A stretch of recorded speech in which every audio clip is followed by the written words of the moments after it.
Welcome, everybody. Welcome to my panelists here. We have Darnell, Tilting Turtle, and Helhound. First timers on my channel here, actually.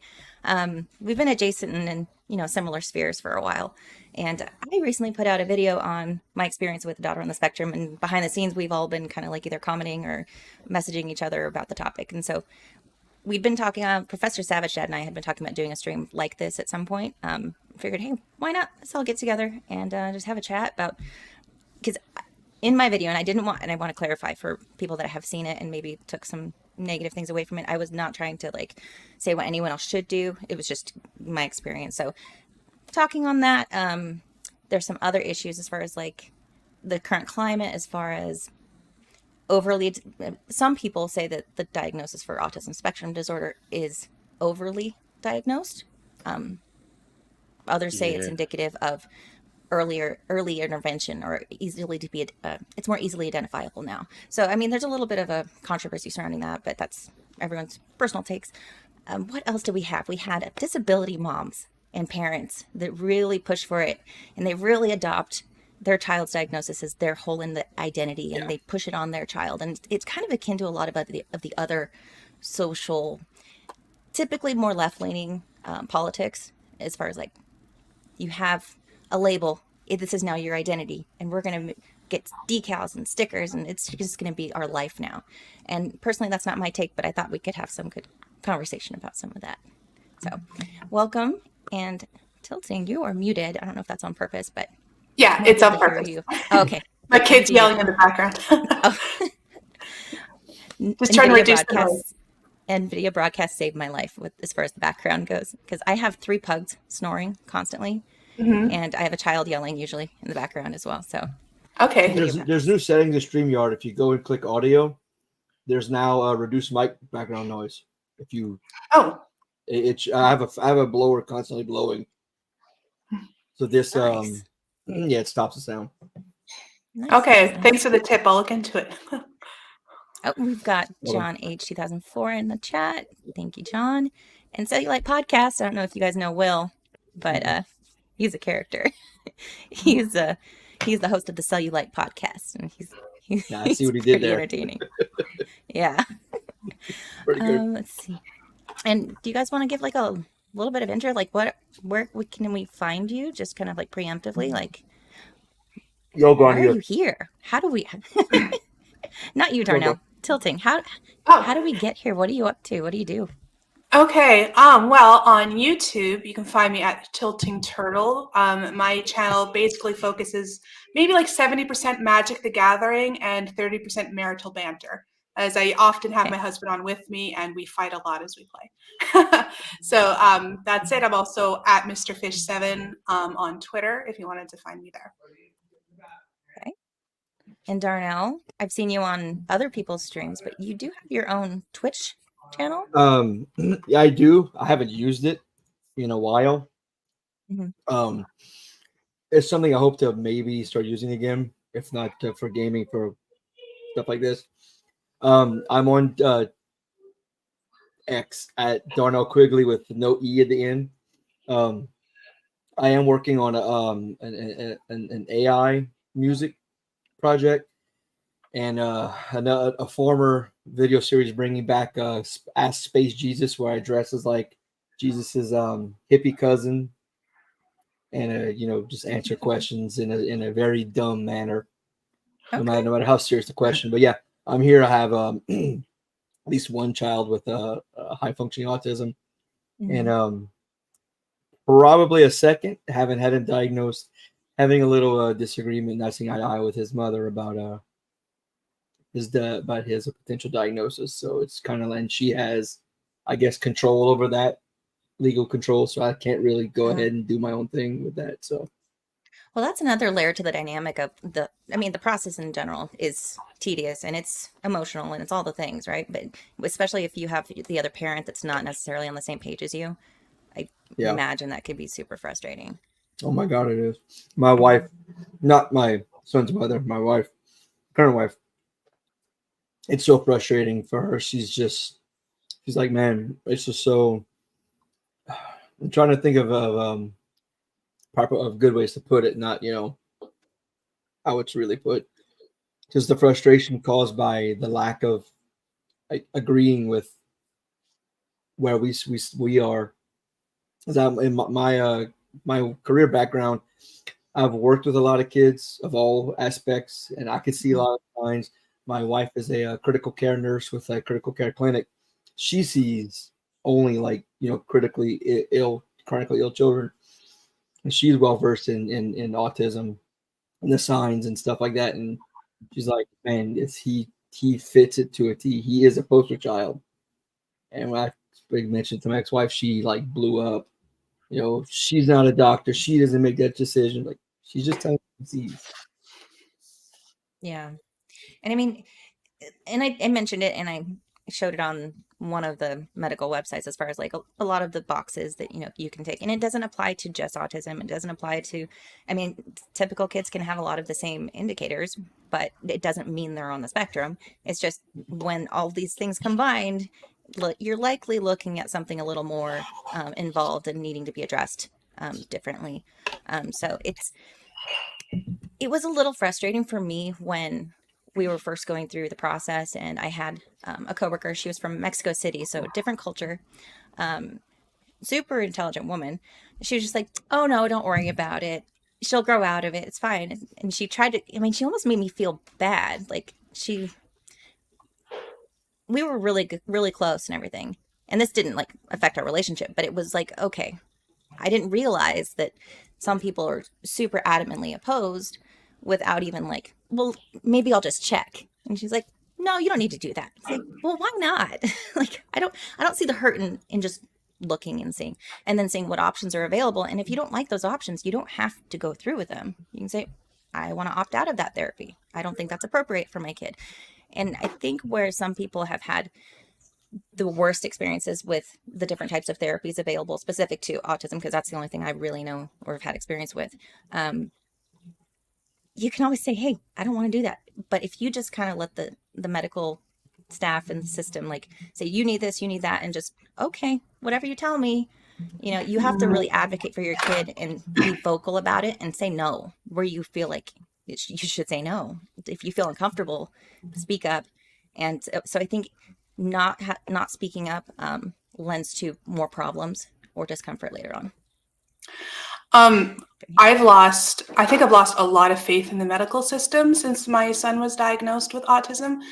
He was diagnosed back in November, and his babysitter, who's a teacher who works with special needs kids, she's like, oh, he doesn't have autism.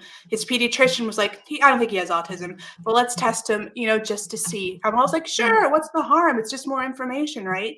And they diagnosed my son as high functioning. Now, I work with children, and I can kind of see how they're all kind of lumped together in behavior, but you do get your outliers. And I do see how my son fits as an outlier in many instances. But so I can kind of see that they basically take a bunch of symptoms or behaviors, and they kind of clump it together when they have a certain clump of certain symptoms, and they go towards autism. So I can see why they said that he was autistic. But I feel like they were really pushing for treatment. They weren't really asking what I would have liked. And we've decided that we're not going to actually pursue treatment with my son because we didn't want it to be a millstone around his neck for the rest of his life, being taken out of class, being put into another class, being seen as, different, or even worse, having autism be part of how he identifies with himself. Because if I over accentuate that, that's going to be, well, I'm autistic. And I think that also ties into parents who over shelter their children, where a child cannot even get an identity outside of these sorts of things. Helicopter parenting and whatnot. So if my son is going to have issues in school, we're going to address the issues directly with the teacher. And if there really is, we need intervention, we'll look into it. But otherwise, we have not opted for like putting him on state registry and that sort of thing. I think it would be too intrusive, and there's much more to who he is than a diagnosis. So I just threw that all out there. But is he of school age yet? Is he having to deal with the school system? He's 4.5 now. He's in preschool. Okay. So you're in the exact same situation we're in. Oh. And I feel the same way that you feel. except I'm kind of stuck in the middle. I'm the stepdad. I've been around since the kiddo was born. Um, but but the father fought to get a diagnosis that we didn't see, that the pediatrician didn't see. And in our opinion, I mean, so I mean, he pushed for this, saying that he was doing certain things. It just, like you said, if they show any little sign, it's seen with the helicopter parenting. It's seen as, I mean, there's so many signs that can be a sign of autism, and if you point, I mean, like any one sign is, I don't know how to say it. It's, I mean, it's kind of like any illness. You look it up and, oh yeah, I meet this, and that, and you think that you have cancer. So like it's Right. I mean, The WebMD yeah, answer. right, You're always going to die no matter what. right, Yeah. Well, if I you're a have the hammer, symptoms, everyone's though. gonna look at a nail. yeah, and yeah, exactly. And he's 4.5 as well. He's going into school. The father doesn't understand how much issue this will cause him, if he decides to push this during school. And like you said, if there's issues that happen in school, then we will take care of those issues. We'll make sure that he's getting the help. I mean, I want this kid to be all he can be. I don't want him to feel stigmatized, that there's something wrong with me. Constant doctor appointments has to already make him think, why am I always at the doctor? Exactly. It's Right. about the money. I And think so. I do think so. I think money is a huge part of it, actually. It is Pushing the really- diagnosis, pushing treatments. right. Well, But my And son he took speech therapy, which helped. He took occupational therapy, which helped. But these therapies, they have an endpoint. They stop. Mhm. Okay, we've got you the boost, back off, right? They wanted to make everything perpetual. And to me, that's Right. just so suspicious, you Mhm. know? And I understand what you're saying, Jess, too, is early intervention when you're seeing things that your children, I mean, it doesn't hurt to if you see things that your child needs help with, of course, they can help you find the proper treatment for those issues. And when I first, or watching your video, I mean, I really enjoyed your video because it was a break from the normal, woe is me, my kid's autistic, I'm going to Autistic Lives Matter. Give Every money post about and- autism, right. everything is autism. Yeah. I Yeah, know a few people And- just like that. right. And all you're saying is, this is, I mean, Look at you're me, giving look your at me, look at story. me. Yeah, yeah. I mean, with Jess, she's out there. I mean, you're just showing the things that you can do to help your child if they do these, if they do exhibit these symptoms, and that can be helpful to a lot of people. And there's nothing wrong with getting that help that kids may and need. that's mostly what I wasn't trying to push for ABA. I wasn't trying to make any push toward anything. I was just saying this is what we've done. We've been unhappy with ABA just because the quality of the therapists have been garbage at times. There's high turnover. They pay them terribly. There's no training. And so you get this revolving door of not professionals coming into your home working with your kid, and it's like, okay, well, that sucked. And then you get a good one, it's like, yay, and then And then something they comes leave. up and they move on. So it's like it's a revolving door of like ups and downs as far as the experience with therapists. But as far as the strategies that have come out from working with ABA therapists, honestly, it was the parent caregiver binder that they gave us, to work through. And it's like, okay, if this is happening, then try this out. And so when you say therapy, a lot of times people go, oh, that sounds stringent and awful and clinical and like really, terrible. Yeah. We haven't been into a doctor's office for therapy since COVID times, when the speech therapist was wearing a mask for a 2-year-old to learn techniques for speaking. It's like, it's crazy town. But as far as Grifty's going to join us in a little bit, and we talked about it on the St. Patty's Day stream, as far as because his take was, I think it's all about the money, and I do think there is a huge, if not that is the majority of it, right? The money is big for these specific types of diagnoses and treatments. But if you're living in an area like I am now versus where I was in Northern California, there are no providers. So we've been trying to get them. So I guess it just depends on the availability of providers and all that. But experience being now, yeah, they're trying to fill the hours that have been allotted. I think we're supposed to Mm-hmm. be eligible for like 12 to 15 hours a week. We get maybe 8. So, and I appreciate that because my kid's an only child. She doesn't have the social skills. I mean, that's where most of her deficits lie. So while I don't like the school system as a whole, she needs the early years to be around peers around her age and see how everyone else gets along and what they do. And once she started being around other kids, also part of the early intervention process with a diagnosis, she went into preschool at 3. So they started like a year earlier, and it's all play based. It's not clinical. It's not, overly taxing, I'd say, but it does help put them into a social setting, especially for only kids, where they can get exposure to, Only kids. okay, there's other routines outside of your home where, my kid's the queen of the castle a lot of the time. Well, you're not always going to be queen of the castle. So this is life. Jump right into it. You don't always get your way, and other people come first sometimes. So that's been really helpful getting her in early. My son's in the same situation. He's an only child as well. So we pushed for preschool. We put him in preschool at age 3. And just so he gets to the real life pecking order of what it is to navigate and socialize himself and the other children. They socialize each other in that situation to help him grow. But it was interesting because he had quite a speech delay. But just earlier this month, he spent a week with his cousins in California. And after that week of that intimate situation with his cousins, his speech like skyrocketed, Amazing. Yeah. And I wonder if it's really how much of this is because he's an only child. He's impatient. He kind of gets what he wants. He doesn't usually have to use language to get what he wants because they already figured him out. He doesn't have to compete with other children and use language to get what he wants. So I'm kind of confused. It's like, is this autism or is this just being an only child? Like, I don't know. A little bit of this, a little bit of that, maybe. Yeah, but my daughter with autism, my wife adopted her before I met her. So she fostered her at 6 months old. I think at a year or close to a year, she was given adoption. And when I met my wife, she was 18 months, almost 2 years old.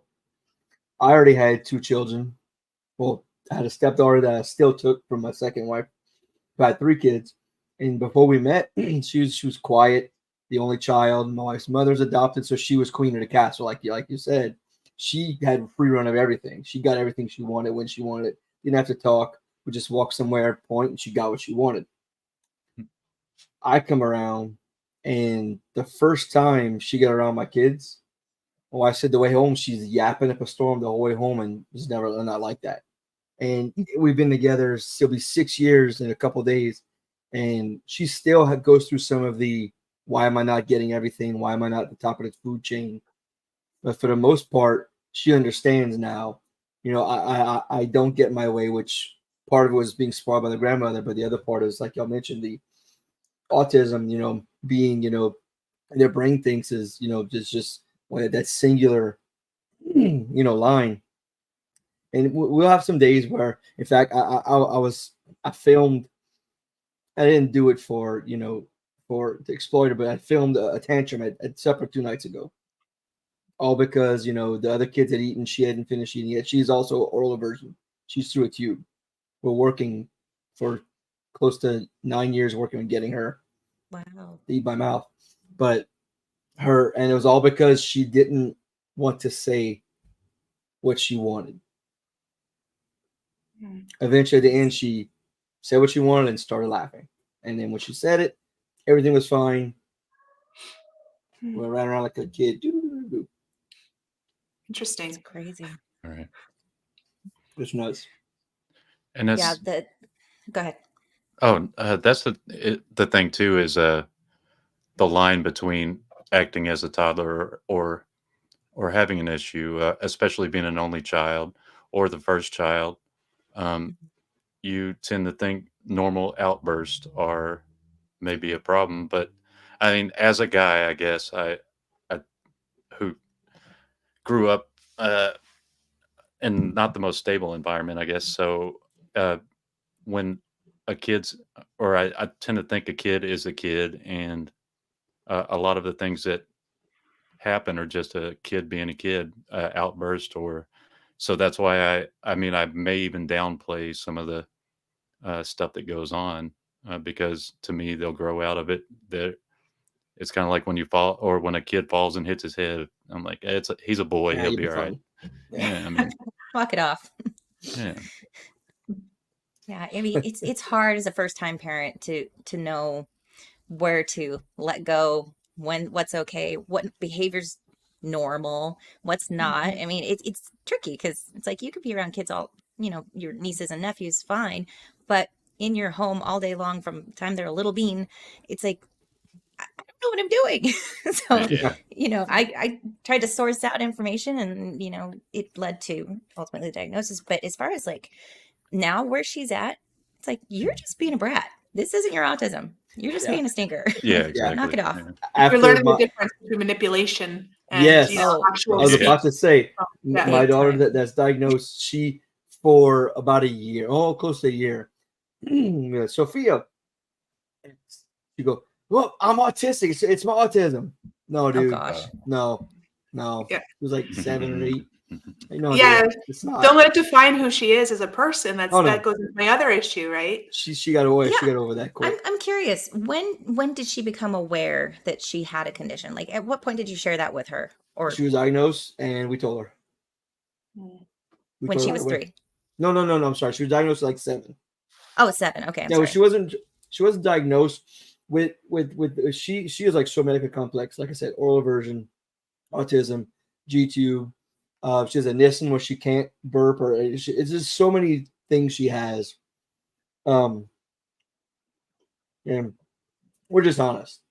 I'm sorry, guys. Yeah. I'm eating my stuff right now. Oh no, it's all good. We're just honest. She got a diagnosis, and we agreed. We'll explain it to her. The kid's she's 9 now, but she's like the smartest, like a 13, 14-year-old. She gets things. So we felt she was mature enough for us to tell her. I think I told Jess this story when I was commenting on her video. By the way, I just want to say, if you do decide to like pursue treatment for your autistic kid, nothing wrong with that. Like, your choice as a parent, anybody, just because we're deciding not to pursue treatment. I found out when my son was diagnosed, I told my husband's parents, and they dropped a bomb on us. They said, our son, your husband, was diagnosed at the exact same age, but we never told him. I was like, really? And because they're both educators, and they said, we didn't want it to be a millstone around his neck forever. And now my husband grew up. I would have never guessed that he was diagnosed with autism. I mean, he's quirky. I mean, he's one of those math geniuses that doesn't remember how to close a cupboard, so he's a little quirky that way, but he's happy marriage, can hold down a job. He has friends, the whole shebang, a good life, as you can imagine.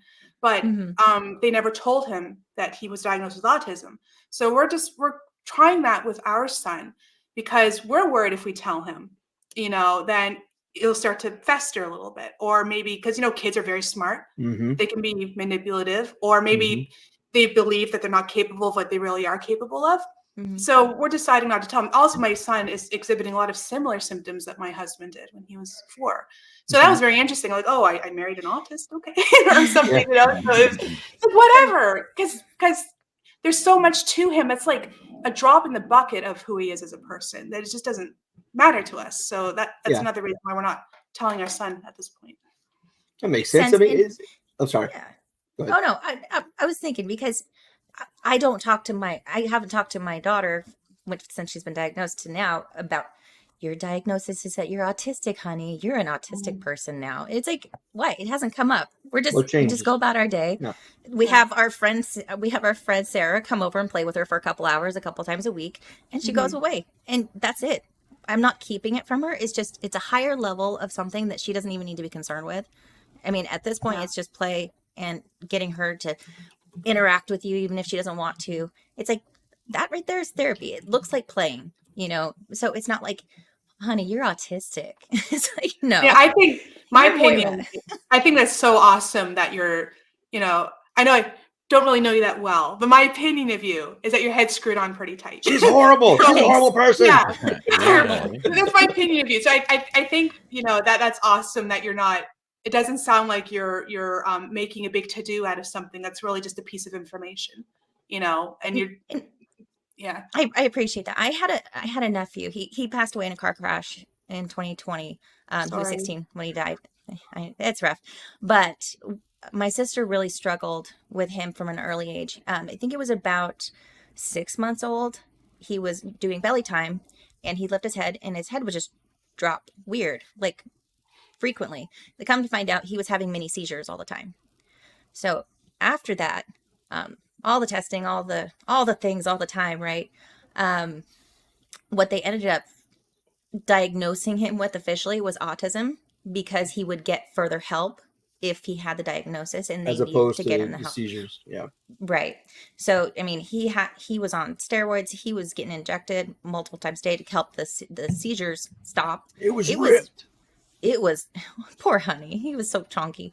But over time, it's like, okay, even though we don't actually think he's autistic, we're going to give him this diagnosis so you can continue getting help. Because if we don't, that help's going to go away.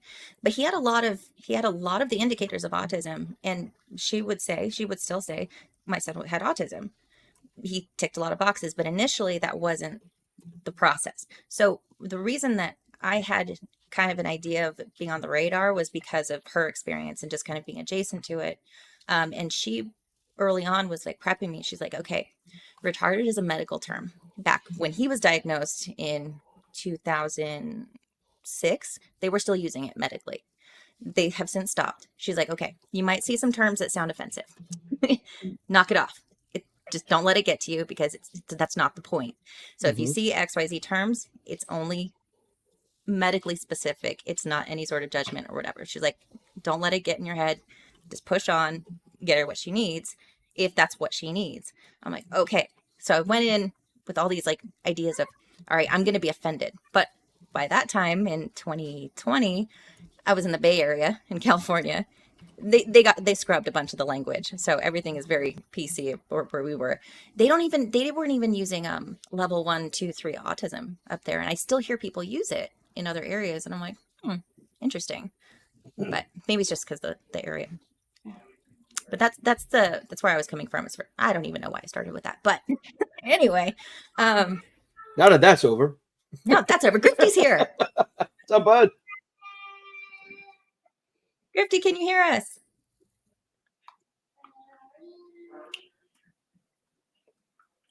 Hello, Grifty. Oh, I think he froze. Oh man, I was all ready to play the cheer sound. All right, I'll let him figure out what he's doing and then come back. Oh, but I did want to get to totally not what I was talking about, but you were talking about your husband. I think most or a lot of people that are diagnosed do have mild cases, right? They may just present quirky. My wife thinks right? that They're- everyone has autism. It's all over the place. Everybody's autistic on some He thinks level. everybody is. Nearly. But I mean, if you're functioning, yeah, who cares? Right. Right? What amazes me, can you hear the dogs barking, by the way? Or Hey, what's up, can you guys? hear that? I can't. No, I can't. Oh, good. You're very quiet, Grifty. You're very quiet, bud. That's very Increase the quiet. volume. I need to beat up a dog real quick. Grifty, you're like very low, bud. No. He froze again. No, there he is. Oh, I felt like my other avatar was too intimidating for my little. For the topic. Yeah. So yeah, as far as that was another Hey, offshoot on. of the how's conversation that? today. Are you guys hearing me at all? A little, Yeah, still yeah. low, bud. Still low. but a little better. A little bit better So- now. The craze with all of the adults nowadays that are seeking a diagnosis when they've already gone 20, 30, 40 some odd years of their life and being super excited about getting a diagnosis. I have two thoughts on those. Have you seen these videos? I haven't pulled up one of the girls, the 20-something-year-old girls who's crying because she doesn't want to be autistic. Then you have other ones that are celebrating themselves because now I have an identifying characteristic about myself, And wow, all this stuff makes sense. On one hand, sure, I can see where if they know in hindsight what was wrong in the past, and it's like, why didn't I fit in? Oh, okay, that makes sense. But don't go on and make it TikTok about it and how great, you know, I'm neurodivergent and it's amazing, and I'm going to tell you all the reasons why. Oh gosh, It's the not who you are. self-diagnosed. It's all Nothing about the changes. money. It's all about the money on both ends. Yeah. And the So- attention. Yeah, they make the money on the medical side, and then they're like, yes, I can make money online saying that I'm this and that. Right. And God, Ooh. if I say anything offensive, please tell me. I'm Generation X, and we just don't give a shit a lot of times, so we just speak our minds. Yay! A lot of people thought, Okay, let's go. she goes, you gotta be autistic. I'm like, why? Because you have no filter and she starts naming things. I'm like, that's just how we are. Yeah, that's I'm just an I've been asshole. accused of that It's too fine. because because I'm an asshole. I say horrible things. Most of the time joking, or I think jokingly, but a Correct. horrible joke, I guess. And Yeah, same here. Also, what can be indifferential from autism is actually high IQ. Yeah. You know, it makes it difficult to socialize, right? Because you can't. It's not that you're better than people, but you just see the world differently enough that you can't feel like you can really, mesh with other Right. people. And obsessive hobbies, So I mean, I guess with our children, we'll wait and see. But like again, even if it is just high IQ, I can't have my son's identity be wrapped around that, Right. That's just something I'm really paranoid about is having one feature of himself that he's identifying with it. Like you mentioned, Jess, having information, she's like, oh, that now everything makes sense. But milking it is, I think, kind of Yeah, a little lowbrow, it's gross. doing that. There's Yeah. so many, and I hate TikTok across the board for all of the things all the time, but Yeah. specifically that genre, it's like, Yeah. why? TikTok Just needs to stop go it. away. Yeah. It's gross. Well, yeah, Well, like But, the person I mentioned earlier, who's it's her identity now for her kid's diagnosis. Like every Ugh. post she makes on anything, Snapchat, Facebook, anything, it's how her kid is being bullied because he's autistic. Maybe I your kid's just being Oh. an asshole. I don't My believe kid, her. but I don't my believe kid her was kid is biting other being kids. Yeah. Just kidding. I don't believe her kid's being bullied to the extent she's saying. It's the same woman, without going into too much detail, who grew up living like that. Like everyone was wrong to her, everyone's doing everything to her, and it's because of this. It's like, no, you put yourself in bad situations that you can't get yourself out of, and you don't want to take blame for it. Victimhood mentality. Just like John. No mentioned. accountability. Victimhood is big business, no matter what it is. Autism, race, what have you, big business. Yep. Yeah. Oh, yeah. Time for the bad words. Yay. Let's do it. Do it. Oh. Okay, so I saw this one just this afternoon. I'm like, but I'll pause my thoughts. Hold I'm on. 43 years old and I just learned that I'm autistic a few years ago. It was kind of a revelation because it makes my whole life make sense. Before that, my life didn't really have a coherent narrative. I had no idea why I was so sensitive. I had no idea why I was so bullied as a kid. I had no idea why I had all these weird Yeah, you're special just a dick. interests that other people didn't care about, Right. or why all my friends were geeks and nerds. I took offense to that. Yep. Like, all Yeah, my right. friends are geeks and nerds. Yep. What does that mean? We're Like, all 'cause you autistic can't- together. That's Yeah. what I was thinking. Yeah. Didn't understand the whole context in which my life has emerged as it has. And so I'm still working on understanding myself through that lens. It's just one of many lenses I look through, the neurodiversity, the autism lens. But I'm also working on unmasking, on being more me, being more myself, even when it feels risky. Because why not? Life is short. And I'm not here to please other people. I'm here to be me, and I'm here to be the full expression of who I am. So Also, before right he there. was diagnosed, Coaching. so before he was diagnosed, he wasn't being himself. I find it hard to believe. Oh, not just that. He's just saying I was an introvert and I want to be Oh. less introverted and listen to me whine about and how to tell you not to be introverted, even though I'm still introverted. And anyway, it's And yeah, too much soy milk is the reason that you were. Yeah. And look, I'm not saying So in cringe. every single one of those videos are someone seeking attention, because there are some people who have gone 30, 40 years, who I guess, especially someone who grew up in the 80s and 90s, would kind of just retreat into themselves Mhm. and just never have come out of it. This could bring them out, but just the vibe I got from that guy. Right. I mean, everything he described like- was me as a kid in the Yeah. 80s and the 90s, and our D&D group, our nerd group, we had athletes, we had stoners, we had nerds, we had preps. Nope. We We're had- all autism. All yeah, autism. we're all autistic. We went Yeah. to comics, toys, video games, and D&D. We're all Well, autistic. yeah, name a hobby that isn't weird. Okay, somebody is going to think your hobby is weird. It's Mhm. man. You play football. I mean, people that play video games are going to think, or I mean, I play video games and play sports, but No, like, I get what you're saying. Like the ones there's who are gonna- like right, the opposite spin, or like Right. you dress up and you Yeah. cosplay every Sunday. Okay, yeah. You for a play football football. game? Yeah, He could have been making that video to try to be supportive to people who may feel like they're not fitting.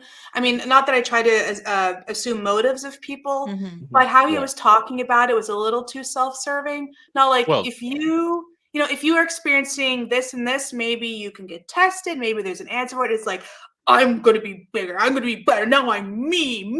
No, I You can know, that find was kind of- myself. Uh-huh. That Not was a bit of a turnoff. Not just that, he put his fucking website up to buy his shitty whatever motivational crap. It was Yeah. a scheme. It's a garbage scheme. That's like, Mm. I guarantee you go to that website, you have to buy some garbage horseshit video that tells you how gay he is. I mean, How is he going to it's- buy his soy milk? Yeah. That's expensive. So, Island asked, as someone who doesn't have kids, how can we support our friends and their kids? Well, how bold of you to presume I have friends. You're autistic. I guess. But if I were to have friends close by, I personally would probably ask them to just try out some of the small techniques that I use. Like I tell my parents or her other grandparents, like, okay, I do this like I did in my video, the priming, the prepping, the consistency, not giving in. Just kind of ask what are the few things that can like maintain stability when she's in your friend's presence versus at home. Because obviously I wouldn't expect my friends, maybe they babysit or whatever, but I wouldn't expect them to do all the things that I expected myself to do with her. But if it's for short bursts of time with other people, I probably actually wouldn't even say too much. I probably wouldn't have Right. them try to do anything. Yeah. Like, address the Yep. behavior as it comes up, if it does come up. Yeah. Yeah. I guess that's what I would do. I made a joke. We were with extended family. My son was acting very weird. He was pacing and humming to himself over and over and over, and he was drawing attention. I made a joke of it. I just looked at everyone. And I was like, they don't know what's wrong with them, and everyone's like, ha ha ha ha. So I didn't want to be like, he's autistic, the poor thing. Right. I just didn't want to do that. Yeah, I was never dropping his head as a right kid. away. Yeah, I never right away tell people. I Yeah. never tell people unless they know her or they're going to be around her. You Yeah, know, yeah. like Yeah. why? So Oh, are People y'all? at the grocery store. She's like not talking back to the people. I don't go, oh, I'm sorry. She's on the spectrum. I don't Mhm. like. I So- tell my kids She's weird. in a mood. Yeah. Kids Yeah, weird. exactly. Yeah. So I'm assuming both of y'all's kids are kind of introverted and stay away from other children. Yes. Okay. Mine See, was, but not anymore. No. Yeah. Okay. Oh, Yeah. and when Mine did she, seeks out of the kids. When did she break out of it? It was kind of like a light switch for her. In our chats, I've said she used to be more like a pet human, where we fed her, we bathed her, we tried to play with her, but she didn't really give anything back. So it was like, oh, you're so As a precious. pet. Oh. I know, and then it was like one day, she never even acknowledged the dogs, like didn't even see them. And then one day she started chasing them. I'm like, what is going on? It's weird. So later on, it was probably closer to 3.5, really started engaging more, wanted attention, like went up to other family members that she would never go up to before. And then going into school, first year of preschool was rough. The biting, not understanding the concept of sharing because she's an only kid. Yeah. By the second half, so only a few months in, like a whole totally different kid. Socializing, talking, like having a friend of sorts that she couldn't really speak a lot about, but she was attracted to certain kids and wanted to play around them. So it was noticeable, but it seemed sudden. Every time there was, progress, it seemed like it came out of nowhere. Yeah. Yeah, Crazy. like Things just started clicking. Yeah, right, yeah. like You know. mine was just like it was just completely to like mom and grandmother. That's all she wanted. And grandfather and uncle a couple times, but like she got around my kids in no time. Well, let me. Last night there's like a little kids club around here where they'll do karaoke. Where it's $10 to get in. They'll feed the kids from like 6 to 9 every other Friday. Well, my son went and he was like, "Hey, you want to come?" So she said, "Yeah." She spent an hour making him look at all her outfits she was gonna wear. A year ago, this never would have happened. When I went to pick them up at 8:45, 9 o'clock, I had to pry her from other kids that she was talking to. I'm like, "Oh, you go to school with them?" "No, I just met them tonight." And Wow. apparently, she's, "I'm best friends with this one. That's my best friend. Oh, Lukey's girlfriend is my best friend now." I'm like, "What the heck?" Like, dude, awesome. High five. So are girls more defensive in general as children? I don't know. I don't Uh, one. Defensive? I find girls to be more definitely. Every little girl I've met has the gift of the gab, and talks a lot and wants to socialize more. I find little boys, especially to be more introverted generally, and more defensive of toys, and sharing. At least when I was, Well, working in yeah. preschool and stuff. I'd find. I mean, I don't want to like overgeneralize. I find introversion and obsession more in little boys and little girls. Okay.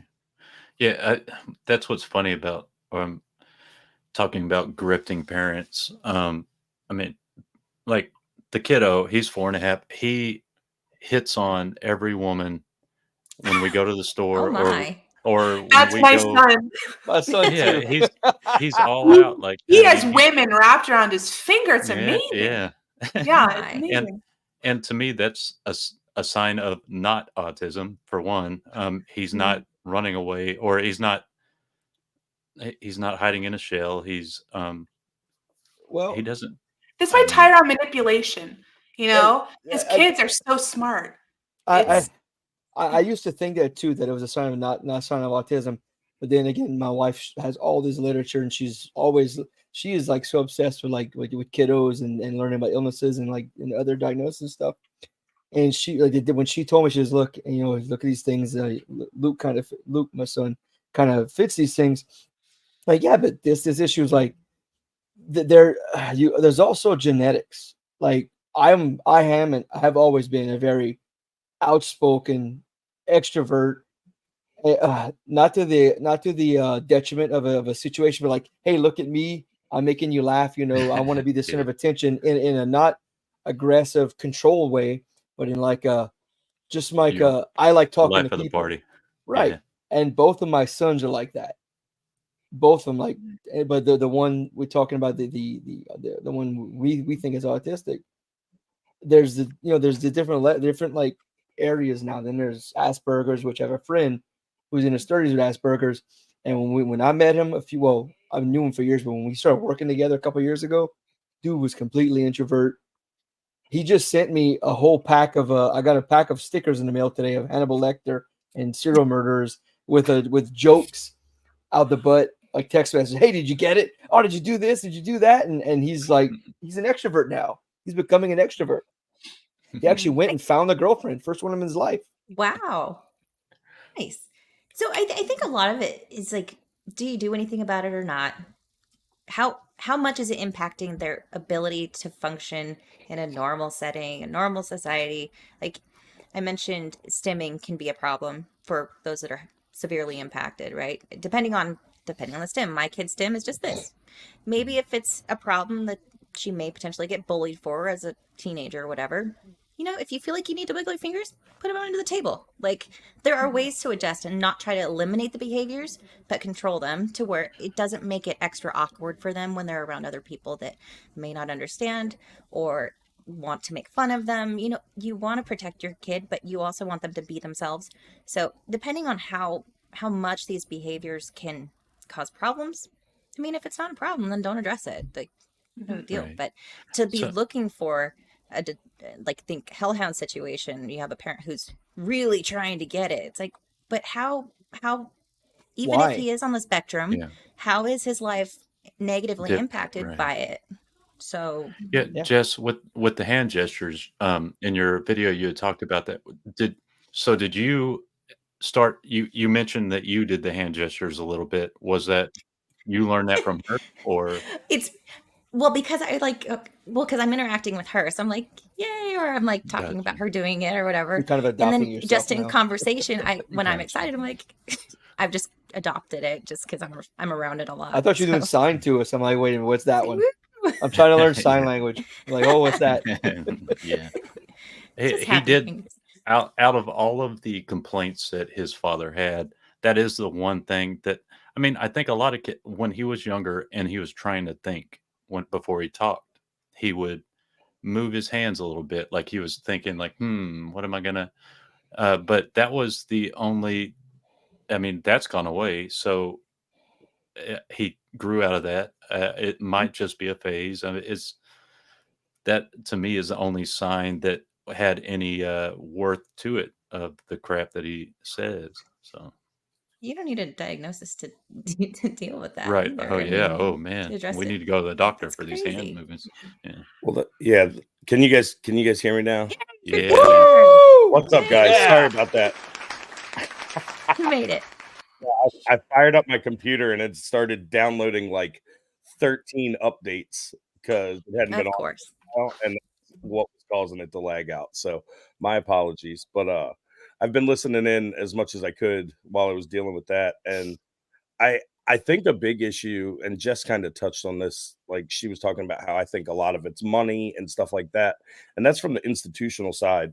But I think a big issue on the parenting side is this like over focusing on one little thing. Like your kid will have one quirk and you're like, oh, Right. well, is it this? And then you start going down the WebMD, rabbit Oh hole, no. start finding, oh, well, they also tap their foot a little too much, or they can't sit still when we're in a movie Eating dinner. theater. Right. Right. Or we're eating dinner. And Yeah. Oh God. yeah. Yeah. Could they be signs of something? Obviously they can be. But I think the key is people need to realize that kids are gonna be kids. They're gonna have weird things about them. They learn to socialize as they grow up, as they interact with more people. And if you're constantly looking for all those red flags, you're gonna find one or two or five. And it might not be anything other than your kid's just a little bit weird. Like my youngest, Right. my youngest is Who weird isn't? as right. My youngest is weird as fuck. Mine Sorry. too. he's so goofy, but I call it's that today, you adorable. fucking weirdo. Right. Yeah, it's adorable, think- and we love it. And it doesn't mean there's anything wrong with him. It's just him figuring out who he is, and he is extremely extroverted and always wants. I say he's 8, and I say now he's gonna be a stand-up comedian or something in like the The same comedy thing. entertainment field, Yeah. because that's all he wants to do. He just wants to make people laugh. Every right. 5 seconds he goes, Dad, was that funny? Yep. He wants to make me Yep. laugh, dude. There's I called him a fucking weirdo today. Well, not I did say fucking weirdo. He goes, yeah, but I'm your kid. Yeah. He's 4. Well, I wasn't expecting that. I've told all my Got him. kids they should strive to be weird, because if you're Yes. not weird, you're just normal. And if you're just normal normal, you're sucks. just like everybody else. There's a reality, though, I think every parent is struggling with, and that is judgment from other parents. You have a kid that's a little weird. It's on you as a parent. It's your fault that kid's acting out of line. You're not addressing what's going on with your kid. Or someone like me, I was very bullied in school. I don't want my kid to stick out to be bullied. And it looks like you've been bullied too, Darnell Quiggley. So, I don't want my kid to be bullied at all, but I need my kid to be strong. And I need to tell other parents to go stuff it up their ass if they're going to judge me and my kid. It's my kid, right? Yep. And I need to take ownership of that and authority of that as my child. Well, and you know what? You standing up to those other parents and telling them like, hey, my kid's fine. I don't need your input, will set a really good example for your kid to not let people bully him. Yeah. And the one thing I will ask, and I'm one of these weird guys, and it tends to be men that think this way, but I actually think bullying's a good thing. I was heavily bullied in school. To be fair, I'm short. I'm 5'6". I've always been a little bit overweight. Me too, brother. I was always picked on in school, and I wouldn't trade it for anything at this point in time. And I wonder if you really look back in your history and really look at it, like at the time, it was miserable. It felt like the world was going to end when I was a kid. Yeah. But it gave me the strength. It taught me to be strong. It taught me to find my own voice. Yeah. And stand up for what I believe in. Yeah. So Look, I turtled up my whole time as a kid. My mother didn't give me many things to like learn good, like positive from. But there's one thing she told me. I came home crying one day. It's like I tired of kids calling me gay. They were calling me, it was the 90s. They were using every slang term they could, right? Right. I was like, I'm not. She told me, she was, well, then fucking own it. Yeah. Own it. You control it. You control how much it bothers you. It was like a switch was flipped. Then the next went to school. I owned being weird. I was like, fuck this. I'm weird. Yeah, and I'm proud of it. I got my ass kicked for a few more months, but when they saw I wasn't going to stop because I'm a hard-headed asshole, they're like, dude, we give. You're weird. Yeah. Yeah. I told my kids, you're weird. You're gonna own your weird, and you may get your ass kicked, but own that shit. Yep. Yeah. We all have online presences. I mean, it doesn't stop. The bullying never stops. Right. People are always going to be mean to you. They're going to make bad comments. And listen, if you lean into it, you lean into it. You disarm them. Okay. I was in the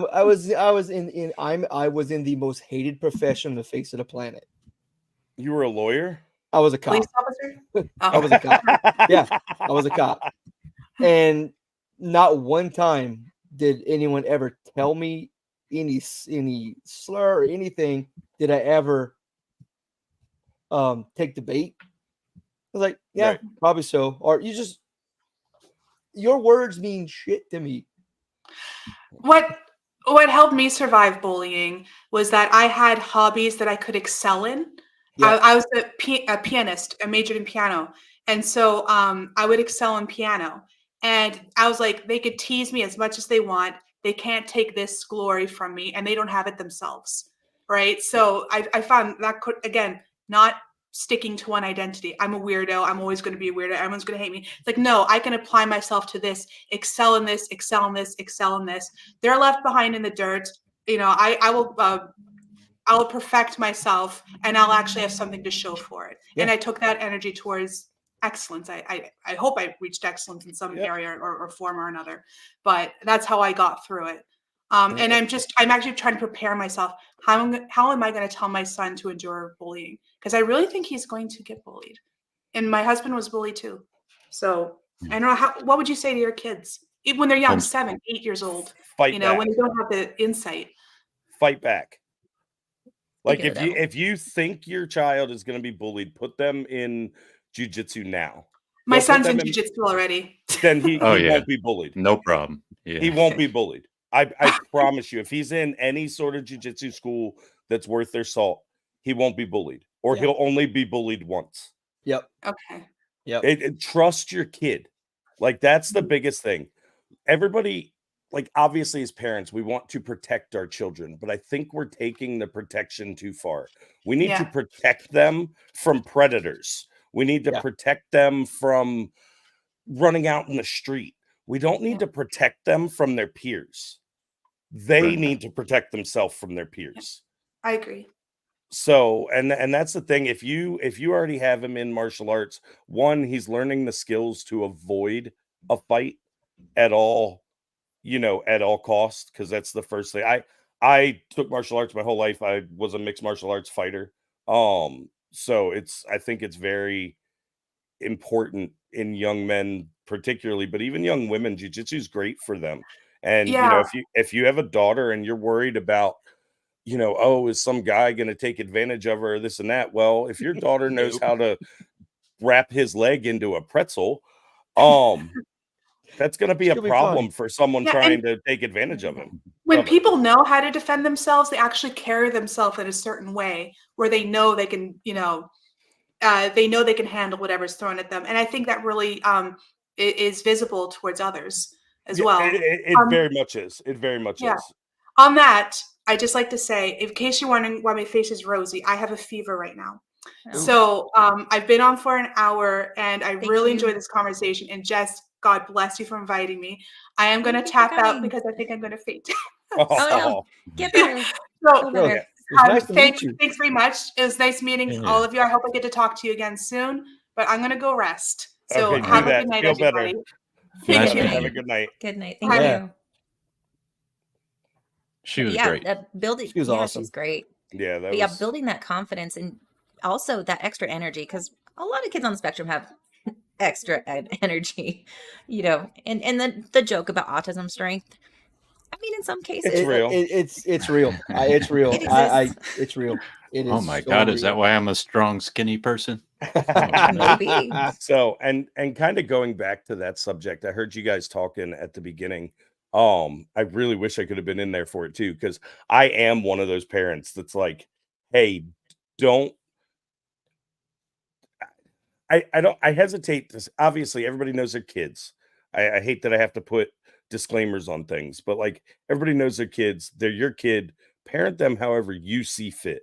I'm never going to tell another parent They're your kids. how Right, to right. raise their specific child. But Absolutely. I Well, will unless you're say, trying to use puberty blockers on them, then you can go Yeah, that's a Correct. whole nother Off a category but speaking in adjacent to this generalities, conversation. yeah, speaking in generalities, I tend to be on the side of wait to mention anything to a doctor because of my I feel like there's a pipeline. And this might be me as a boy dad, because there is a huge epidemic with overprescribing boys, particularly on ADHD medication, but Yeah. also in overdiagnosis of autism and stuff like that. Jess, I've told my story, but my middle child in kindergarten, his teacher was determined that he was autistic. He needed to go on an IEP. He needed to do this at 5 years old. And I was like, you are batshit crazy. Leave my kid alone. I told the principal that if this teacher keeps messaging me about my child's mental health when there's nothing wrong with them, that they need to move him out of that class. And the very next year, he was identified as a gifted learner and has now been in honors classes his whole school career. He's a freshman in high school. He's got like a 4.8 GPA. He's taken AP classes. And none of that would have been possible if I would have just caved to that kindergarten To teacher. that one teacher, that there's said, always "Hey." that asshole. Yeah. And it's always the young ones. Look at your kids' teachers. If your kid's teacher is younger than you are, watch Yeah. them. Watch them like a Well, it's hawk. kind of hard for me because I'm getting up there. Well, I turned 40 this month, so but in that early childhood age, so yeah, you gotta watch them, and the ones coming right out of college are the worst. Yeah. So Yeah. Yeah, we I need love to. our school district here won't even touch the word autism till the kid's 8 years old. Really? They will not. That's They good. will not even consider. Ooh. If you Well, ask, I don't know they'll if tell you, nope, your kid's not 8. Wait till they're 8, and we will revisit it then. Interesting. It's, Okay. So yeah, California.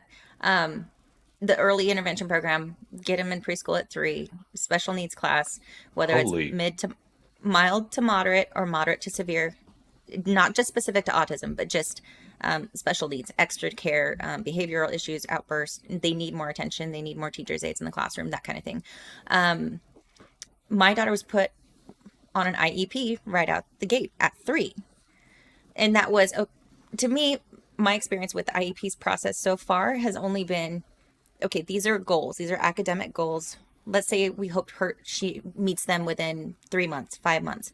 And if she is doing 5 out of 7 of these trials, we'll say she's passed. We'll move on to new goals. And they've all been pretty academic and, to me, not offensive. But she's exceeded all of those. She exceeded this year's goals by November. So within 2 months of being in school, she already surpassed them. It took 4 or 5 more months for them to meet with me again to determine other goals. But the last time, what they tried to do, and they tried to do it again, is there's a specific autism program funded by the state that is at a different school where she would be with just other autistic kids. However, the age bracket is kindergarten to 5th grade in one room. Majority boys, which I'm not putting my little girl in a room with boys that may not be able to control themselves. I'm just not going to do it. That doesn't make sense. No. And so they're like, oh, well, there's boys and girls. I observed that classroom for 15 minutes and I'm like, no, absolutely not. This is not happening. You had severely impacted, like 10-year-old boys, unable to control themselves. You had 10-year-old girls, 10, 11-year-old girls in class. It's like there weren't any kindergartners in the classroom. Wow. So she wouldn't even have anybody close enough to her age. So she was 5 at the time. The youngest, I think there was maybe a 7 and an 8-year-old in that classroom. And I'm like, no, her deficits are predominantly socially based. Academically, she's doing 2nd grade work as a kindergartner. Right. But socially, she needs to be around kids that are closer to her, where she needs to, develop. So I'm like, absolutely not. But they were really pushing for the autism program. And I said, I don't think it's a good fit for her. I want her closer. I want her to be with kids closer in age to her. And immediately, the psychologist that is representative of the autism program, she's like, okay, I guess I don't need to be in this meeting. And she bitched out. I'm like, okay. And see, because that's they want asses in seats. Yep. And that's what it is. They want that funding for that special school. Mm-hmm. And the school she's at now probably still gets her normal funding if they refer her into that special school. So then all of a sudden, one student becomes 2 students. 2 different schools are getting paid for the same student. And isn't the goal of all of these specialized programs to raise children who have deficits so that they can socialize in the normal world and interact in normal society? How are you teaching them that when you isolate them all down into one room where bad behaviors kind of look the other way on because they're all special, and it just becomes the asylum portion of the school. Exactly. And then you're just pinning them down to all public school is the lowest common denominator. Every class, every grade, it doesn't matter whether you're in basic special needs classes or you're in the highest AP classes. Because of the way the school system works, that class is taught to the level of the stupidest person in that class or the laziest person in that class. Like, that's who the teacher talks to. The ones who do good get ignored is what I've noticed. It's crazy because I used to think I live in very South Louisiana. If you look at the map, we are in the fucking water. There's just water all around us. Southeast of New Orleans, southwest of New Orleans. But that happens when you build yourself in a bowl. Yeah. Well, the Army Corps engineers did a great job down there. No, not New Orleans. In fact, I was talking about that. My in-laws live state. right outside, right on the edge of New Orleans. We're higher elevation from them. We're in the Gulf. No, I used to think, we're backwoods, we're fucking backwater, rural area, 2 roads in, 2 roads out. That's it.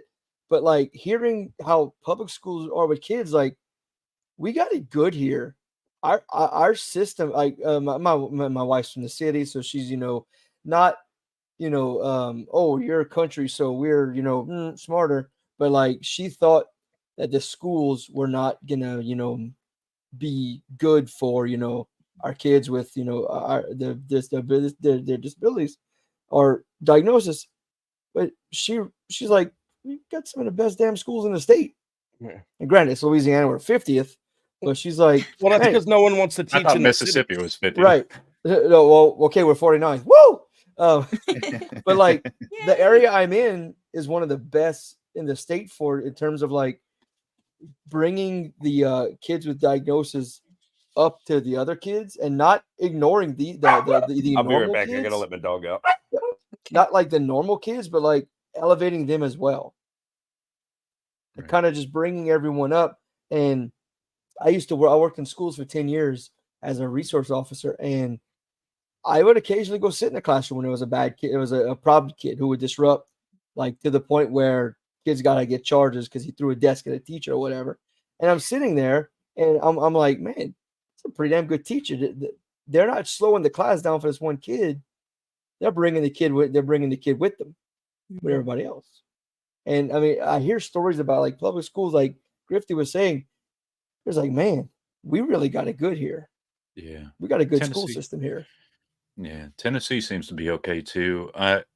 But we kind of skipped over the Jess, you said in California, 3 year. I know Elizabeth Warren was fighting to take control of people's children at younger ages, but California has adopted that 3 years old. If there's special needs, Oh, they go okay. in as part of the early intervention program at 3. Wow. Okay. Whereas typical kids, preschool's optional. You don't have to do it. And then so like 5 years old to go into kindergarten. But as part of the early intervention thing, the school district gets involved and says she needs to be in school. So Gotcha. It's crazy. Okay. Mine wasn't allowed to pre-K till she couldn't go to school till she was 5 with all her diagnosis. It's nuts. interesting. Yeah. Wouldn't let her in. Yeah, 3. I can't imagine giving my child to the state at 3. I would not be happy. I I concur. fortunately have had very, very caring teachers, Yeah. people that I actually like. But as far as I haven't been in like a major city. Currently, I'm in a very rural community, very small town. But even like I mentioned with that IEP, and the autism program director was really trying to push for it. And it's like, well, what are they going to give her in this program that she's not already getting? Because she is mainstreaming in regular kindergarten classes. It's like, why move her at all? What can you offer her instead of just mainstreaming her more? Because that is our goal, is to get her into typical kid classes. And that's what I thought the IEP meeting was. That's what her teacher Gotcha. talked to me about. She's like, she's doing so well. She's doing second grade coursework. She does not need to be here. We want to move her to mainstream classes. And so when we had the meeting, and then the autism director or special needs director were really pushing for that. It's like, well, what are we here for? Because if she's not going into mainline or mainstream classroom, why am I here? Because why move her? If we can just increase her time to where she's her next meeting, we can just move her all together, but they really were pushy, and it was like, I don't like that. But her teachers themselves have been very supportive. Well, and break down what that actually means when you actually think about it. You have her mom, who knows her the best out of anybody, and her teacher, who spends the second most amount of time with her every day, saying she's doing great. She needs to be in normal classes. Let's push her forward. And then you have the educated, the specialists, Going to the degrees, right? Who are like, no, we know better. You need to do this. And that is my whole issue with the IEP program, because that is a federal program, the IEP thing. So it's like pretty standardized in every state how they handle them, and they always bring in these specialists to like be, whether it be an autism specialist, a behavior specialist, whatever, speech specialist. And man, it what's the saying? If you're a hammer, everything looks like a nail. Yep. So these people, all they do is autism or even not autism, whether it's speech therapy or occupational therapy. Maybe your kid's needs leg braces or something like that, and they're like, it's validating to them, because you got to think there's not, the majority of kids aren't special needs in one way or another, whether it be autism or physical needs or whatever. That's not the majority of the kids, but yet these people have dedicated their entire life. They went to school, they took out loans, their career is all based around this thing. And if they actually do their job to mainstream all the kids with autism, they don't have a job. Right. It's like the homeless coordinators in LA. Like, of course they're not going to solve homelessness, because if they do, they're They have putting no themselves job. out of work. Yeah. It's the same thing over and over again. You Right. know what's really funny too? Not Job funny, haha, security. but the new teacher for the autism classroom, he's not from the area. He came in fairly recently. He's revamped the whole thing, and they wanted me to come out and look at it now. And I'm like, don't really need to. But even him on the Zoom meeting, because we did the IEP via Zoom, he was saying that he would need more people. He would need more support for her because she is so much smaller and she needs more attention. So he's basically saying, Yeah. if we take her in our classroom, to the director who's pushing for it, I need more resources to accommodate. Yeah. So But this why would I as a parent opt for that when they're not even equipped to accommodate her right now, and they need more funding? And it just really shifted the dynamic of the conversation, and it was just like, okay, I'm uncomfortable with this. I'm leaving this her is where the she is same. right now. Right. And the worst part is, if you get even more uncomfortable and you march in there and you say, hey, I want to end this IEP, I want to put her in regular classes, it's sink or swim time, like I think she can handle it, let's let her be a normal kid, you'll get pushback. It's hard. Like, you can't just take them off of an IEP. And Not only will you get pushback, you may end up having somebody show up at your house. that's where I was God, going. That's we where I was got it going so next. good here, man. I've seen where people try to They pull their want the kids kids off to get out of IEPs, IEPs. and Yeah, I mean, they turn it into family services because they say it's neglect Jesus. or abuse. Man, Yep. like I had my You got IEP it meeting good, for my Darnell. daughter a couple months ago, and they were telling me how great she's doing and this and this and that. And they're like, yeah, she so she does her intervention like a little bit a day for she's repeating second grade, but there's like, yeah, we sometimes wonder if she even needs this anymore. Yeah. Like, But they're see, that's freaking why great they about that here. say Nuts. that's why they say your rural, schools aren't as good. It's Right. not because they're You need more functionally funding. not doing the job. It's because they're not doing the job the way the experts tell them they should.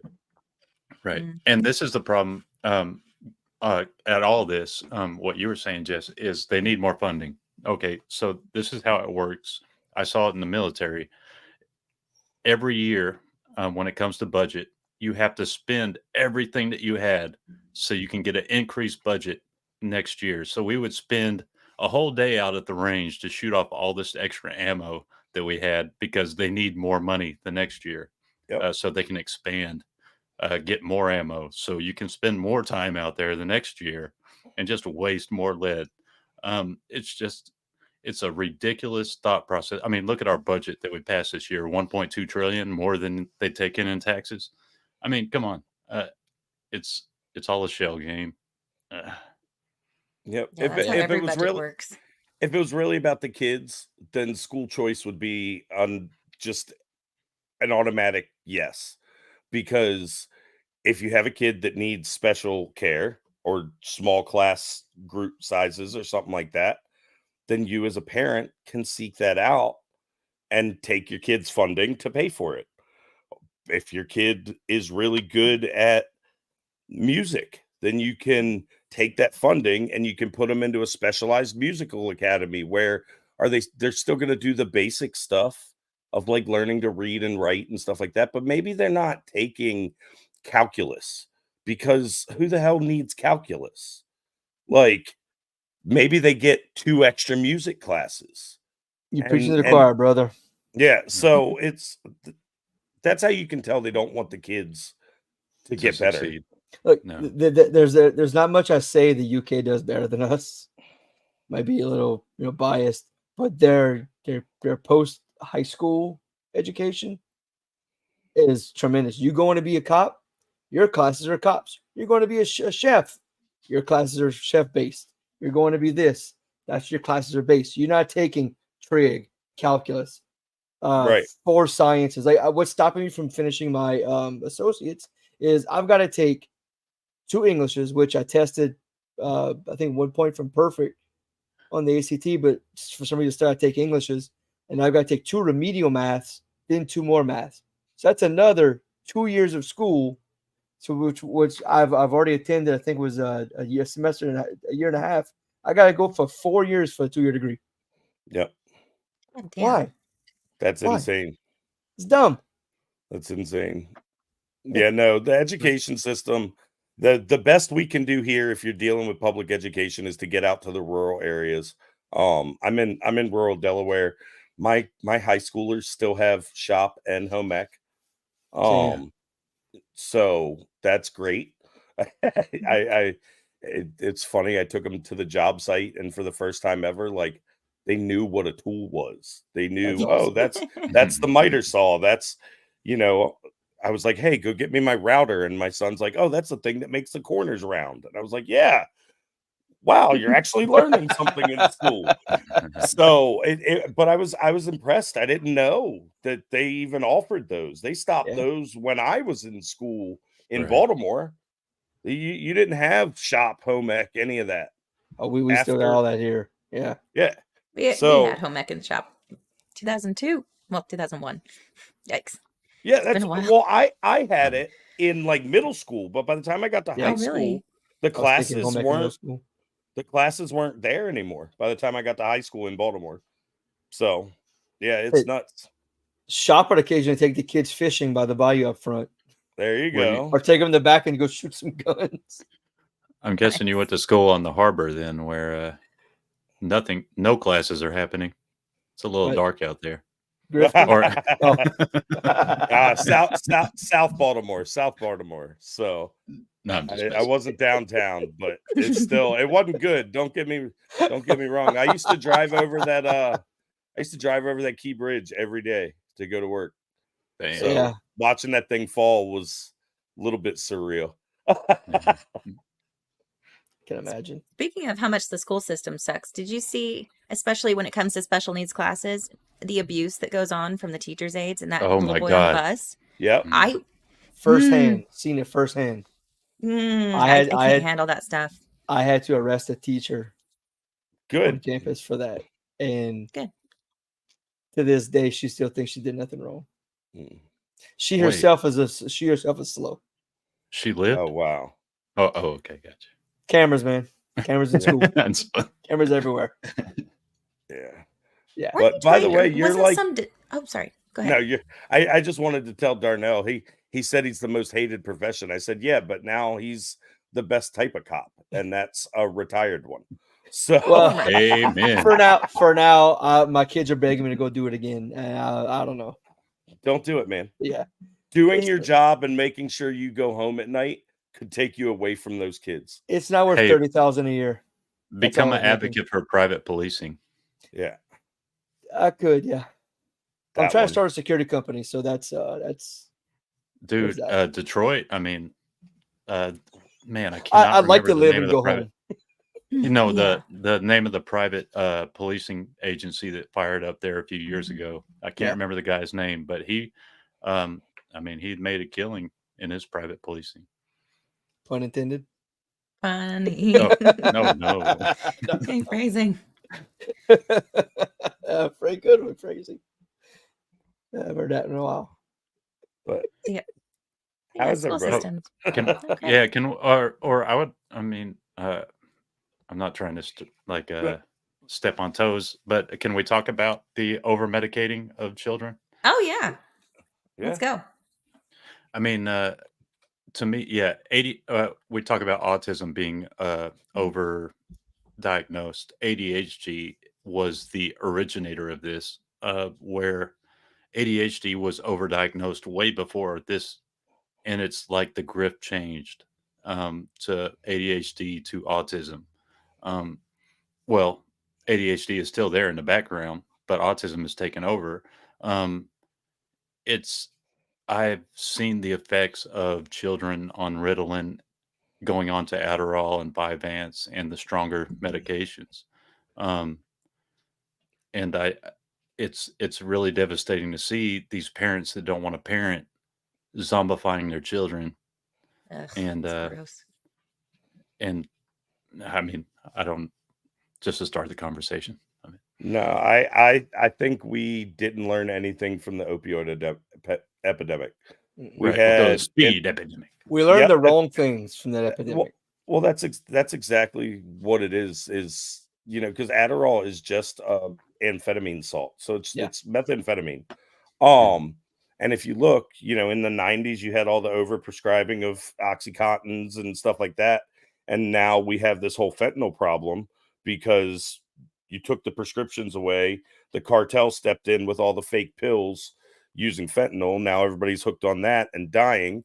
And I Well, was actually watching a podcast the other day with a DEA agent who just went out, and the newest thing they're seeing are counterfeit Adderall pills coming Right. in, and they're Yeah. methamphetamine pressed into pills. And now meth is living out in the rural areas, meth is the thing that's a bigger threat to us Here in too. this Here area too. than fentanyl. Here too, yeah. Well, shit, I got a friend in South Carolina who's about to take a state position that his job will be to catch EMTs selling fentanyl out of the back of their ambulances. Oh, good. Oh. Wait, That's the thing now. so why do EMTs have fentanyl?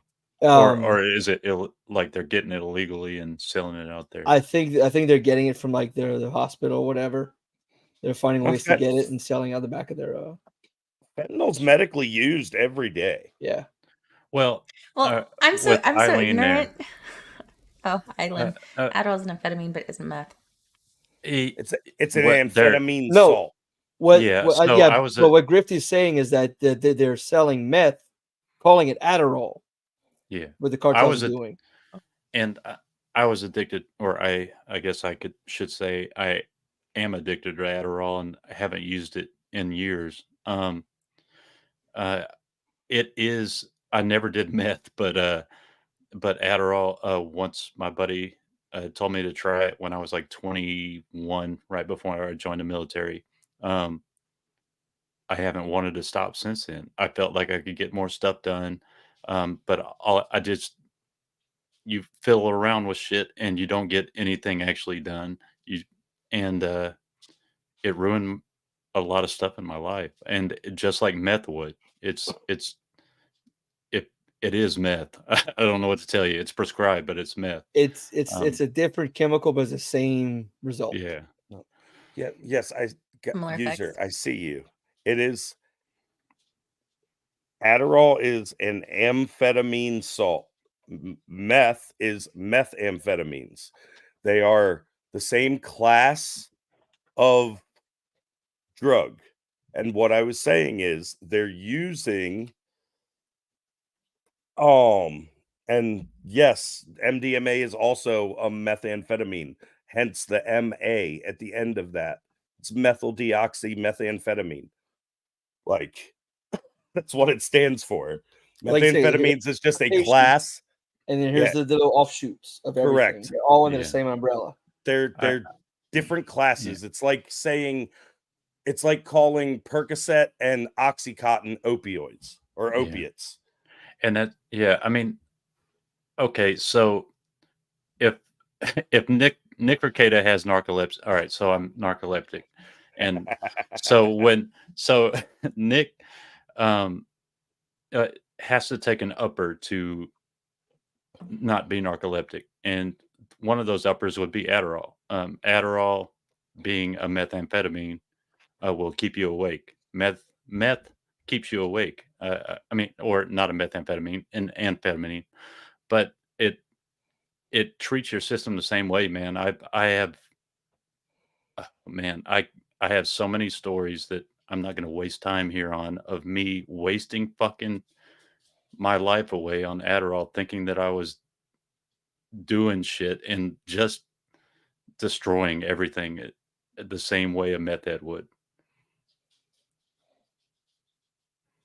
Yeah, I know my ex who was against medicating my oldest for ADHD, and I'm with her. That was my last resort, was medication, and in some cases it works. Case in point, my daughter Right. was failing every class. Now she's pretty much on the ball.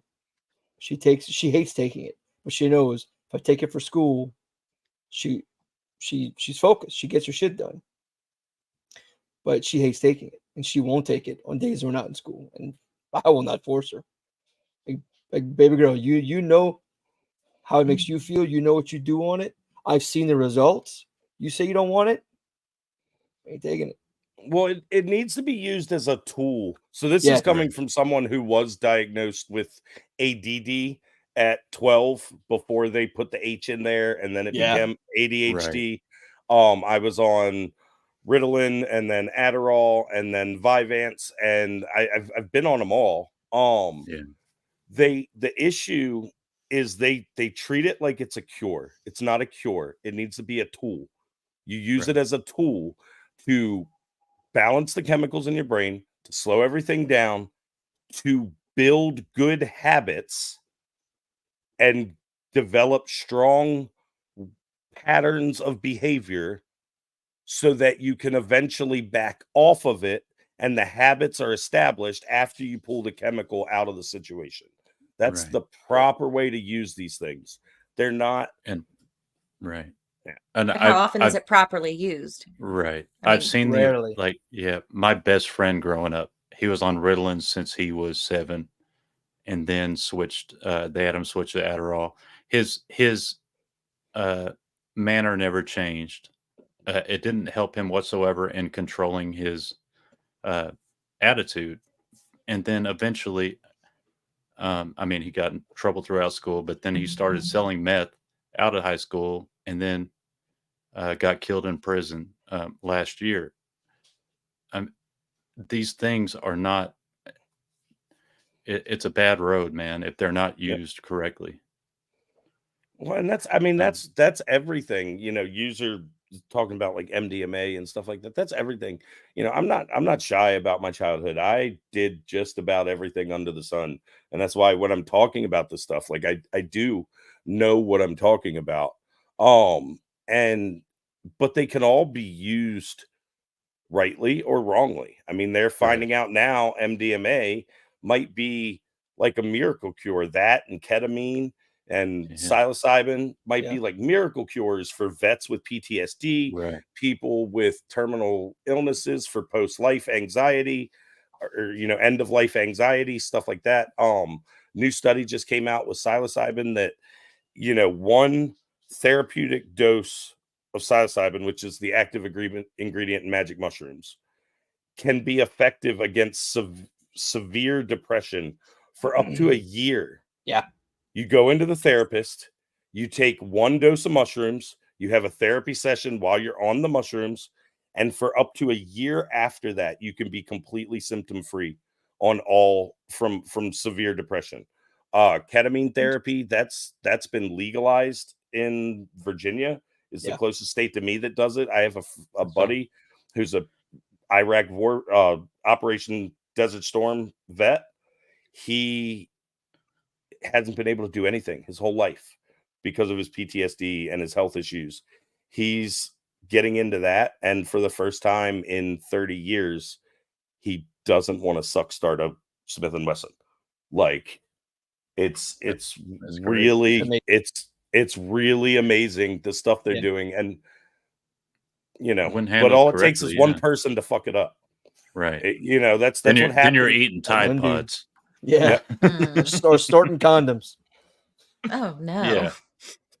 Yeah. I hate it when that was a thing. It was weird, and I don't know if it's a generational thing because we're all of the same vintage, I think, and the parents, right? Kids should be seen and not heard, and I'm not going to deal with that. Just give them pills. And I remember my brother was a wild guy. He was 5 years older than me. My mom used to carry around the wooden spoon because he just would not behave, and so she would beat the boy, right? And it wasn't like trying to get him help. And then even later on, she's like, yeah, I should have put him on drugs. It's like the mindset of the parents of that time. I don't know if it's any better now, but of that time frame, it seems like a lot of people have similar stories as far as put the kid on drugs. I can't be bothered with I was dealing Or with him. I was feel like it's diagnosed happening depressed again. at 15. My parents Is that- was during a 4-year divorce, and I was tossed on Prozac immediately. oh, I wonder why you were depressed. Yeah. Maybe because your parents were going through a 4-year Well, divorce. That's a Right. whole nother ball game. I was kind of happy. I was depressed because my mom married a guy who was 8 years older than me. That's where depression came from. Fair enough. But yeah, they put me on that shit, and it went from nowhere, like no depression at all. I was very, haha, look at me, I'm funny. To Zombie. yeah. And I remember walking into school my senior year, and this is 98 when you can have your medication on you, or you wouldn't like get arrested for bringing Right. drugs to school. It was my prescriptions, got my name in the bottle. I walked into school, and I was a band nerd. I quit all sports. I playing trumpet since I was in 5th grade, so I was a band nerd. Oh, That was I was band and art were French my horn, 3 yeah. things. So there you go. You know it. So I walked in the band hall, and my buddy just came running, screaming, like happy to see me. So what the hell? Oh, we just wanted the next person walked in. We could do that too, and it was you. So we thought, hey, we'll come running, happy to see you. I went straight to the bathroom, took the bottle, dumped it in the toilet, flushed it through the bottle in the garbage can, never touched it again. See, and Yeah. that's why Happy you big and became a shit. cop. Because I would have put that bottle in my backpack, and by the end And of the sold it. day, Sold would have it. been gone, and I'd have had a wallet full of cash. Well, I regretted it later, thinking, man, I should have sold it 'cause I Choices. had no money. So, and I got by stories. the way, I'm not gonna say. Mr. Trumpet Player, I know all the times you emptied your spit valve on people next to you. No, I was I a never did that. percussionist, No. so Oh I my sat right God. behind you. And Are I we all watched- gay? I Band member beef. No, our drum said the bottom. I never emptied my spit valve on people. I just defended the band. I was like I was the guy at the gates of the Roma of the city that they sent out Got to it. go defend the city. I Hey, often I come back was- and my ass kicked. I was always last seat on French horn because my mom wanted me to play French horn. I like There playing you the go. mellophone out on a marching band, but Yeah. Well, I was forced into playing trumpet because my grandfather played, and just we have you gonna play this. Right. All right. And by the time I graduated, I learned the trumpets were the life of the band. Sure, them and you the can drums. say that. Well, Yeah, well, I no, don't know. trumpets and the drums. Trumpets and drums were like, Yeah. we were like Like this. what? We Yeah, were like you're this. touching Yes. tips. Okay. Yeah. Just like that, right there.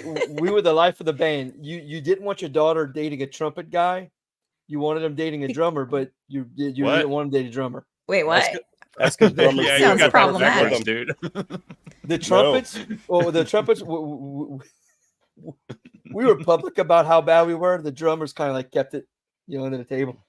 No, it's because no, you know the saying. I'm gonna keep my drummers- daughter out of band in high school. You should definitely do that. Absolutely. Nothing but Absolute weird troublemakers in Private here. lessons.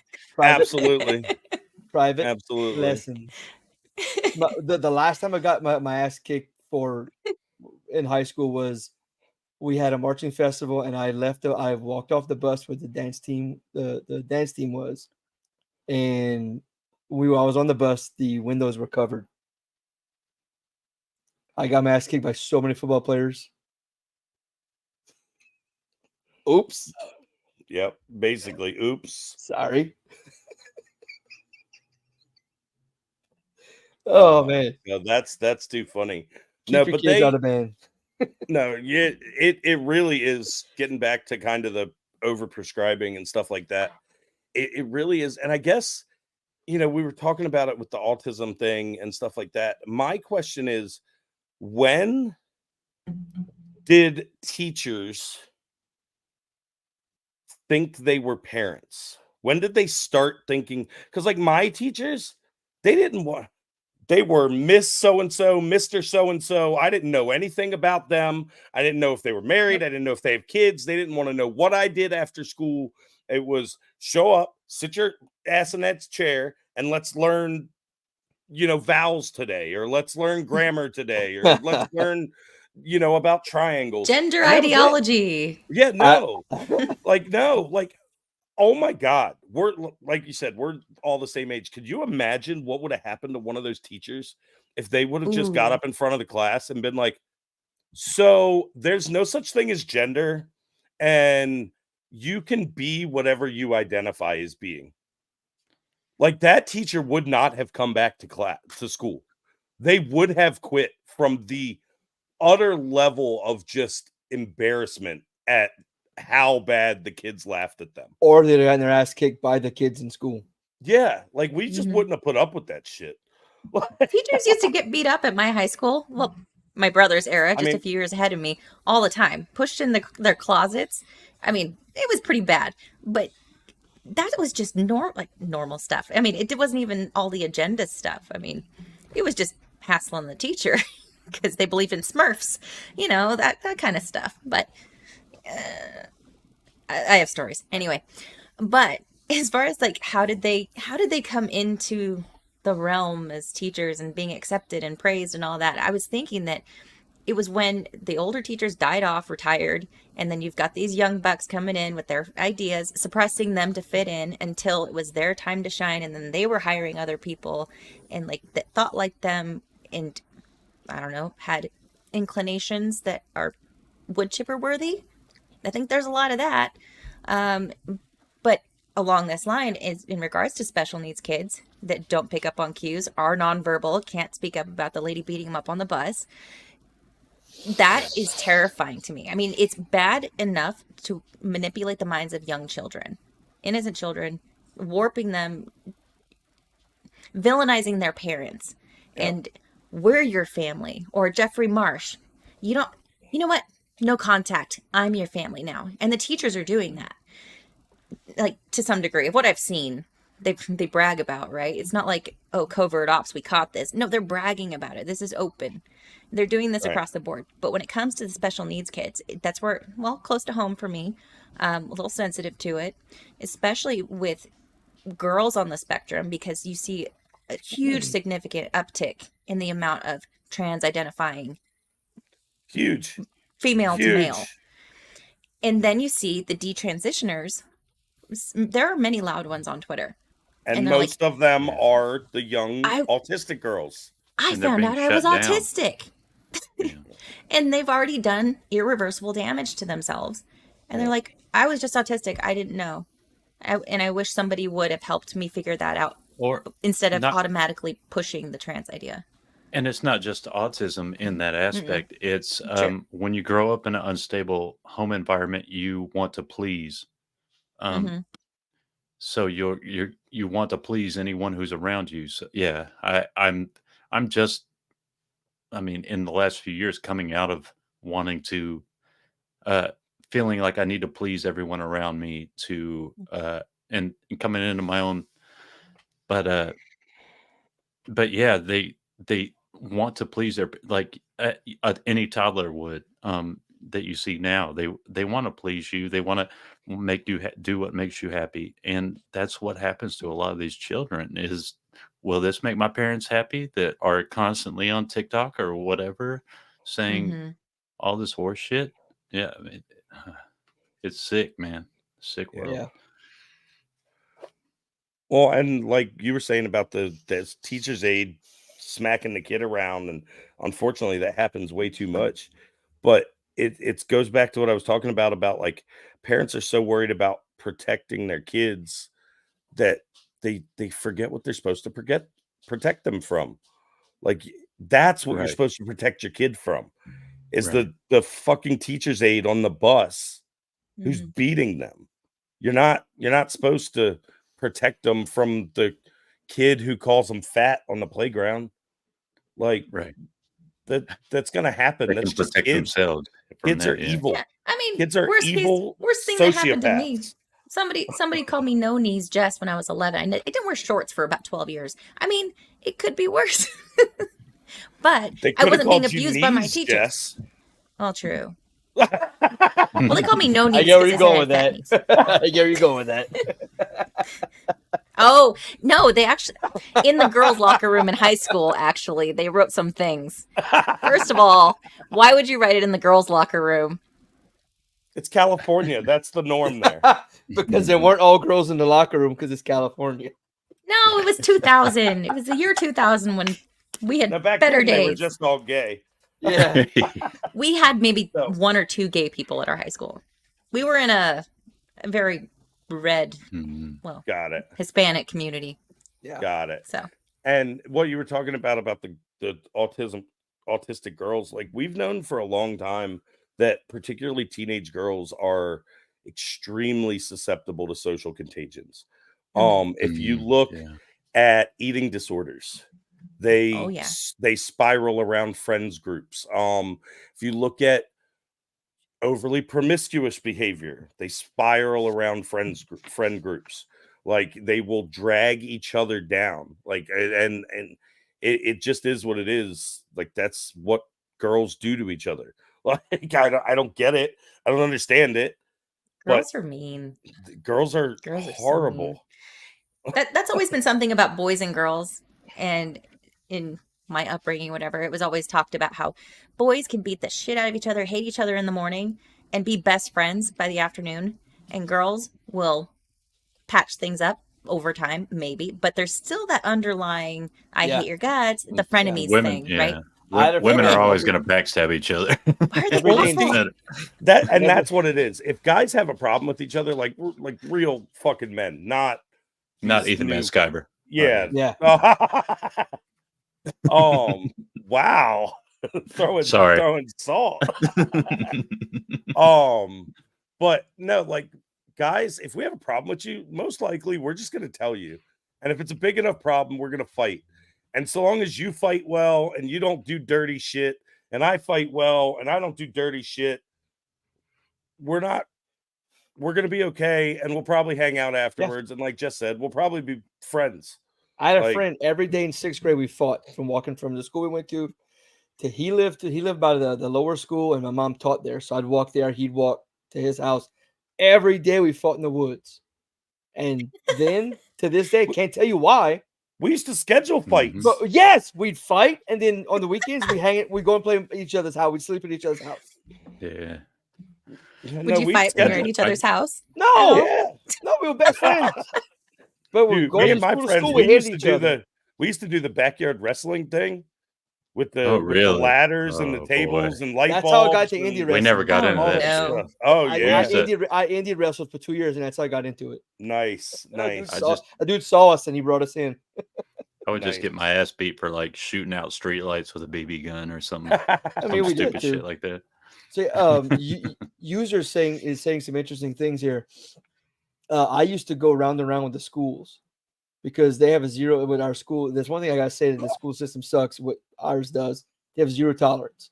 Doesn't matter why you got in a fight. Doesn't matter if you were being pounded and you fought back. You're being expelled. Yep. Yeah. And they used to get mad at Well- me that I wouldn't arrest everyone involved. I'm like, I'm not fucking doing that. Let's look at the video. This kid was getting destroyed, and he got one good hit, and he came to us. No, I ain't fucking defending that. I ain't arresting that kid.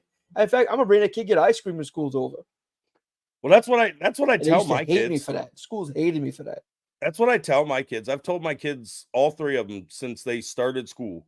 If someone's picking on you, break their nose, punch them right in the face, and then I got you back. First thing they do is, oh, I'll get in trouble. I can't do that. I said, who are you gonna get in trouble from? Well, school. I said, what are they gonna do? They'll suspend me. I said, okay, are you gonna be at school then? No. I say, are you gonna be in trouble with me? No. No. Then where are you getting in trouble? You don't like going to school. They're gonna give you a couple days off, and I'm gonna take you out for ice cream. Like, where's the problem here? Yeah. Yeah. Well, one time I got in a fight. Well, a lot of times. One time I got suspended for getting my ass beat. And my dad was one of those dads that you didn't lose a fight. If you did, you were in trouble. Yeah. So it was a 1-day suspension. I was ready. I was like, I'm gonna go to the front of the street. I'm gonna go hide behind the business. When my mom leaves for school, I'm gonna walk home. I'll be safe. I always get home for her anyway. It's good. Well, it just happened that day I had to go to a doctor to get diagnosed with dyslexia. And I'm walking to the front. I'm remembering, oh shit, my mom's gonna pick her from school today. I can't do this. So I went to school anyway. Yeah. I'm hiding in class. The assistant principal finds me. He says, in my 40 years, I've never had a kid suspended who still came to school the next day. So I'm kind of afraid of getting my ass kicked by my dad. And I told him why. He's like, oh, yeah, well, we're calling him anyway. Yeah. See, nowadays, they'd have called Child Protective Services that had 3 fucking cops at the school and been like, why are you afraid that your dad might beat your ass? Does he hit you? He Does whipped me in the principal's office in front of the principal. Good for him. Yeah. Good for And him. I think I learned. Right. That's what's funny is like I think all of this is a little too late where this generation has learned from our parents' mistakes, where they've learned from their parents' mistakes, but we're not going to beat the hell out of our children and send them to school. Right. I mean, I want what's best for the kid. I would never. So, but I'm also like, I mean, we didn't have any of that shit while I was in school. I mean, you might have had a rough night. I threatened one time to call 911 on my mom. Because she was like hitting me or something. I said, I'm gonna call the cops on you. She handed you the phone, didn't she? She fucking dialed the phone. My mom too. She handed me the phone. She dialed it. Just press okay. Just press the green button. Yep. Yep. She said, you know what's gonna happen? She said they're gonna take you and they're put gonna you leave in some stranger's house. She broke a paddle over my butt after I refused to call. She's like, all right, fine. Whack, whack, crack. Yeah, and see, I'm not a fan of corporal punishment on children. I'm not sure who it was in the group chat, but we were talking about the peaceful parenting and stuff like that. And it's actually something I'm a very big believer in, but that doesn't, I think people take it too far. So peaceful parenting doesn't mean no corporal punishment. But it does mean basically you apply the non-aggression principle to how you parent. Mm-hmm. So if your child is being violent or abusive, say to a sibling or you, then maybe the appropriate response is to defend yourself or your other child. Right. But you don't use it. Correct. You don't use it as, oh, you didn't clean your room, I'm going to beat you with a belt. No. Like, that's how I was raised. I'm not doing that. All that does is teach fear, not respect. Right. And that's what bothers me. I mean, I'm very for the NAP. And I'm having a rougher childhood. I do not want the kid to suffer the same emotional consequences as me. So I have wanted to practice, but the problem is being one of 3 in this triangle we have. And then, I mean, and his mom is very good at only doing or spanking him when necessary. But the father, I don't know what goes on over there, but so do you guys know the difference in like shit, my bad. But so fingertips leave bruises, right? Right. More than anything else. So and so if you say you lift a kid up by their legs playingly, you're not going to leave bruises. But if you pick them up by their legs in an angry manner with your fingertips, you're going to leave bruises. Because in my opinion, that's the only time you're going to leave bruises, unless you're just strange and you just, or you have no strength. Even then, that's not necessarily true. I used to have issues in school. I played all sorts of sports. I did martial arts, and I would have teachers ask me every once in a while, like, "Hey, where'd that bruise come from?" and I just bruised easily. Like some people I'm a do peach. just bruise. Some people do just bruise easily. So I think that's such a hard subject. And even to this day, I just had blood drawn yesterday Yeah. and I'm bruised. Like So, it, but would it be the whole fingerprint set on the if leg? if they bruised easily, that would actually tend to lean more towards the whole set. Because Okay. like When how I hard are you yeah. squeezing with your pinky? Well, that's what I don't understand is because I play with he doesn't bruise easily enough because I pick him up by the legs and we're playing around, throwing him on the bed and everything all the time, and I I don't think leave any bruises. it's a combination of you and how much they're fighting. Like my youngest, my last year I at the get top, what you're saying. I would Are come they home. cooperating? Right. Or Every are day, they- every day I'd come home from work. He knew, meet dad at the door. Dad hands him his flashlight. We walk to the room. I take my duty belt off. I take my gear off, and then I throw him on the bed. I'll wrestle him, throw him on the bed for a while, and no bruises, no marks.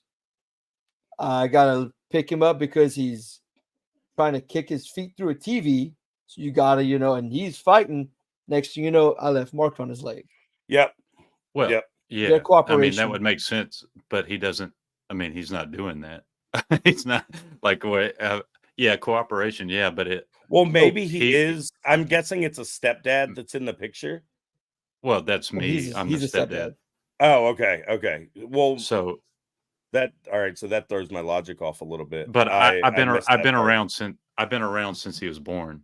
You gotta is the watch the thing. Right. I know There. what I was gonna say though is if there is a stepdad and he like doesn't resist when you're playing around with him, or even it could still apply because are you guys the custodial parents? They have 50-50. The thing is, Yeah, but you can still have a custodial parent at 50-50. oh yeah, she That's is what the I have right custodial now. parent. Okay. Yeah, Do she is the they spend custodial. more nights at your house than at his house? Well, it's Sunday through Sunday, alternating weeks right now. Oh, so it's true 50-50 even yeah, as far as residency. yeah. Okay, well then, yeah, I don't know. Obviously, Yeah. that's something all the what ifs that I was thinking of have kind of been ruled out by your explanation. So, And how did it happen? Because You ask look, questions. this is a big thing every day. Let's go play on the big bed, and I'll pick him up by his legs, and I'm throwing him around on the big bed, not leaving any bruises. He comes back from his dad, look, my dad would. There was a time, the first time I got arrested. Well, we hid in the woods and turned ourselves in because we burned these. What are they called? Cattail bushes. They catch fire real quick. They go up quick. Yeah. And we turned ourselves in because my buddy was up there talking shit to the cops. But I came home that night and my dad had his motorcycle gloves on with the plastic on the knuckles, and but he was sitting there poking me in the chest, but he punched the shit out of me with those knuckles. Oh my God. And Yeah. it didn't leave any bruises, but the fingertips are what left the bruises. Yeah. Those fingertips are the issue there. So when I think of the aggressiveness of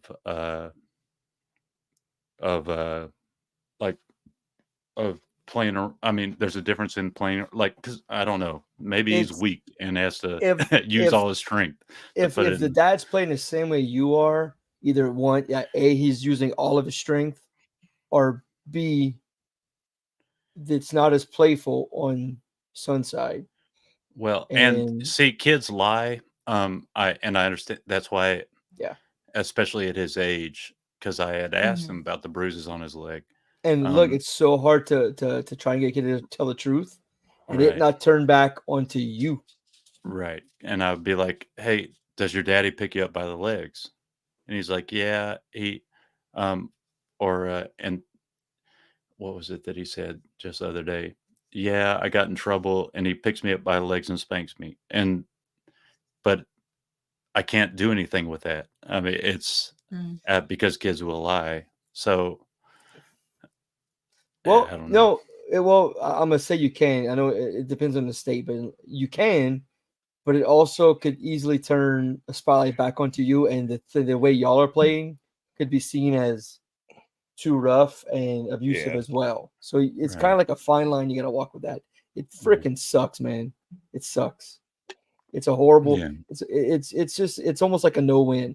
You don't say anything and hope the kid doesn't get injured enough to where they can get old enough Well- and realize you weren't like that and he was.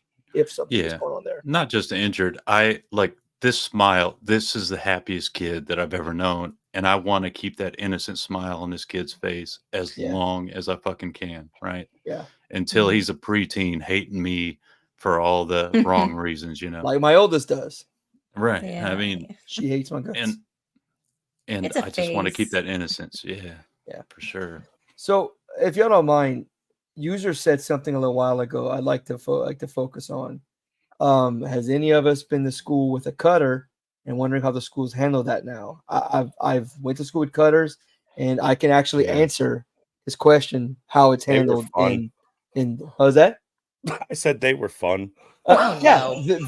Well, Grifty. he's was not attracted wrong. to him. He's not wrong. He's not wrong. In the 90s, they were fun. Now, not so much. Disavow. Now, not so much. They okay. So the way the schools handle them now, back then, they would honestly let you talk to a guidance counselor, and then you go about your merry business. Don't do it again, and they do it again anyway. Now if there's a cutter, it's you swear it's World War III. Everyone is called. Social worker, parents, Right. teachers, the cop in school who calls the detectives.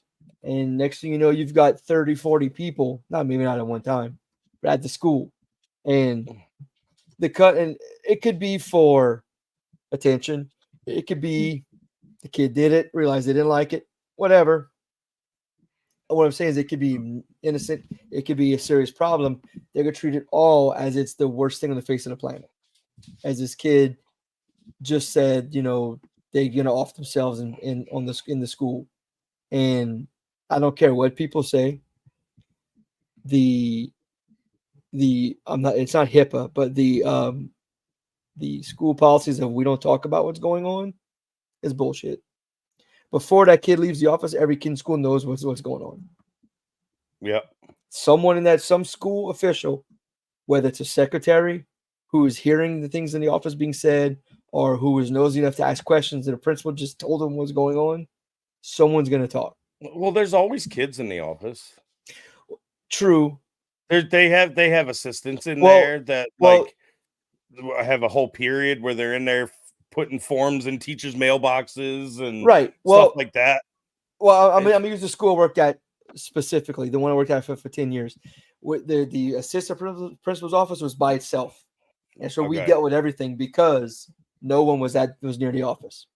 But you'd have a secretary hit the keypad on their phone to listen in, mute the phone and listen, or what you had somebody would talk,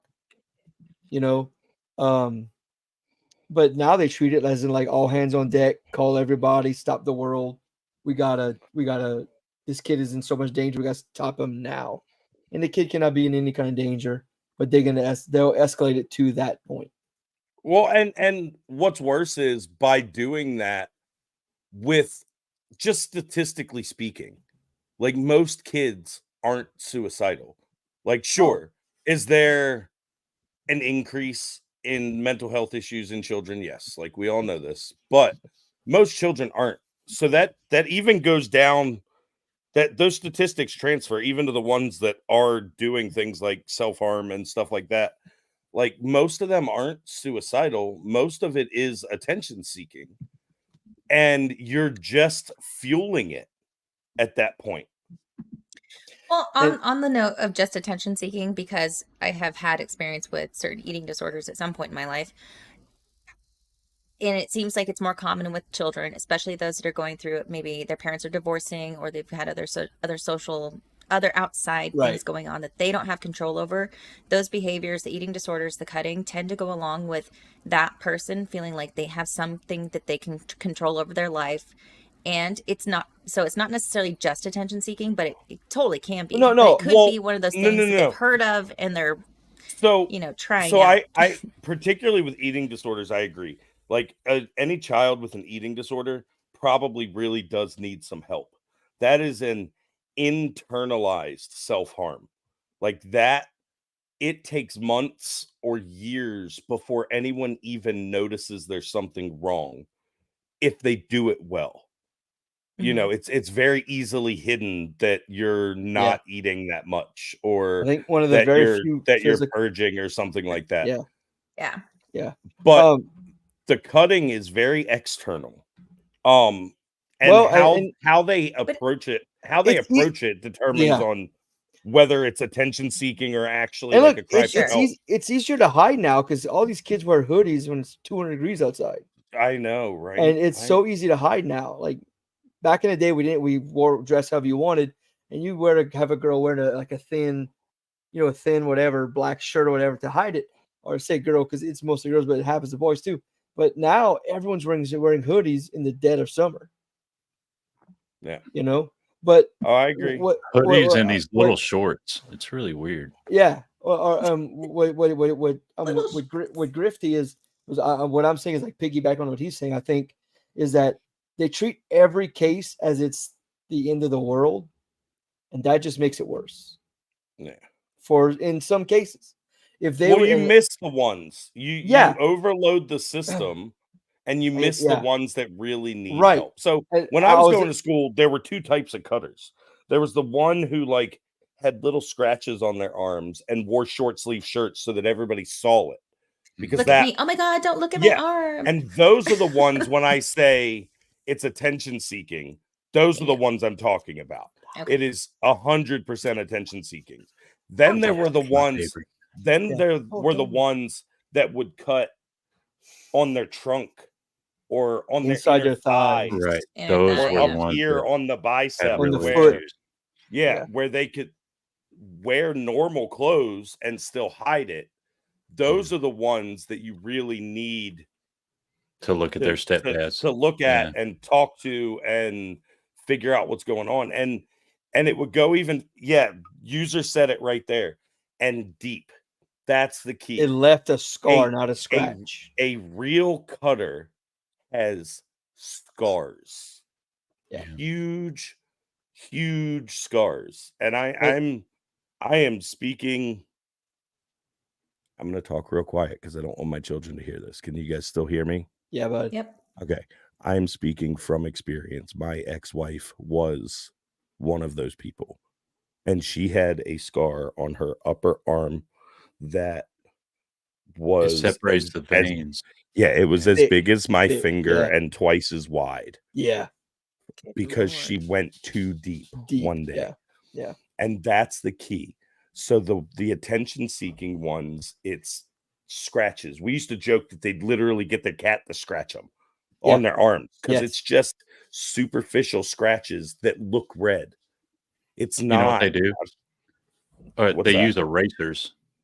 The old erasers, they would use them on their arms for a long time. You erase real hard on one spot. Yeah, it'll burn you. It's a friction burn. Yeah. Now the kids have learned to do the superficial cuts, but do them so often in the same spot, and it's not a big thick scar, but it leaves a convincing looking scar, which eventually scars over time. If you take a pimple, scratch, it becomes a scar.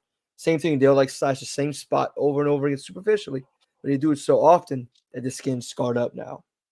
But yeah, that's the attention seekers, the ones that it's a true red scar. You have to look at the overall behavior. The fact that someone is cutting doesn't necessarily mean that they need help. It just doesn't. No. No. So well, to finish what I was saying is I developed a system with the assistant principal that he would get the first notification of something like this, bring it to my attention, and we would slowly bring it to the level it needed to go. If it needed to be full on, all hands on deck, we will go in there. If it was just something we can handle ourselves, after years you start to to develop a good system on how to do it. You know? Can I ask you a question? Yeah. In that process, you said the assistant principal would come to you and you guys would loop in whoever you need to. When was the parent notified? Usually always right away. Okay. Because that's a huge problem nowadays is parental notification. The times I would hold off when I was a resource officer, a lot of the parents were my age. So I knew the parents. If I knew the parent and knew that, hey, we need to hold off just for a minute because calling the mom and dad could make this a lot worse. Be it because I knew about investigations going on with a family member and the child or whatever, or knew who the parents were. Yeah, I was going to say outside of an active investigation. I can't get behind you. Right. I know this dad putting cigarettes out on their daughter. We're going to hold off on telling the dad for a few minutes till we get some more information. That's the only time we have it held off. If I knew, and then what's crazy is the assistant principal was my age. We knew everybody. Our area, everybody. So we knew when we could and couldn't like call the parents immediately. Well, the reason I asked that is because that same logic, and it sounds like you guys were executing it responsibly, like only using your knowledge as an officer of open investigations and stuff like that, and that was like the kind of the hard cutoff. But it's that same logic that they use now to let a child present as an opposite sex in school and not tell the parents about it. We can't tell them because it's with you. It was, if I knew it would be a problem, I won't tell them. Now it might be a problem, so we can't tell them. Yeah. Now there were sometimes I didn't know the parent that we notified him anyway. I was like, look, I don't know this guy.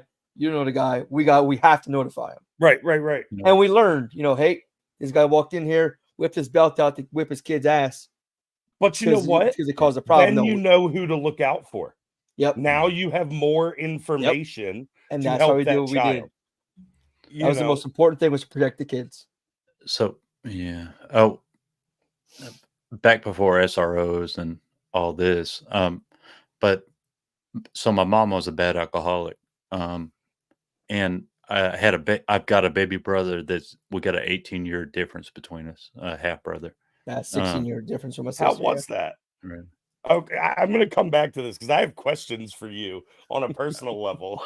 Well, yeah, I ended up having to take care of him for a while because I came over to my mom's house at one time, and she was passed out in the kitchen floor, drunk, and the baby was crawling around.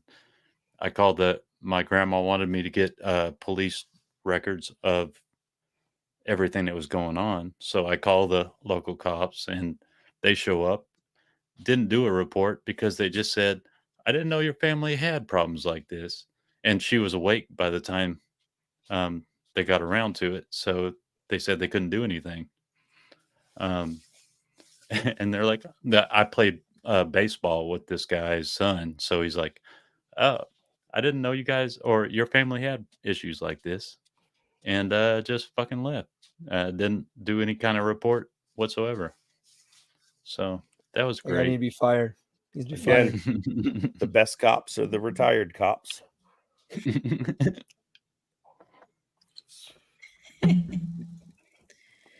Oh, goodness.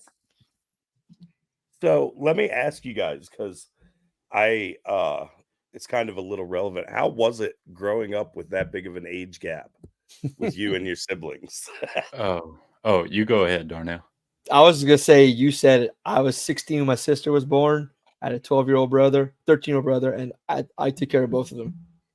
Because mine are 16, 15, and 8. And I have my newest going to be here in June. Ooh. So, yeah. Well, you seem to be wow. a parent that cares, and a parent that's going to be present. So you're already on that right track. I'm 3-0 in family court, so I promise you I care. you're with me. It was my mother. My mother was dating a guy who was 8 years older than me, and they spent every night out. They would leave for a week, leave us with $50 in the car, and hey, food stock, fridge of stock, pantry stock. We'll see you in a week. I take care of my brother and sister. Yeah. That's how my mom was after my dad died. I raised my younger siblings, but they weren't that much younger than me. But she'd be gone all weekend. All we cared about from her was like, hey, can you go to the liquor store and get the keg for the party on Friday night before you go out? And she would. Wow. That was my mom. My house Yeah. was like, we used to joke, we're all old enough, we'll get it. We used to joke that my mom was basically Stifler's mom from American Pie. Like my house was, my house was The where party all palace. the parties were. It was the party palace. There was some suspicions about my mom with some of the guys my age. No, like, oh no, yeah, no. oh yeah, oh yeah. I swear it was wasn't bad. me, Grifty. I'm sorry. Hey, whatever. If it was, just go get checked, buddy. Just go No. get checked.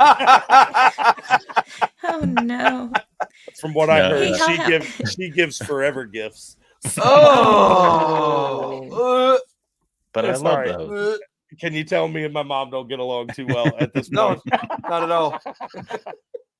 Not a mama's boy. Hey, Never Helhound, did. what was the age difference for you with your sibling? 18 years. So his Holy father, crap.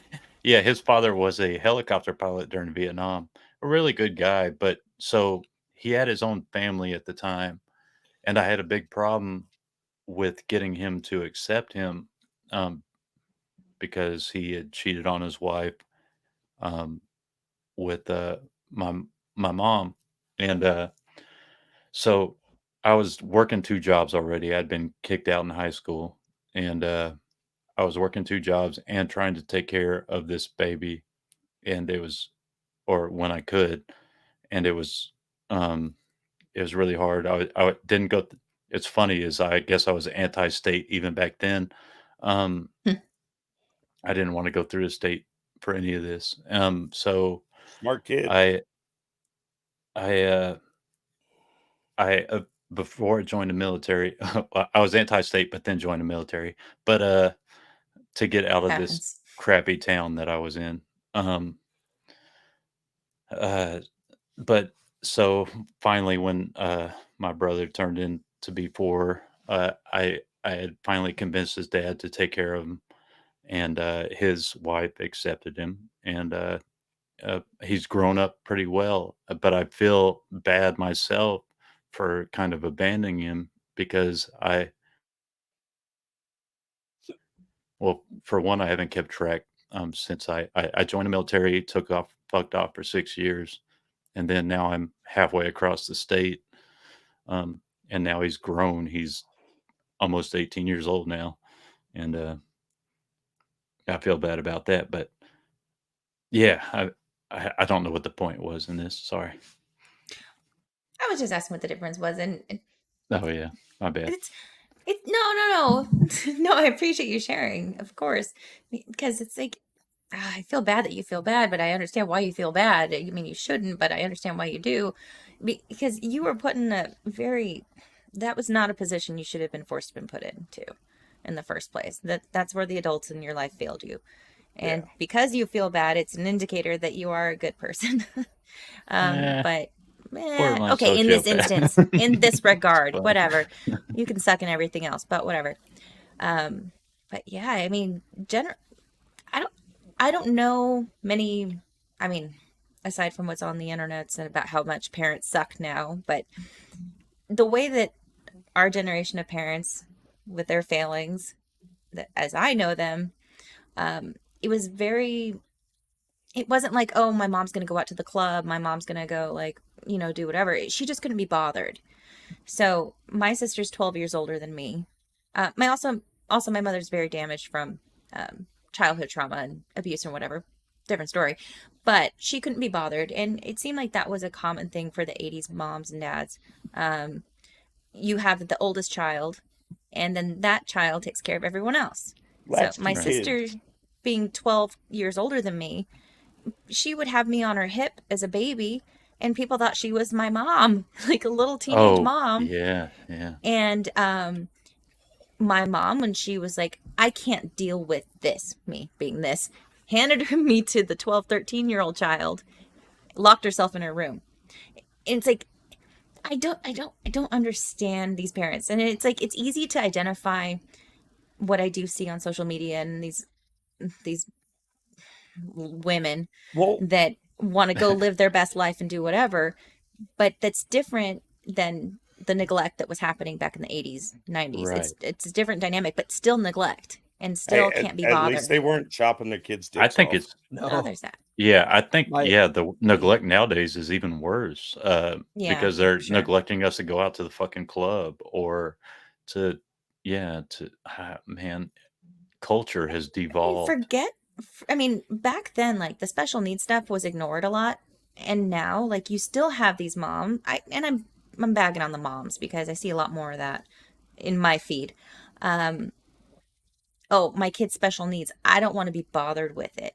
I don't want to deal with it. I'm going to ignore the kid. Either the kid goes on and beats up their teacher in high school over a Nintendo Switch and becomes a problem to society, or the parent ends up doing like, deletion of said child because they can't handle it and it's encroaching on their life, their me time. Oh, it's too much work. The world's gone crazy. I mean, it's always been nuts, but it's like next level retarded. I just wonder how much of, because like, you know, you never go full retard. we know autism exists. We Yes. know all these things exist, but I really wonder how much of what we're seeing nowadays comes from a lack of kind of societal cohesion where we support parents to instill their values on their children. Right. And when is the last time you've seen anything about parents enforcing anything on children in media? right. Well, that's kind of what I'm getting at. And we see all these behavior issues, and we're real quick to go, oh, they have ADHD if it's a boy, or they have autism if it's a boy or a girl, and particularly right now, the rates of diagnosis in girls for autism are just through the roof. But it's like, still if you 1 look in at 4. yes, 1 in but 4 if you cases. look at But the it's rate yeah. of change between the two, the girls chart goes like this, Yeah. Mhm. And and the in my boys chart opinion, just kind of goes like this. yeah. It's And when I go to when I take him to the park, that's another point is these boys seem to be more outgoing than the girls. These girls, in my opinion, seem to be neurodivergent where they don't want anything to do with the boys out there it's like, what is going on? That's why I was asking that question earlier. Are girls more defensive? Because it seems to me, and to you guys, it's different that the girls are more closed off. Yeah. I I think don't know typically they what is are. going on now. Is it a kid? Typically Is they it a biological thing? Is it a? how, I mean, how much Maybe. of it comes from, and obviously, Jess, we know each other. I'm not talking about you guys. But how much of it comes from this attitude of like, oh, my daughter, as she's growing up, wants to play with dolls, and she wants to play baby, and she wants to play house, and I want her to know that she can be more than that. So I'm going to take her and I'm going to put her in soccer and softball and baseball and all these things, because being a mom and playing house is silly. You can do everything the boys want to do. And then that creates this conflict in these girls' heads because naturally they have that instinct to be girls. They do. And I think what you're saying is like these particular types of parents or moms, the feminist types, and trying to like, you can be whatever a boy is and you don't have to, and don't play with dolls because you're Right. better than that. Right. Yeah, no. I was so happy last week. My daughter finally picked up the baby doll that she's always had a baby doll, never wanted anything to do with it. She's always been interested in monster trucks and cars and like all the boy things. They're just things. But last week she picked up that little baby doll and acted like, oh, baby, and tucked it into bed. I'm like, this is amazing. Like, And you're that's doing normal stuff. Like, and to for me, just that's like being human. embrace and You know? amplify. Embrace and amplify. Like that's well, because that is the path to the happiest. I've never met a woman with a child that says anything other than the best thing I've ever done with my life is be a mom. In I real say life, never. you've never met those people. Unless There's you a count ton of them on the internet. Yeah, You're not- I don't yeah. count the fucking. You're not kind of the ones that are pieces of shit parents.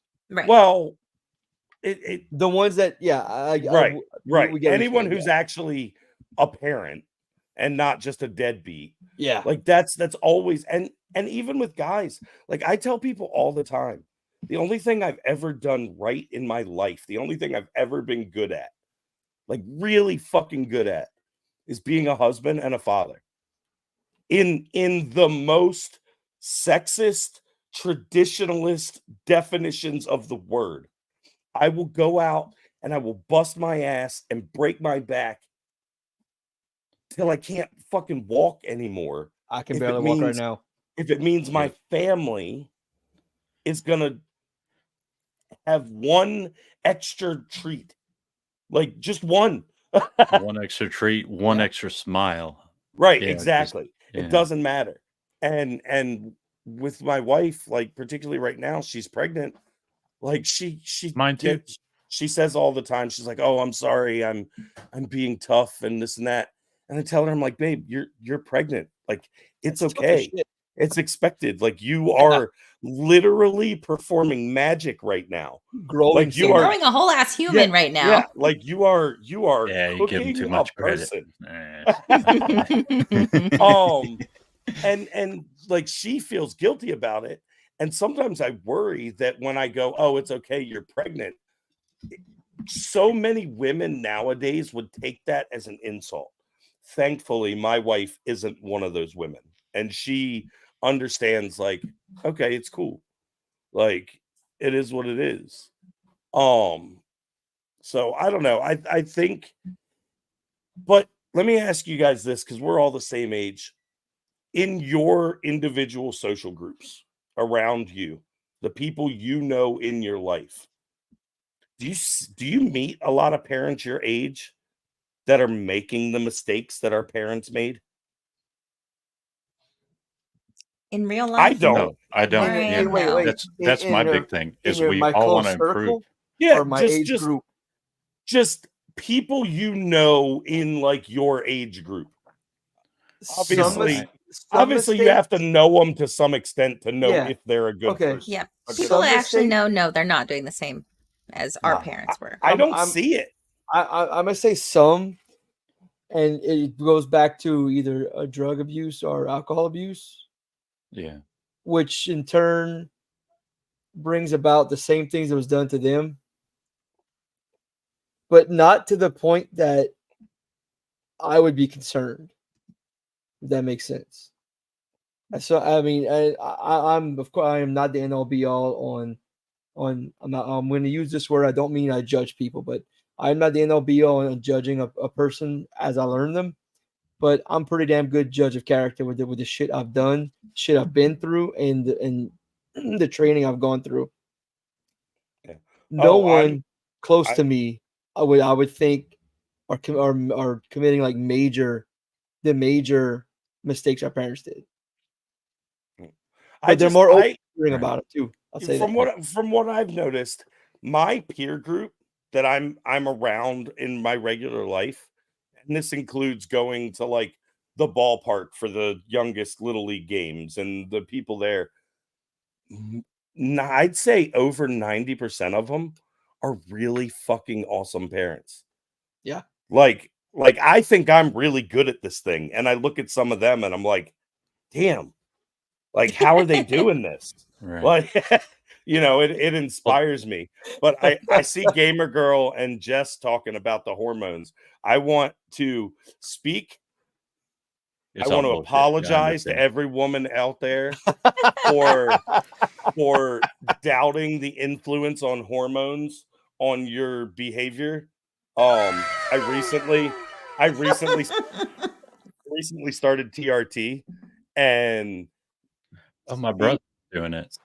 Seeing the influence that having that hormone that I was on being balanced out in my body and the changes it makes, like I I can't imagine.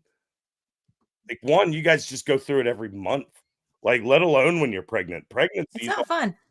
it's on turbo, but you go through it every month with these hormonal peaks and valleys and shit. I couldn't do it. If I'm 2 days late on a shot for my TRT, I want to go play in traffic. Like, it's so bad. It's so noticeable when the hormones you're supposed to have are no longer in play and they're on decline. It's so Yeah. noticeable. So See, shout out Grifty, I'm what dumb. issues? I'm dumb. What's TRT? It's Testosterone testosterone replacement replacement. Okay, Yeah. okay. Sorry. I'm I'm juicing, man. I can tell. I'm on were that you having? gear. Yeah, on that gear, dude. I was out in the oil field with a guy that like on the actual gear. On Oh, actual Yeah, gear. where he's like, Hello, oil yeah, field guy. All right. yeah. Well, yeah. After I got out the military, I worked at like Boise Cascade. They had a I worked on plant the out there, boats. and Got it. then I went out and work out in Texas, but Texas, New Mexico. But yeah, there was a directional driller that, man, he was like, here's what you need. It's all the gear shit and all this. Shit. But with TRT, my brother, it seems, I mean, he's younger than me and he's doing TRT, which seems to be I'm wondering if TRT is going to become an issue later. But what your issues? brother needs to be careful. I don't know how old you are, and I don't know how much younger. Well, I just you turned are. halfway dead. I just turned 35. So Oh, Jesus. Or What does that today. make me? Yes. I turned You cold? 40 in like 2 weeks. Hey. But yeah, But yeah, starting at that young is crazy because well, he's 29. Is he? Yeah, he's 29. He's doing that's TRT. crazy because it will, when you start doing TRT, it will actually cause your body to stop producing testosterone. Right. That's what I was thinking too. We're going to it- start seeing the problem with Joe Rogan talking about this years ago is what I foresaw this years ago when Rogan was talking about is as popular as he was is, I'm sorry. And I like Rogan. Don't get me wrong. But promoting TRT, younger people are going to start wanting to do it. Well, and that's where he messes up is he doesn't make it clear. Like a lot of people don't realize Rogan's almost 60. Yeah. Right. So TRT for an old man who already has his family and everything else is one thing. But like starting it, you're basically agreeing to be on it forever. Because your body will stop producing. So the only way you'll get it is through the injections or the gel or whatever method of uptake you do. Yeah, there's gels, but you can't use those. I'm not able to use the gel. First of all, the injection is the best way, but you can't use the gels at all if you're family planning or particularly if your wife's pregnant, because just touching it can cause a miscarriage. Oh, really? Wow. Yeah, that surge in testosterone in their body can cause them to miscarry. So that is crazy. There's a lot that goes into it. It can also affect fertility. After a while, it's not like a right away thing, but once you're on it for a year, 2 years, something like that, like it can start to cause sperm counts to go down and stuff like that. That's why we got one on the way. That's what I need. We're me and my wife have already set the rule. No, all the kids all the time. You guys were talking about these problems of like, oh, how do I know if it's autism or if it's just behavior issues because they're a single child, an only child? Well, there's a real easy solution. Make them not an only child. I take issue with that. Also, I'm too have old. Babies, people. You know what? You're babies. You're 40. You can produce children for a lot longer than women. Wait. At least one more. Can producing and wanting to producing are two different things. I want nothing, I don't want else, any more. I'm so excited. Even at 40. Well, this will be my fourth. I have 4. Well, I have 3 here, 3 boys, and I'm having my first daughter in June. I always wanted just one. Just Girl one. dad. But get two and not two. one of these fucking gay ass girl dads. It's like, oh, I'm gonna do makeup with my girl and stuff. No, have you guys seen the The picture of Rock? the No, Rock? hey, oh, time out, No, time out, time out, time no. out, time out, Uh-oh. time out, Controversy. time out. I said the same Before we shit. get into this, it's nothing but love. Yeah, just so you absolutely, know. absolutely. Hey, I said the same shit when my oldest daughter said, "Daddy, makeup," and dude, the first time your daughter will ask you to do it, you're going to crumble like Nope. a 2-week-old cookie. Nope. You're gonna do it, and you're gonna let her. Yep, you're gonna let her take pictures and put it online. You Nope. will. Nope. I'll We'll bet see. you $100 right Okay. now. Okay, to be I fair, will my tell her dad never let no. me do that. I will tell her no directly Uh-huh. to her face. And you know why? Why? Because as the father to a daughter, my number one job is to set the example of the type of man she should look for in her life. And no I agree. man that she finds in her life should be okay with letting her put makeup on him. I agree about setting that standard. Yeah, I But- even, it's funny. I even asked my wife the other day. Yeah. I was like, does it make me a bad dad? Because I saw that picture of The Rock with his daughters, and he's got a wig on and putting all this makeup on it. I Yeah. showed it to her, and I was like, does it make me a bad girl dad if I look at this and I go, I don't think I want to do that? And she said, no. She said, I can tell you my dad never let me put makeup on him, and he's about my favorite person on the planet. Yeah. So I'm the guy that dressed in drag for fun at a scavenger hunt in high school. I think it's hilarious. I don't do it for it's funny. It's, to me, everything is comedic. Everything in this world is funny. I want to laugh 100% of the time. So I'm like, yeah, girls, like I got pictures of from last year. I had like a long beard. They braided and put bows in my beard. They did it to my hair. They put makeup on me. It was hilarious. But when it was done, it was all done. yeah. I don't feel like it changed their opinion of me. But Of course it didn't. It changed my opinion of you. well, good. Hopefully in a good way. Look, y'all can call me Oh Cat my. Williams. No. Y'all can call me Cat Williams. Them joggers ain't never getting me in a dress. Never. Them joggers ain't never getting me in a dress. Okay. So not because my dad never let me put makeup on, never let me do all those things. My dad to me was unapproachable. He was stoic. He would shoot hoops with me in the yard. He would do that kind of stuff. That's how mine was. But it was more That was like, it. no, That was it. you're a kid. You do kid stuff. That's not me. So Yeah. I don't know. And that's kind of how I am. That's how I've been with my boys. My Like, dad they're- still hates that I'm a goofy and I want to goof around with my kids. He thinks it's dumb that I laugh at my kids and try to make them laugh and laugh at the stuff they do. He thinks it's stupid. Yeah. So I think that's too far. Like, I laugh. I'll tell you what. There's a having good balance somewhere in Having there. Come on. teenage sons is one of the most fun things I've ever done in my life. Yes, my dad taught me how to now, do that. now that they're teenagers, Not me. and I can actually joke with them, like I joke with my friends. Like, they're not sensitive anymore. If they're walking by and I reach out and slap them in the chest real quick, they don't start crying. They just hit me back or something like that. And like that's the bond that I think particularly a father and son should have.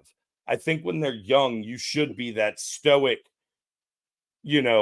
kind of larger than life person. Like, you should be their Superman when they're little. And as they grow up and as they mature and as they get closer to manhood, you let them in just a little bit closer. You bring them in, you teach them the stuff that schools can't teach them, which is like, hey, I'm with someone you. might make fun of your mom. It's not that big of a deal. Right. Like, someone, Right. your friends might call you gay or might, say you're a loser or something like that. Most likely they're just fucking with you. Stop being so sensitive. Right. Or they're jealous of you. Just Yeah, whatever. because working Yeah, in the just whatever. construction industry, I noticed these young kids coming up would get on the job site and you couldn't joke with them. And because of that, they didn't become part of the team. And you don't, Yeah. they don't Yeah. look to the guys working with them as like this knowledgeable elder and take the knowledge from them. You're So just a there's this- rude old man. Yeah, exactly. And now there's this skills gap. The new generation has been brought up with, that hurt my feelings, I need to tell an adult. So when they become an adult, they go in going, well, that senior position person that's been here for 30 some odd years has all this expertise and all this knowledge Trust that the can be experts. shared. He's a little rough around the edges and he says some offensive things, and they're not sensitive to things that I'm not personally offended about, but he's talking about a group that is sensitive and I take offense. So my mindset of these kids, or as one of these new adults in the world, I would think that they have the mindset of, I need to tell somebody because somebody else's feelings could be hurt and subsequently my feelings are hurt, versus just doing the goddamn job. Forget all of the things. You're not like, we grew up with, oh, that hurt your feelings, pussy. Like, Yeah. Suck it up. Yeah. fine, deal with it. I'm Now gonna drop some they've F-bombs. been groomed Dude, with that when mindset I- that you tell somebody, you cry about it. Well, you tell somebody within the state. Right. You- HR, you go to HR. Tell someone of Immediately. authority. Yeah. Look, That's me and my dad great. have had a we've almost 2-month fight because I called my dad about 8:00 one night to talk about something, and I had my 4-year-old said, "Hey, when Paul answers, say what's up, old fart." My dad Right. answered. He said it. My dad said nothing. Then he goes, "What was that?" I said, "Hey, he called you an old fart. I said Uh-oh. to tell you, hey, what's up, old fart?" Because I thought it'd be funny. We and him have been fighting for 2 months because of that now. Yeah. Oh, I think it's the no. funniest shit in the face of the planet. Look, you said your dad might be watching, right? So I don't want to Me? respond. No, my dad's. Oh, No. okay. Oh, Well, okay. he's not going to watch today, but he'll watch. My dad knows it, nothing in a about few days. technology. Okay. I would look your dad in the eye and tell him, here's the deal. Knowing my children is a privilege. You can either get the fuck over it and deal with how I raise my children, or No, you wait. can lose Well, that privilege. And And I'll I tell did. you, that's what This I is- did with my mom. I when told I- him when I I think there might have say- been some cross. Yeah, wires there's some here. crossing there. Sorry. My bad. I did, but not like that. I told him, said, just like I told you, comedy to me is number one over everything. Everything is funny to joke about. It's true. Everything. If it can't be everything, then nothing can be funny. That's how I feel. So if you want to be offended by a joke he told you, then that's your choice. That's how I live. That's how my kids live. Yeah. Oh, they disrespect you. So you're right. My kids do disrespect me to an extent, but it's not because we joke together. Two of them they come from their mother's house and bring it into this house. But it's not because we joke like Right. that. Yeah. 100%. Jess, can you kind of explain the pet human thing? Because Oh. I think somebody would agree with you on the pet human thing when it comes to But- me. My take on it, or how we got our wires crossed? No, your take on the pet Oh. human. Yeah. Oh, I thought I explained that earlier, but No, okay, no, so but- my Yeah. Go ahead. I think someone is here Wait. now who he wants to hear. I think Oh. he's saying I need to hear this. And I'm you- Okay. agreeing because I heard nothing about pet humans. Might- So I'm maybe I- intrigued. if you in the audience is here now, words are hard. You might have missed my explanation of me referring to my child as a pet human at some point. It was not anything negative about. There was nothing negative about it. It was Lies. shut up. It was because at the time my child had become an installation in the family, in the home, where fed her, bathed her, engaged in play, didn't give anything back. Like no, there was no feels. It was as if you had Having a a pet. hamster that you loved and you adored and you took care of and you did all the things. hamster's not saying I love you, not talking to you, not acknowledging you, all the things, right? But you talk to your pet human as if they are, and you create this like little narrative in your own head, right? You create this conversation that you're having with this human that is not talking back to you, and you act like they are.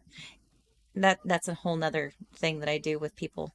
But but in this particular instance, I had described her as more or less like a pet human to her therapist at the time. And the therapist thought it was funny. And she's like, that's really appropriate because that's how a lot of these kids in my child's situation present. Meanwhile, said pet human is absorbing everything. And I didn't know that at the time. It was just my natural instinct to create these one-sided conversations, and I'm pretending she's actually listening to me. They are actually listening. Oh yeah. And then eventually something clicks, or had clicked in my own kid, and it was like, oh, she remembered the thing that she ignored me eons ago, and you got to do it. Like, Hold even on. though It's even worse than that because yours is Uh-oh. still young. Yours is still young. no. Mine every day, like, blow my mind. My teenagers, because for 15 years, for 16 years, I have been like drilling these lessons into them, and it's a parent kid relationship. There's pushback. There's I don't have to listen to you. Blah blah blah blah blah. Yeah. But now that they've gone through puberty, they're getting into I'm manhood. looking forward to that. It's not fun. It's not fun. But I see all those lessons that I put in for years. I see the sprouts coming up. Like the garden is blooming. And they were listening. And it's mind-blowing because I think about all the stress that I had to deal with when they were, 5, 6, 8, and I was like, oh my God, why won't this thing listen to me? Right. And now I see them and they did hear, they did get it. They just weren't able to put it all together They because can't, they were a child. And to see them, and if they're listening right now, I will eat shit on this for like the next 2 weeks. But to see the men that my 2 oldest sons are growing into makes me infinitely proud. Like infinitely proud to see that in this fucking chaos of a society that we're growing up in, I know that I've at least replaced myself and offset their mother in the next generation. And I still got one more to go from that mom and a new one coming from my new wife that I know is going to be an awesome woman because her mom is, and dad ain't going anywhere. So that's the one thing I'll tell parents, particularly of young kids. It's frustrating. It's painful. They do, like, until they're like 6, your dog will give you more affection than they will. Like, you're not wrong. Yeah, like, you're not wrong when you say you're like, just maybe 6 is a little old, maybe 4 or 5. But like those first couple years, you're talking to them, they're not giving you anything back. They're not. But it does pay off, people. Like all these people walking around 25, 30 years old going, I don't ever want kids. Like, we are in for some trouble in 20 years. When Right. all those people, particularly those women, grow up and their clock is done. They can't have kids anymore. And they realize the mistake they made. Like, you think things are bad now with the quote unquote Karens? Give it 20 years. Give it 20 years. Yeah. Oh yeah. 100%. What is happening? Yeah, I don't know. I missed it. Look at the private chat. That's what I see you guys going off, and I see 9 notifications up in the Yeah, private that's chat. what. And I'm Me like, too. what the fuck is happening? Let's I just be didn't do clear. nothing. I didn't I- do nothing. I've been chilling with my Russian friend, Mr. I got Smirnoff water. here I've got all water. night. Water. I have very strong pain medication. I got to take in a little bit, so I can't drink anything right now. It's water. Sure, I'm drinking It some looks water. like it. It's adult Cheers. water. Cheers. I'm only allowed a few waters a day, so I It's don't get distilled crazy. water. It's distilled water. Oh my god. Allowed. Hold on. You said allowed a few waters a day. Last Thank you, I Mr. checked, Scott. you're a 35-year-old grown-ass man. Who the fuck is allowing you a Don't do couple that. waters? Don't do Me, I'm allowing. that. Don't do that. Oh no. It's not wine tonight, it's vodka. Oh, it's a fun It's night. vodka. Vodka bundo. She added F Damn. at the end of Sorry, vodka. sorry, Hellhound. I think I might have stirred the pot for you a little bit tonight. It's okay. I'll get pregnancy Oh hormones. my goodness. They're a joke. They're not real. It's a pleasure to meet you. Yeah, This they're is not me. real. This Yeah, is what I man. do. Yeah. It was good meeting you in the chat. Good to know you like Malice, man. I haven't listened to Michael Malice in a long time. Or see, the problem I had was with Michael Malice, Dave Smith, a lot of the guys. I was getting so fucking angry years ago because I stayed to myself. I had to cut that stuff out because I was getting so mad at the world that I had to just cut it out, man. And Nah. I still believe all the principles that You have Malice. to embrace it. You have to embrace that anger, man. We need more warriors on the front line saying, "Hey, this fucking world is fucked up, and our parents did a shit ass job of leaving a good world for us, but we are not gonna do a shit ass job of leaving a good world for our children." And that's my motivation every fucking day I wake up. What? Sorry. No. Go ahead. I've talked way too much. No. I was responding. Somebody's to, in trouble. I talked I too didn't much. do anything. Before we went on, I talked too much. Didn't do nothing. Gamer Girl says, I allow him a few waters every day. Yeah. I'll take the waters that I can get. And There that's you always go. Going off what you said, Grifty, I know I talked about Gen X at the beginning of the show, and we're the generation that don't give a fuck or don't care. But like a lot of people went to school with at the same time are like, look, our parents left us a shitty fucking planet. We don't care, but let's leave something good for us. Let's do something good for our kids. Let's leave a better planet. Yeah, but the good I'm talking about is unfortunately not the good that most of my generation agrees with. Yeah. I'm a Javier Milei, Argentina. That's the type of good I want to leave for my family. One where there's a whole lot less fucking government. You know what sucks is I was talking to my dad about this, and he's like, "Yeah, Argentina goes through this though, where they'll bring somebody in and then change it a few years later." Well, I was like, "Man, South but he's America doing always such a great does that. job." Yeah. So, I don't know. what's crazy Venezuela is, or not Venezuela. El Salvador is giving me hope though. yeah, El Salvador, I saw that shit, huh? But he's doing such a good job that they're like, I thought it would take a decade to see Malay's what he's doing to come to fruition, but we're already seeing the benefits of it. And yeah, I mean, it shows.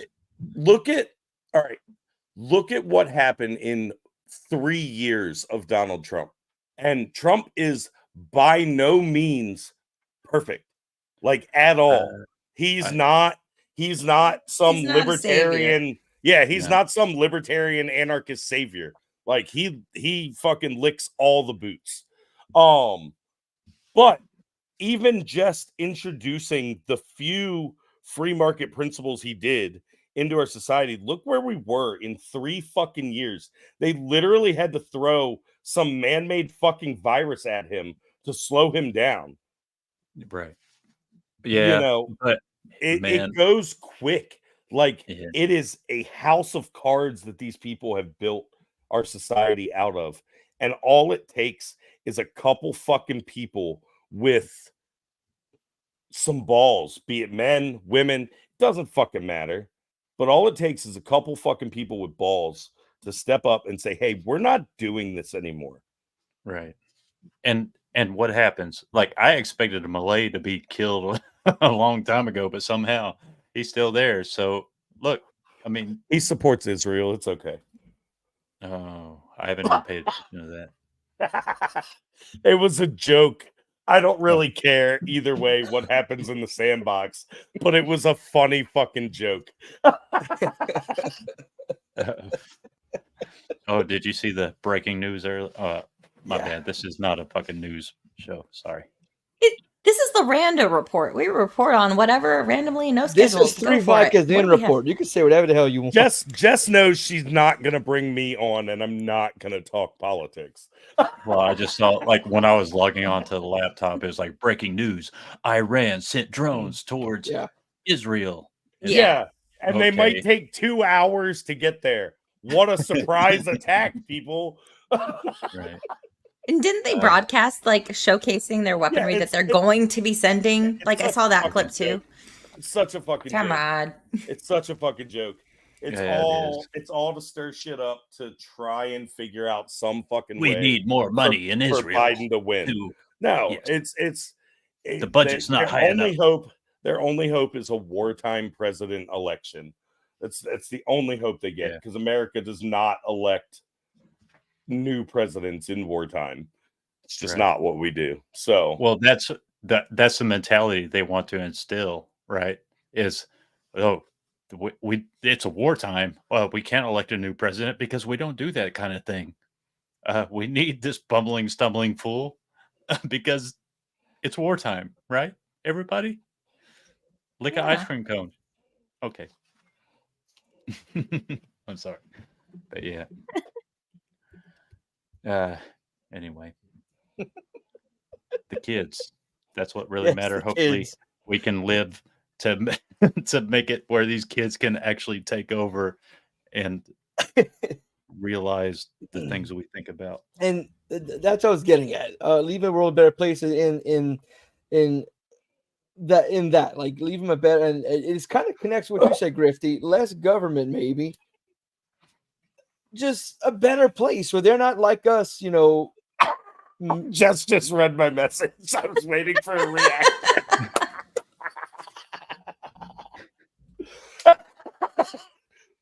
Sorry. Inside jokes. Yeah, no worries. Wait a sec. Oh, I know the deep lore. you too. All right. Yeah, sorry. User, I graduated high school with business math. I didn't take algebra 2. Is that algebra 2? Yeah, I didn't take geometry 2. I graduated with business math. Thankfully, I took it because that saved my ass. Yeah, well, I'm a carpenter, so I have issues with that with my kids, because they're always like, why do I have to take geometry and trigonometry and blah blah? I was like, well, if you ever plan on taking over the family business, well, no, I you get might that. need to know those things. That makes sense. And look, I'm not knocking getting an education in that type of math, but like, I was raised by my dad and my grandfather. My grandfather was a World War II vet. It was you do it yourself. You build it all yourself. They taught me how to do that stuff as a kid. Measure twice, cut once, all that shit, how geometry works, which is good. But making like, hey, you need to take geometry too. Then you need to take trig. Like, no, I fucking don't. Teach me how to balance a checkbook and pay my taxes, which I disagree with taxes, but you get where I'm going, right? Teach me valuable stuff. Oh, God. I'm afraid to click over.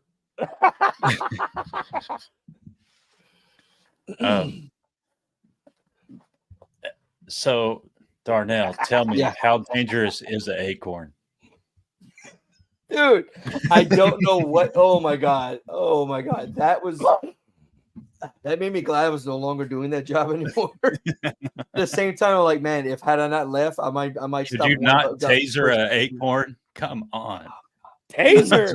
That acorn would be lucky if it got tasered. Oh that God. That dude was like the chick in fucking Detroit or whatever that was like taser, and then shot the dude 4 times. You know, out of all these, the one that really still bothers me is Daniel Shaver. Who's that? Daniel Shaver out of Nevada. The guy they played Simon Says with in the fucking hotel hallway a few years ago. The white guy. So I think it was about 2018. Daniel Shaver, he's a white guy working for a pest control company. He had an error. I think it was a pellet rifle that somebody reported at this hotel in Arizona, or was it Arizona, Nevada? Whichever one's the like craziest that always kill everyone. They sent the SWAT team there. They got him playing Simon Says on the floor. He's sitting there crying. And they ended up shooting him. And then the officer gets he gets off and they're paying him disability for life. But fuck that. It's a really disturbing video. Daniel Shaver, if you look it up, it's really sad. But it's one of many. But that was one that's always stuck in my brain. Yeah. And sorry, I'm not trying to talk shit about. No. Call a spade, dude. Call a spade. 100%. Piece of shit, they gotta go. I'll talk shit about all the cops because I grew up in South Baltimore, and I'm still to this day the only person I know who's had a family member shot and killed by the police. Yeah. So, my dad was shot and killed by the police. So that's one of the reasons. In all reality, he was a criminal. Like, he did bad things. He made stupid decisions. Did he deserve to die that night? No. Was it a mistake? Yeah. But he made a whole lot of decisions up until that point.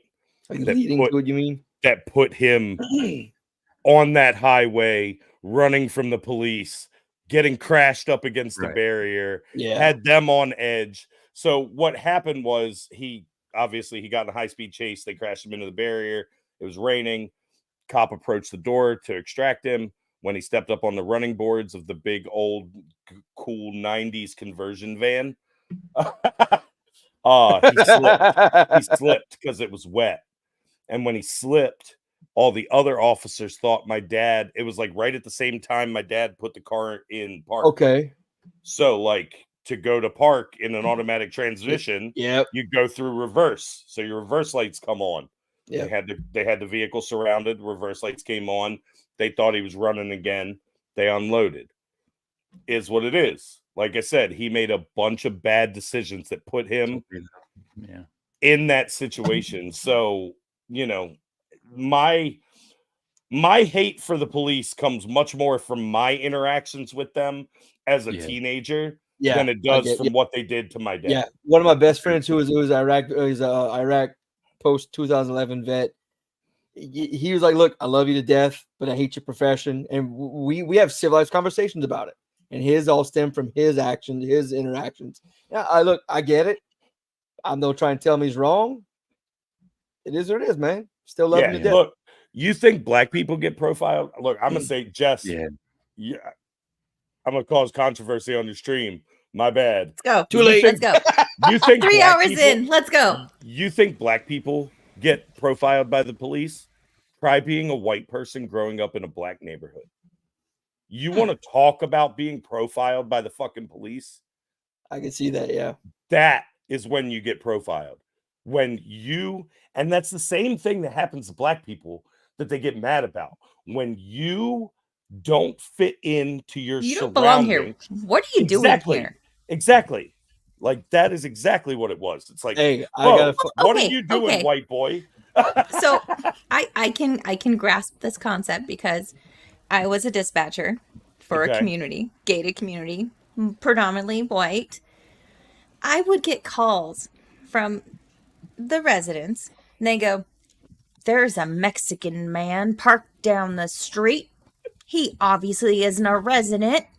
And it's like, what do you want me to do? Is he doing anything? You're right. And they're like, right. well, he shouldn't be here. It's like, oh, but is he doing anything? Like, but because it was a gated community that had like this, so you paid extra money for the police, right? So officers typically there didn't have a whole lot going on. So they'd cruise by, be like, "Hey, what's going on?" And they'd be like, "All right, have a good day. No big deal." So the neighborhood got to see that the police responded to their concern, and the cop was like, "Yeah, no, whatever. It's that was stupid." every call. That's how I responded to grew him. up- Hey, what's up, brother? What are you I doing? grew All up right, in a cool. black Peace. I'm neighborhood. out. I grew up in a black Yeah. neighborhood. I didn't have to worry about my neighbors calling the police. So, Grifty, on that note, I made it onto patrol, and so in this area where I live in, there was one black neighborhood. I mean, now there's more, but at the time I was growing up, there was one black neighborhood. Went to school with these cats. We were all good. In fact, one of them was a cousin by adoption. So I get on patrol. My sergeant's black, and his whole thing is, I'm going to teach this little white boy. He hated me because he said he hated me because I was white, but we eventually grew very close. So I'm going to get this a white boy. He sends me to the neighborhood. And he goes, "All right, you park your unit and you walk down the street." Now, at the time, any cop went down the street, they weren't shot at, but you were basically attacked. And he was thinking, he got me. I got him. I got this little boy. So I park, like, all right, no hesitation. I walk down the street. About 15 minutes go by, and he's still sitting up there, and he didn't hear a call for help or nothing. So he gets in his unit, comes down the street. He sees me sitting in the driveway of an old black man. We're eating food, eating white beans and rice and fried shrimp. He's like, he pulls up, he goes, "The fuck is happening here?" I said, "I'm eating lunch." We worked night shift. It was lunchtime. Like, "I'm eating lunch." Code 6. Dude, Yeah, that I'm eating hits lunch. so close. That hits so close to home because Go ahead. No, and he's legitimately pissed off. And the bad part of the street, and the street's like a mile and a half long. It's the bad part at the end. He's like, "Put that food down and go." Dude, the old man started chewing him out, lowering the dog. Said, "You leave this little boy alone. He's just doing his job. He's just patrolling the streets, blah, blah, blah."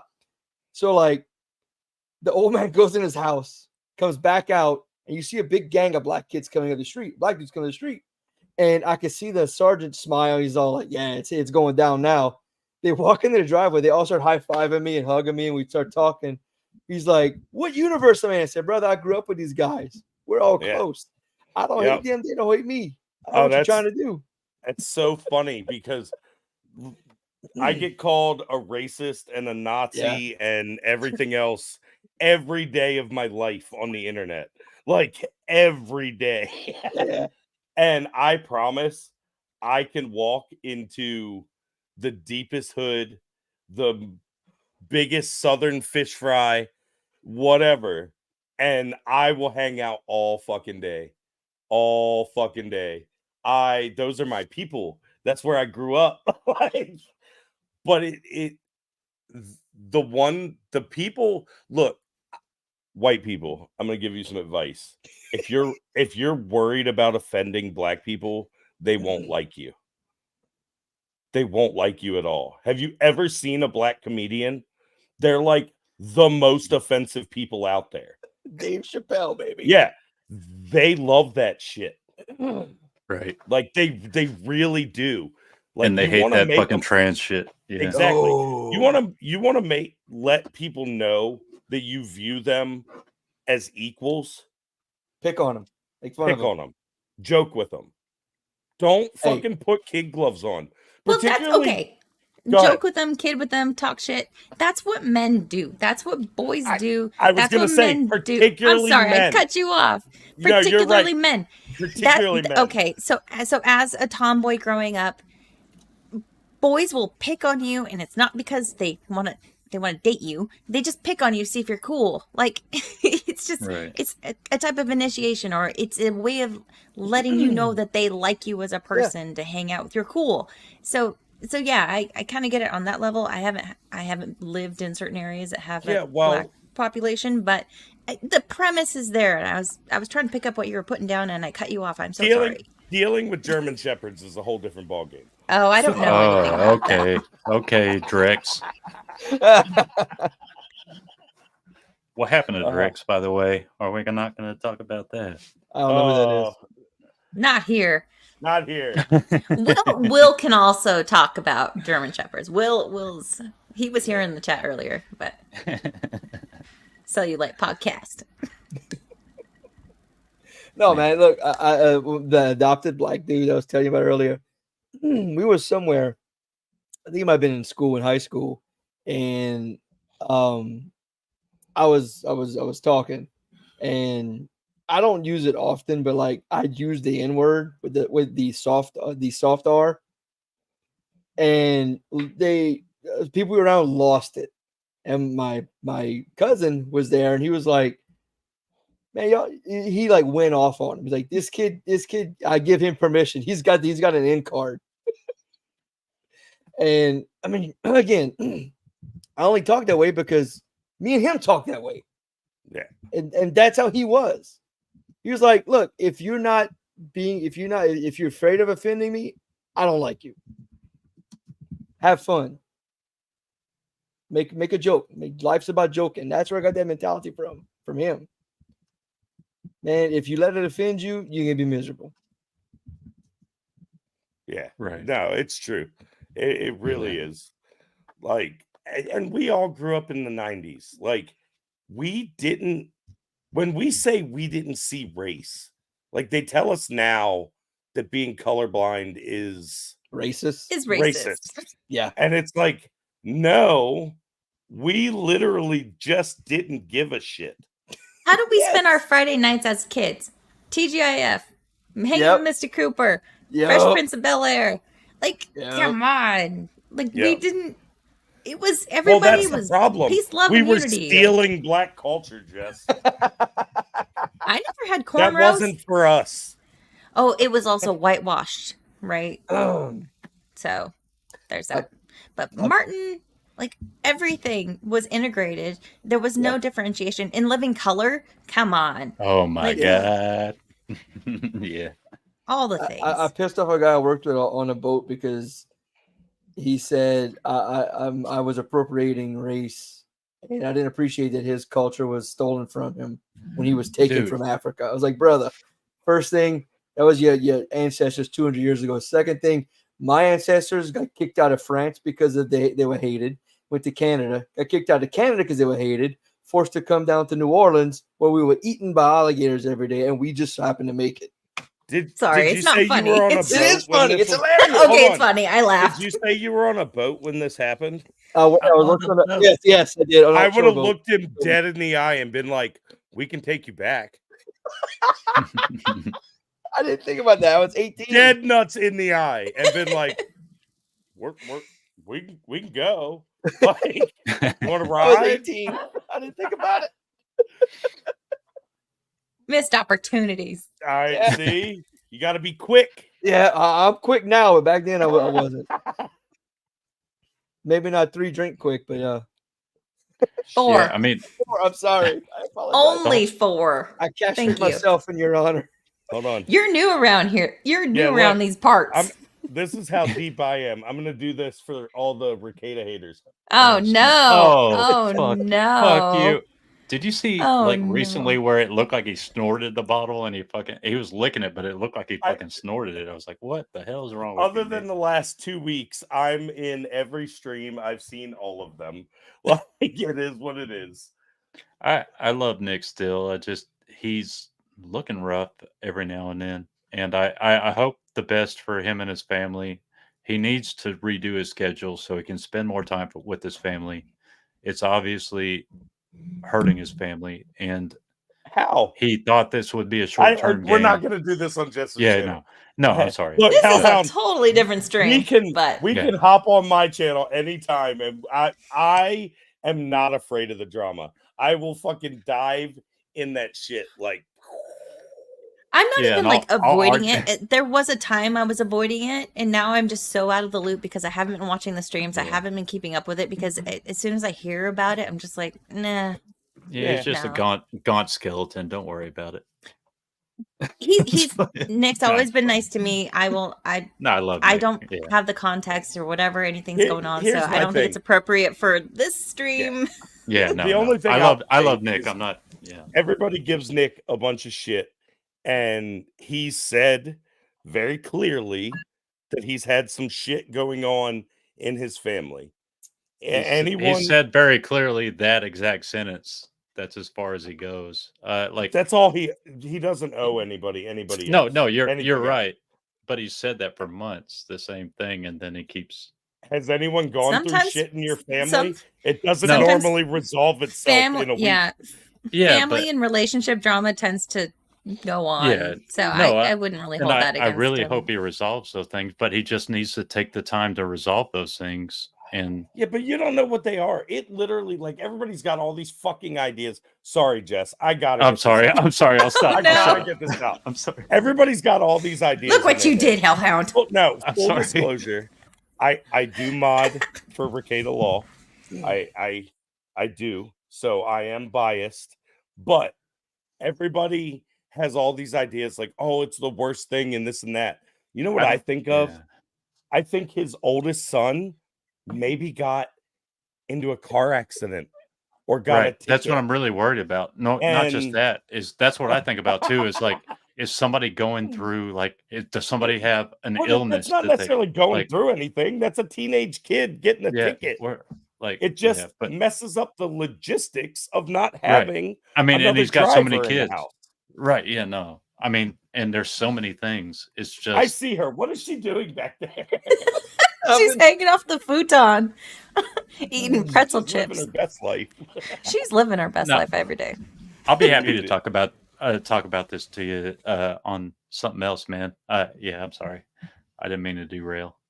Oh, Oh, it's all good. We're And over I- 3 hours in. Hey, Kaiser Pineapple. someone say something. doing I'm here? not hearing anything. Uh-oh. You can't hear us anymore? You're very, very, very gay being Wait, Ricada's. I can't hear you anymore. I can't hear we you. got- I'm fucking with you. Ricada's I'm fucking with Oh, you. Ricada's God lap damn dog. it. You suck. Ricada's lapdog can't hear us anymore. Oh, no, it's fine. Yes. Well, I've had too many adult waters for this. No, I love Ricada. I hope the best for him. I just take some time, man. You don't have to stream. Just take some time. Katie doesn't watch my show. You don't need to talk to him. no, I'm a Yeah. Hellhound. I'm usually on MSK's streams a lot and Iron's Oxide streams a lot. The last month I've been on like in this downward like depression spiral, so I've just kind of cut out all just my Hey, first time buddy. back in a month. We're gonna be on Monday talking about Yep. Fallout, buddy. Yep. And X-Men or no? X-Men. I You can mean, hold we that for can another show. do. It's fine with me. Yeah, Either way, I don't fine. know how long you can go for on Monday. But- Till 2:45 Okay. Central Time. All right.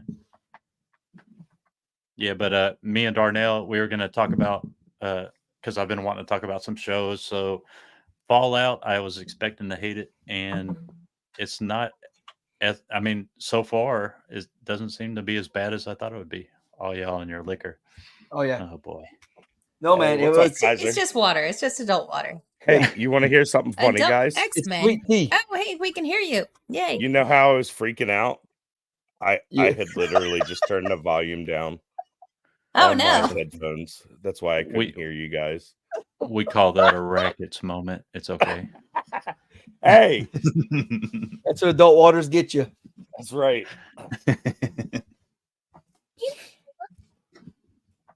So, The cartoon, the X-Men not- 97 cartoon.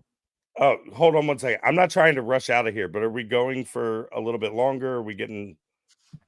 I'm fine staying. I, I don't just, care. I need to step out for a cigarette. So if we're going for a while, I'm going to Step step out for away. a cigarette. There you Step go. out for a cigarette. We That's might wrap all. up soon, but you have time for that. All right, I'll be back in a minute. So, Thank you. were Thank there? you, Jess, for were- having me tonight. Didn't mean to derail it there towards the end, Oh. but I appreciate Lies. it. Okay, having you- me here. You obviously are new here because, okay, I rebranded and whatever bullshit. But prior to that, all of my streams, it's a shit show, but it's my show. So, it is what it is. this actually was a really good conversation to have. And Apparently, someone liked us because they said we were entertaining. hey, we're entertaining. You know, we got 73 people between the platforms, and so Damn. Nice. welcome and thank you. And I'm sorry. All the things. But no, I'm really glad that we got the stream together. I thought Professor Savage Dad would be joining in at some point because he was he was Yeah. on the I road, don't and think I he thought made it he would back in join time. late. He's tired. Yeah, I he's understand. tired. Those- Fine, whatever. Those Vegas, what happened in Vegas, I guess, has to. Man, You know what? He I'm did this to jealous. himself. He did this to himself. Yeah. next year, Helhound. Next year, we're taking an RV. Man, yeah. I'll take the vehicle if I got to. Convoy! I'm telling you, we're Yeah. taking an RV and we're gonna film some shit. Dude, we're going. I'm not joking around, man. I'll drive us neither. all. Me neither. There happens to I'm be a only like driver 3.5 among us. hours from Las Vegas. There's no excuse for me to have not have been there, except for like getting tickets and whatever. What was it? Me, you, Vagabond, and Diesel. No, Vagabond made it. Yeah. No. I'm on the Yeah. RV next year. Oh, next year. Oh, in the yeah. RV. Well, Yeah. you guys are on the other side. So I didn't know you could rent RVs. Yeah, but man. Yeah, Yeah. I mean, It's okay. wildly expensive though. Like Well, if you I split did it 4 for or a 5 company. ways. Well, yeah. So I rented there's- an RV for a light sport aircraft company that I work for a weekend, and it was like $15,000. It's like Yeah, but what Oh, kind of RV really? did you rent? One of those big buses? oh, it was one of those Drive USA or whatever. No They shit. have like the Hey, I really got a expensive. 7-seater. We can just y'all can fucking find a way to relax back there. It'll be all right. what happens in Vegas stays in Vegas. Vagabundo. Do it. Hit that button. Hey, buddy. We'll go back. I'm glad to see you made it back home. I'm glad you made it out there after all that shit you had to go through at the airport. Yeah, man. Yeah, what's up with that horrible, Frontier? dude. That was I had horrible, only ever man. heard good things about Frontier before I never heard his anything good experience. about I've never Frontier. even heard of Frontier. To be fair, I'd only heard good To be things about it. fair. To be fair. To be fair, Yeah. To be fair. Yes, thank you. Yay. You get my stupid. Yeah. Oh, It's $293 a night. $293 a night? Yeah, we rent it for 2 nights, drive over there, and we can turn it in somewhere. no, yeah. No. I'd rather drive my own vehicle so it can get stolen again. Oh, Yeah, but you yay. see, we could I do miss stuff in that. this thing while we're driving. What do you mean by do stuff? What Exactly. do y'all plan on doing back there? Exactly. Diesel, where you at? That's what I'm saying, Kaiser. It sounds like they rented a tour bus. Winnebagos are pretty cheap. You got a stutter Maybe, there, Becca? maybe, okay, this was years ago. Maybe I'm thinking deposit because maybe it was just a hefty deposit.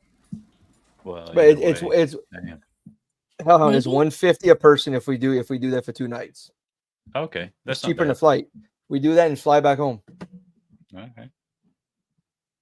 Hey, we can lay down all the seats in the back, and y'all can just Roll access the around. station wagon Do back stuff. when we were kids. Yeah. Yeah, it's no seatbelts. Jump in the seat. We survived. Yeah. Oh, no. Ah. Grifty. Yeah, man. I think us So- 4 we're gonna have a blast. I can't Wait. believe Grifty is a mod.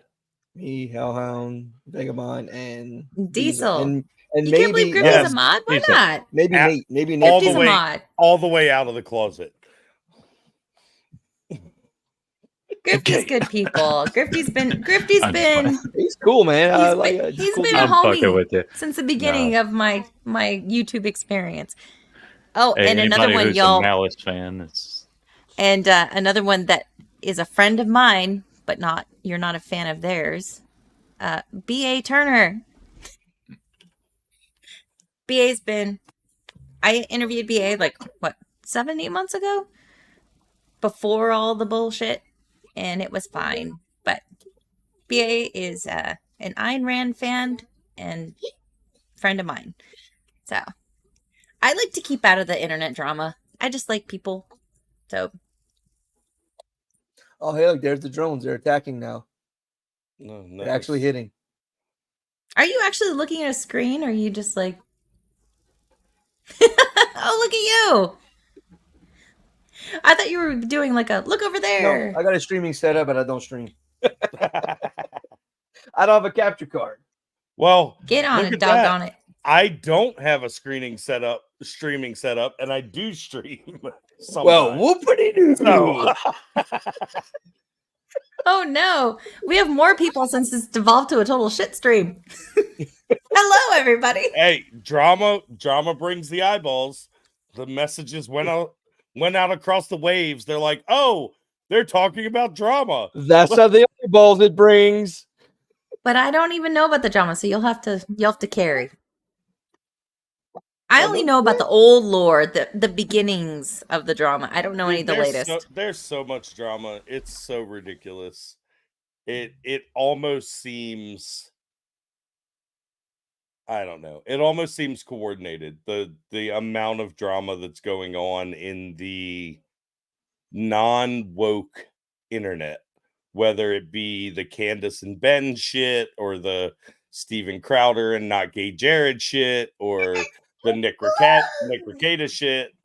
Like, there's just so much stuff going on. It's ridiculous. Woo! Get it.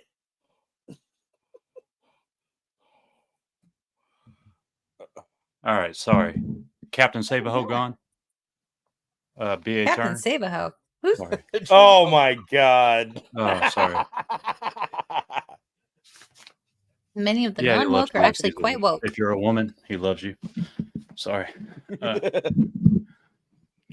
Oh, do we have the infamous White Knight in the chat? Like, Yeah.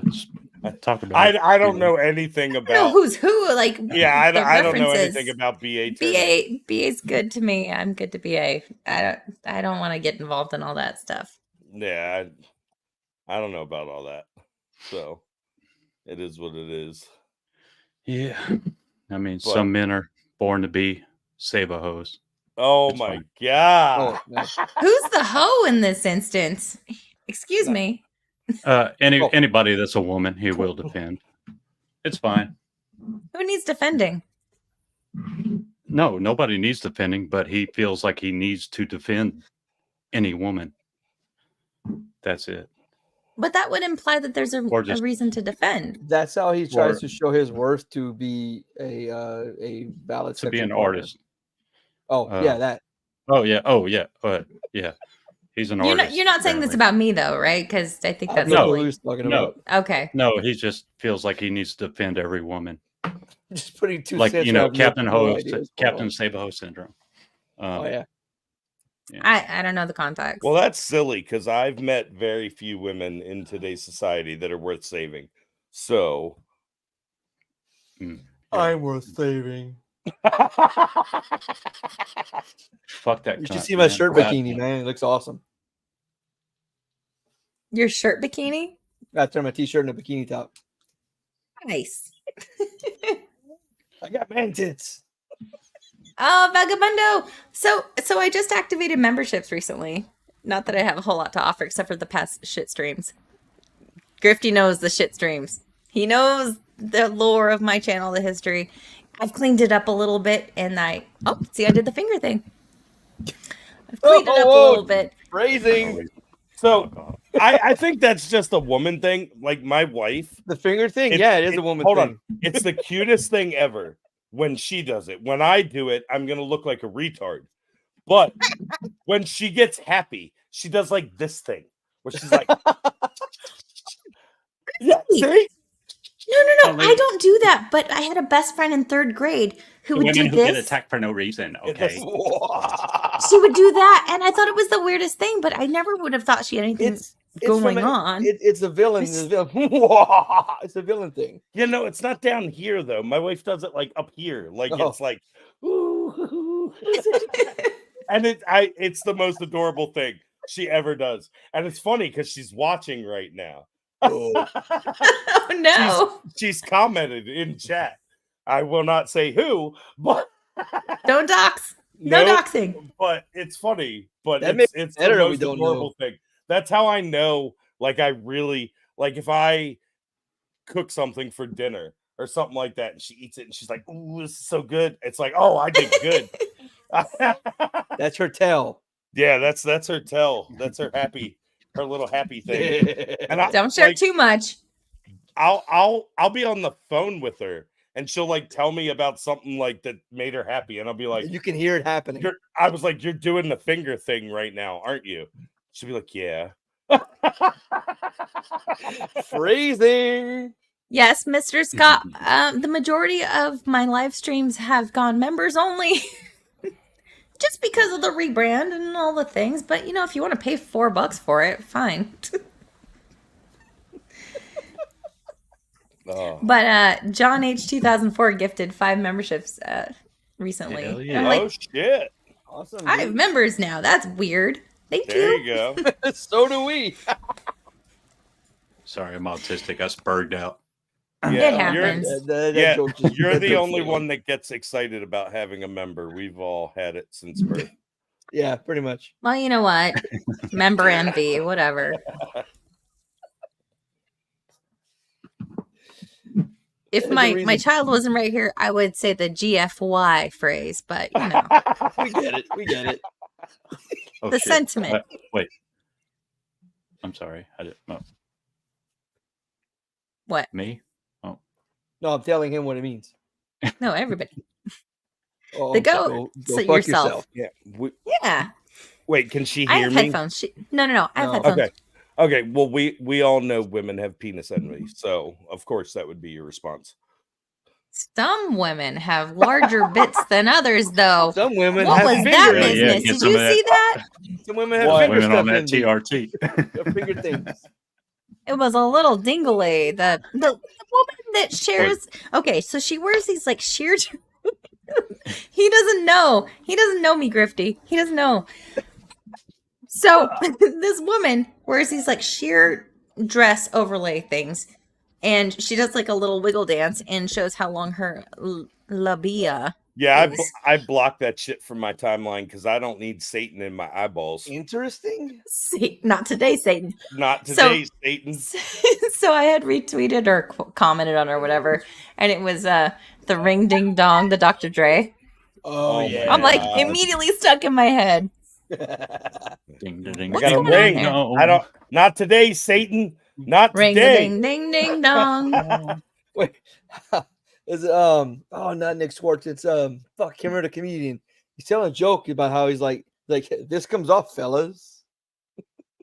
Oh no. For the dudes. Okay, so Fuck you've that. seen The Departed, right? For the dudes. Yeah. Yeah, Oh, fuck yeah. that. Of course, Those it's are a the What cowboy. is- what does fucking he dudes say? out there. Oh, What does he fuck, say can't about the ring? It means you got a job and your dick still works. Women love Hey. the rings. That's fair. You know what I was? Fair. You know that 666 or the women's 666 shit is going to have to change here, where 6 figures is not going to be enough pretty soon, where they're going to have to go 7 figures. So it's going to fuck up the whole equation. Oh. Yeah. Yeah, I think that whole thing's bullshit anyway. I think me and Right, Grifty yeah. don't meet any of those things. None of them. Right. None of them. I I'm ain't 0 for 6 3. foot.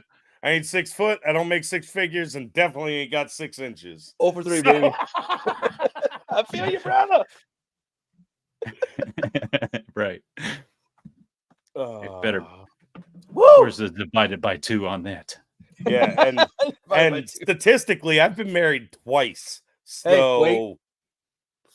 Hell yeah. oh no, there's not Oh, gonna no. be a third. Like I always said ideally, number 2 goes till the end, but that's my plan. If her plans change because she thought that too. realizes that she had head trauma when she decided to marry me, I ain't doing it again. Like, I still don't know how I convinced her to do it. Like, I'm fucking stupid. Yeah. I don't know what mine sees in me. I'm Yeah. just I got nothing to offer. I don't get it. Oh shit. There was User said, did I see the study on P size and IQ? No. the smaller the. I must be a high IQ. If it's the smaller, the higher IQ. I was gonna say, I'm Oh, fucking Einstein. Better watch out. Yeah, boy. What? I Einstein step away better for 2 watch minutes. out. Now, That was- Grifty or user said Grifty. Did you see the study on P size and IQ? I said Shit, I'm fucked. if it's reverse corollary, then Einstein better watch the fuck out.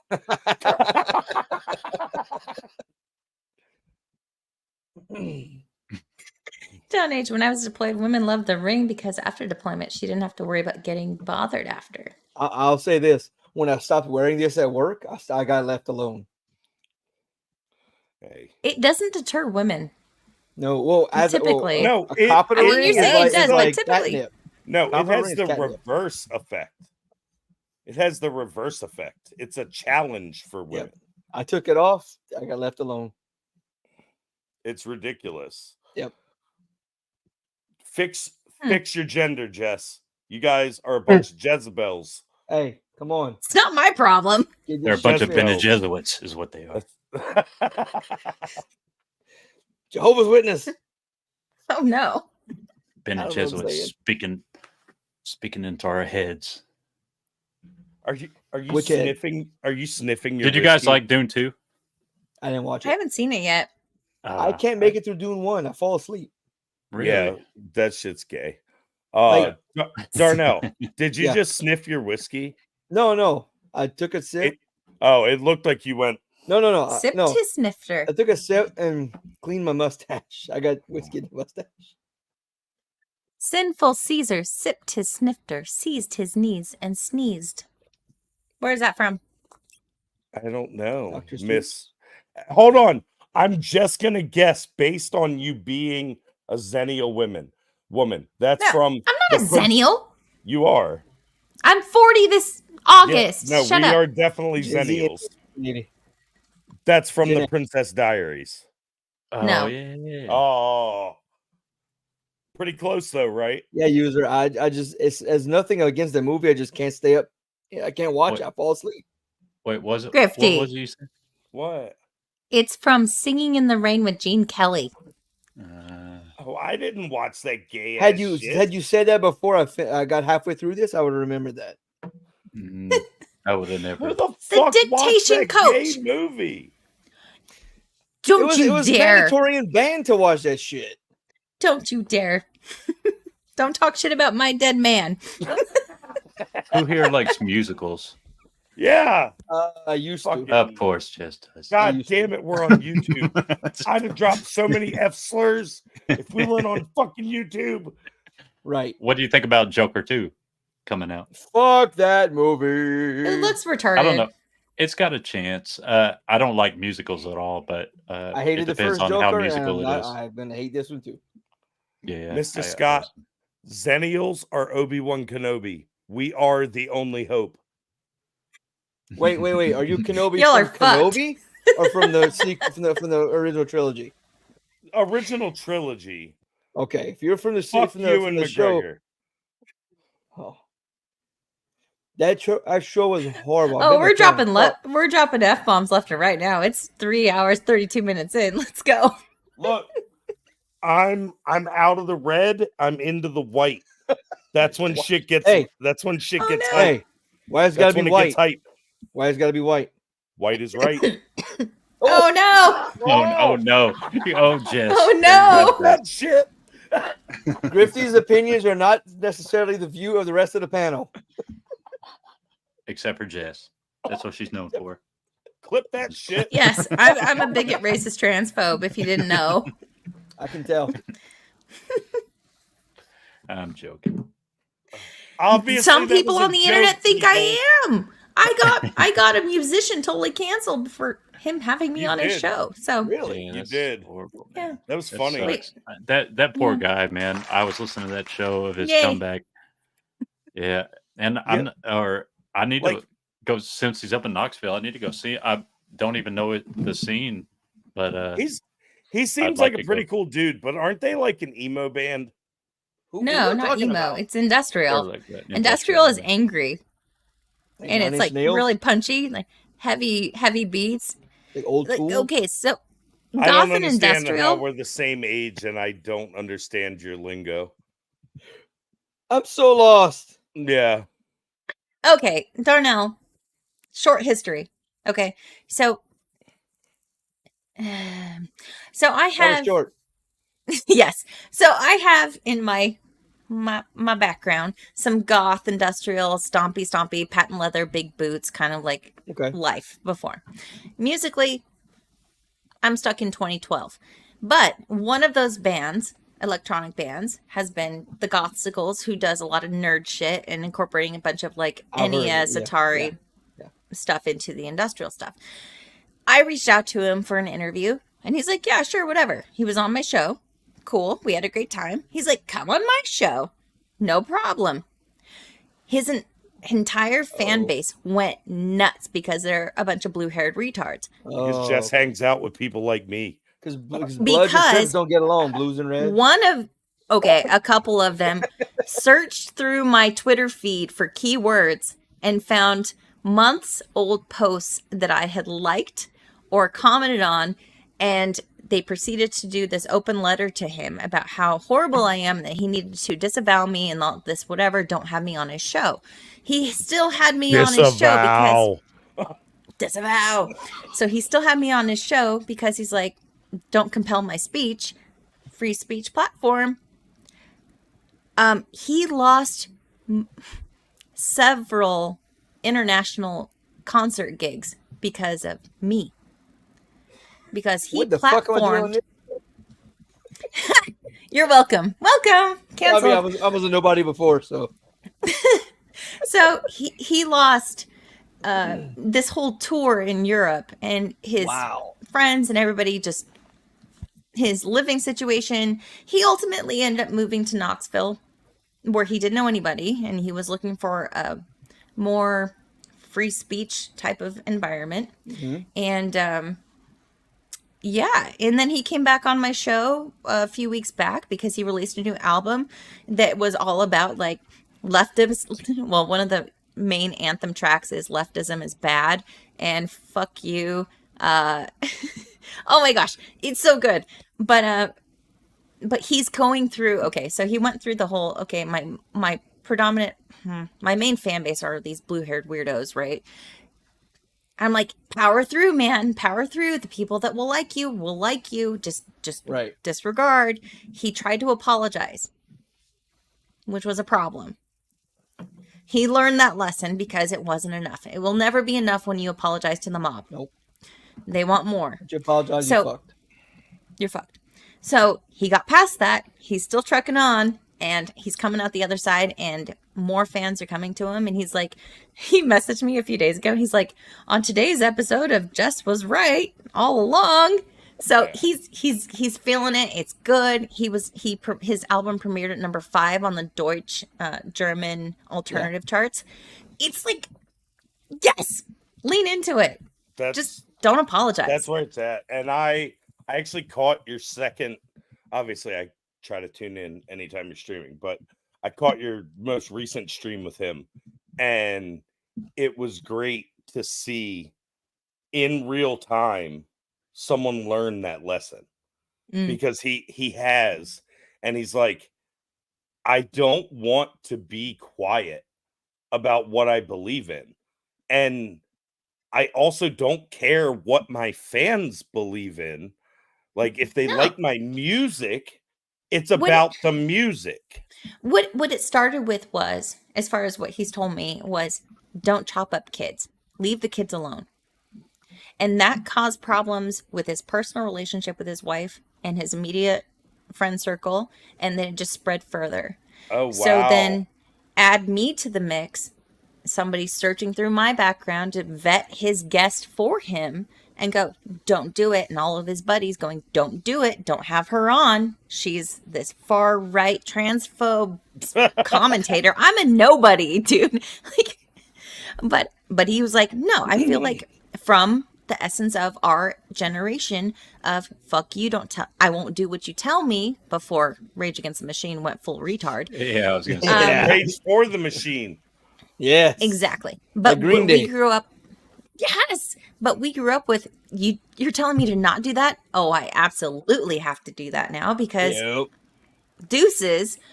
So he had me on, and then he lost gigs, friends, tours, housing, all the things. It's wild. And now he's on like this Reddit problematic bans list because he platformed a transphobe commentator. It's fucking clown world, but I Look, am so happy that I'm he's just gonna say thriving it. now. I'm a little scared of anybody who wants to cut off a body part. Guys, Yes. I'm into ska, so I have no clue what you're talking about. That's what I'm You talking about. trumpet There- man. Fucking I'm into real big ska, fish. real big fish. Oh my god, I got 3 real big fish tattoos. What? Wait, Three. what? That makes One, me more confused than anything else going on. One. She's got a girlfriend now. Two. What? Hey, wait, that And- first one, do you have your name in it like Pure Louisiana? Damn, I couldn't do that with my leg if I fucking tried. That hurt a lot. With- Darnell hold on. showed feet on my With stream. the leg, hold Is on. that a Yep. first? With the Oh, leg Lord. in the air and like the gray and no. black beard, it's giving Hey. me some flashbacks. They're better than Breed Looking Street. Look, I'm actually friends with Aaron Barrett from Real. It's I'm that guy who wears the shirt of the band you're going to see. Nice. The gray and black Oh, yeah. beard and the feet in the air is giving me some Oh no, flashbacks. no! We don't talk about that person here. He is horrible. Mac Jerfy? Jake Mac Kirby. Jerfy? Heartfelt, no. Heartfelt? He was one of the topics we 69, first baby. met about. I know. Grifty. That's old Full school right circle. there. Full circle. Like all the guys that ran through Eliza Blue. Oh no, Eliza Full Blue. Oh circle. my god. Free feet. Oh no. Oh no, what is no stop. Oh It's my Murphy. god, he wiggled him He too. went straight Murphy. Oh my Oh, god. I did the Hold thing. on. Never no, that is not this. They're not the Full Jack same. Murphy. They're not the same. You broke the Nick Rekieta golden rule. Oh, what is that? Never have your heels and your chin viewable in the same frame. Well, I'm comfortable in my masculinity, so I don't care.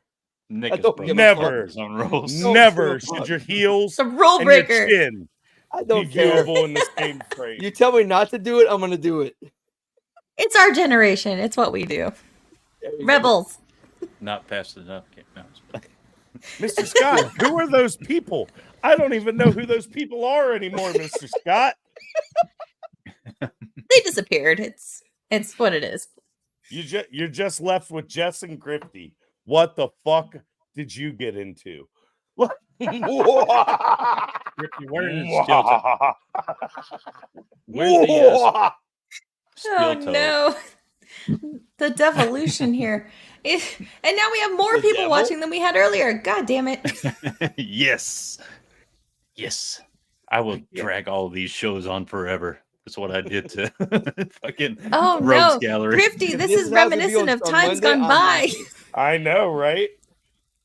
I like it. I'm The about 6 it. hour streams, the 6 hour shit shows. Oh no. Hold on. Let's sleep. 6 hours live and another 2 backstage. Dude, look, Grifty, can you MSK answer streams one are like question that. for me? MSK yeah. streams, we do Question. 4-hour streams and we'll spend an hour, 2 hours hanging out, talking after. I'll answer any question. I have zero hell did filter, Open my Steel friend. book. Where the hell does Steel Toe morning show come from? They came out of No. nowhere. No, it's They've I been think they around for a have bit. Yeah, I think they have an actual radio show up in Well- Minnesota. I mean, just Nick wise, they came out of nowhere. I think they're like actual friends in real life, like IRL people he knows. Oh, okay. I mean, they must have met at a meetup or something. It was just weird to see. No. I think they have like known each other. Oh, Like, gotcha. like they're just friends, and they happen to be in Boy. radio, and Nick happened to Just start a YouTube. Friends. Just know- Hey, I friends. don't give a know They shit. got all that family stuff. No, Yeah. but no, there's all these fucking weird theories that are gay, but I Oh, which I don't know. believe any of them. I I don't know. believe any of them. It's just it's- just seeing the steel toe guys Look, you take come a out of trip nowhere. It was to the top-rated resort in Jamaica with your wife, and everybody Oh. gets freaked out. that was really weird. Yeah, how everybody went on the hedonism trip where dude, they went on vacation. It's fine. But Yeah, but I'll get what off are you Nick doing over today. there, bud? Now you just got to get your Yeah. toes back up there. Look, I'll say a lot of shit on the internet, but in the last 10 minutes, you've put your toes No, up no. and No, tweaked your You nipples. didn't do the nipples. You got to do those at the You're same gonna time. end up. You're gonna end up on fucking the hub. You see, it was funny you say that. And my first ex-wife Oh, it's funny you say that. Uh-oh. Oh, no. Ooh, proposed that I that is do not the some response I ever want. me and my You're first gonna ex-wife end were on going to the do hub. some videos on the hub for guaranteed money. And I backed out. I was a cop. Well, Did you see that cop that got hub is fired full of because cops. it came to light that her Fucking the OnlyFans whole was out? They did. Oh, Nashville? Yeah, Nashville. Yeah. That didn't stop that one chick for being a train conductor. Choo choo. Did the one that sued the department for being That's- groomed? Well, and look, She I've did. seen the text message. She was groomed. She was big time. They groomed her big time. What? Yeah. Oh no, No, Grifty! I'm What is still That's here. fine. Hold Hey. on. I gotta change to my poor person camera. Yeah, girl, Hold as long on. as they pay me, they can put my feet My wherever phone they- just died. We're going full Jack Murphy. In Show fact, me the beard. Show me the I've got beard. socks. I've Can't see 'em. considered wearing like leggings and shaving my feet and doing like foot stuff on OnlyFans for a Oh job. my fucking God. A friend What do of you mine mean by foot stuff? like You're- in like mud and peanut butter and stuff. A friend of Hey, I mine found out- Oh, a friend of mine Peanut was butter. doing that for $4,000 a month. It got to $10,000 a month when she quit. why did she Hey, quit? She her daughter was getting wind of it and she just didn't want her daughter to know about it, so she quit. Oh Hey, dear. Darnell, I know we were supposed to do a show in a couple of days, but like I'm not feeling good. I'm sick to my stomach. I promise I'm I'll not behave. feeling good next I week. promise I'll behave. I'm just riding the wave right now. Riding the wave of the other guy. So I Messing promise with I'll you, be good man. on Monday. Oh no. I won't judge you by your OnlyFans. It's fine. My only feet. She settled and got some money. Yeah, she got $500,000. Hot damn. I mean, yeah, the text messages from the chief is what sealed it for her. Mm. Yeah, he had a burner phone that was telling the guy. Was she banging him too? Wait, No, is that she the wouldn't Nashville? bang him. And the Megan Hall thing. She wouldn't bang him, and that was why he was doing what he was doing, and getting the other guys to send him pictures and stuff. Damn. Ew. And I My actually chief know was some like guys 400 plus pounds. I know some guys that like the group that had attacked her. I say attacked the group had groomed her. I know some guys like that, and it's common. Grifty, we can't hear you. He's talking to his Grifty. wife. Oh. He's talking to his wife. You were talking to the missus, weren't you? I was. She was. Who called it? Who fucking called it? I asked her if she saw me like joking about her little thing, and she said, I did, and now they're using it. Anytime I talk about it, all of you are doing this. I won't do it again. You're fine. It's funny. I'll just do like gang signs. I love you, babe.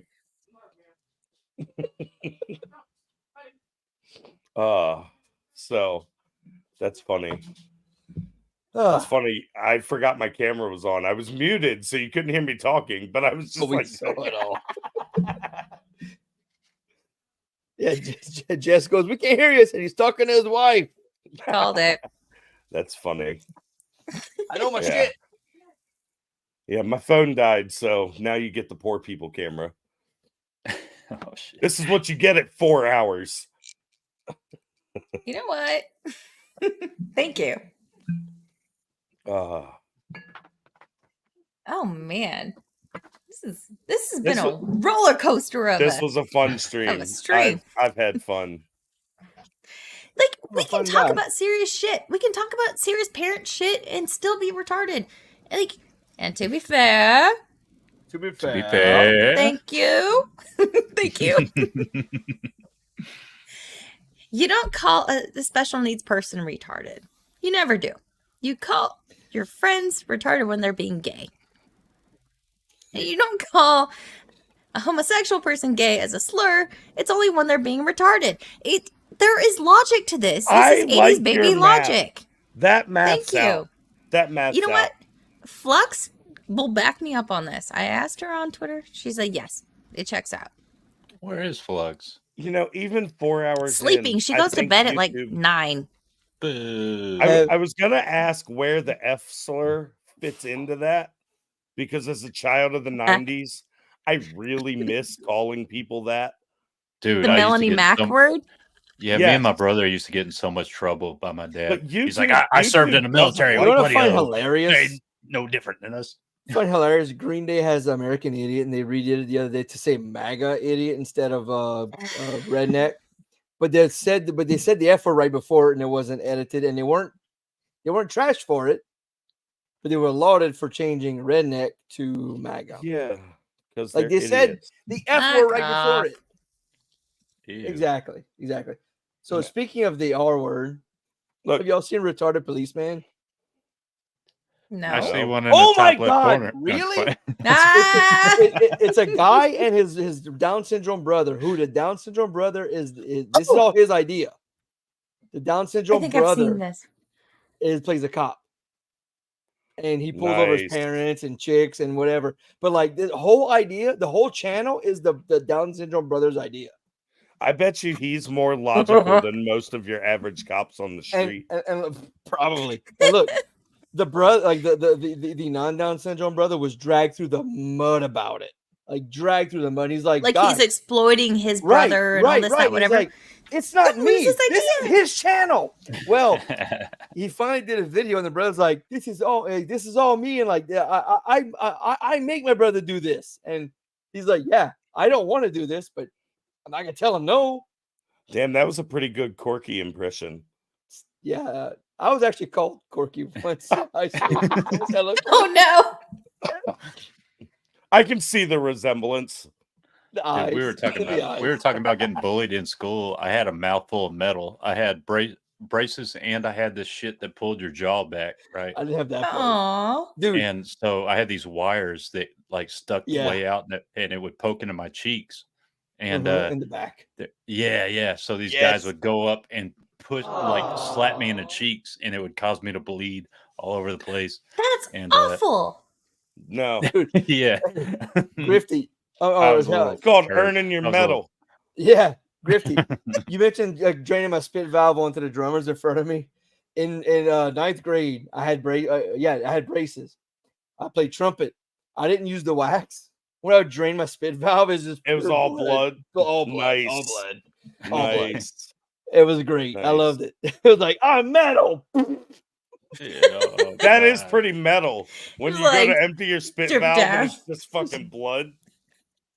I'm dedicated. I was to sent to the game. nurse. I think there's something wrong. Like, no, I'm bleeding from band class. That's fine. No, I'm just Dude. really cool. Marilyn Manson would have definitely let you backstage. He'd have blown me. Oh Yeah.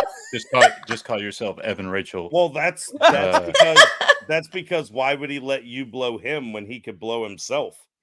True. We all heard that rumor Oh that he my had God. the rib removed. Back Yeah. before How the did we all internet. hear that? How did we all hear that in 7th grade when there was like no internet? How I did don't we know. all know that? I don't I know, know, but right? across the country, Word of two mouth. things that Incidentally. every Zennial knew Well, was Marilyn Manson could suck his own dick, and Alanis Morissette had to go to the hospital and have her stomach pumped from fucking wait. giving Alanis too much Morissette? fucking head. No, I heard that about what's his name, Rod Stewart, Yes. back in the day. What? Heard about him Rod too, yeah. Stewart had to have. I his don't know stomach about pumped. Rod Stewart. Yeah, it was always for us. It was always Rod Stewart had a stomach full of semen that he had to get. I heard that pumped. too. Yeah. Never heard of that one. That's Never heard that one. maybe that's regional. I heard Yeah, Alanis Morissette or Little Kim, depending on the race of the person telling. Oh. That one too. Yep. Lil' Kim. Oh. Yep. Why did I get So, the gay okay. one? Who cares about Rod Stewart? Little bit of Feel better. I don't know. helpful- Maybe that says a little bit about the circles you were running in. The Oh. circle? Oh, yeah, baby. That's right. The circle. Okay. The donuts. Oh no. Oh, you mean Wait, like filming? hold on. But my Hellhound. circle had the best What? donuts. Hellhound. What technique did you use? The simultaneous or the alternating? I like the alternating because you just Good man. That's gonna you get more out clipped. of it. Good Oh, man. please clip The that. piston. The piston. Yeah, you get more The horsepower that Hemi. way. Oh no, oh no. Oh no. Oh no. Ooh. Uh-oh. Yeah. Use it at Okay, night. so little fun fact. So I took medical terminology in junior college, and costa is the root word for rib. How did I remember the root word for rib? How much would it have cost Marilyn Manson to remove his rib? Bingo. That's fucking dope. It worked. I'll be right back. I need more chaser. So what I always thought the Marilyn Manson thing came from was Maynard's album cover Right. for Tool Yes. Yes. was where he was bent over. And Yes. Because Maynard it removed seemed- his rib. right. Yep. So it seemed like that's where it came from, That from is where it came from. without the internet back then. Yep. But the Rod Stewart thing. from Sober. Yeah, yeah. I had no God. idea. Maynard. That- It that was was just good. this. It was just this thing that started circulating around the 12-year-olds while I was 12. User said it. It was in Hit Parade back in the day. Back it was an old magazine. Yeah. Mm. And then word of mouth. You couldn't corroborate things then, so people just kind of just spread rumors.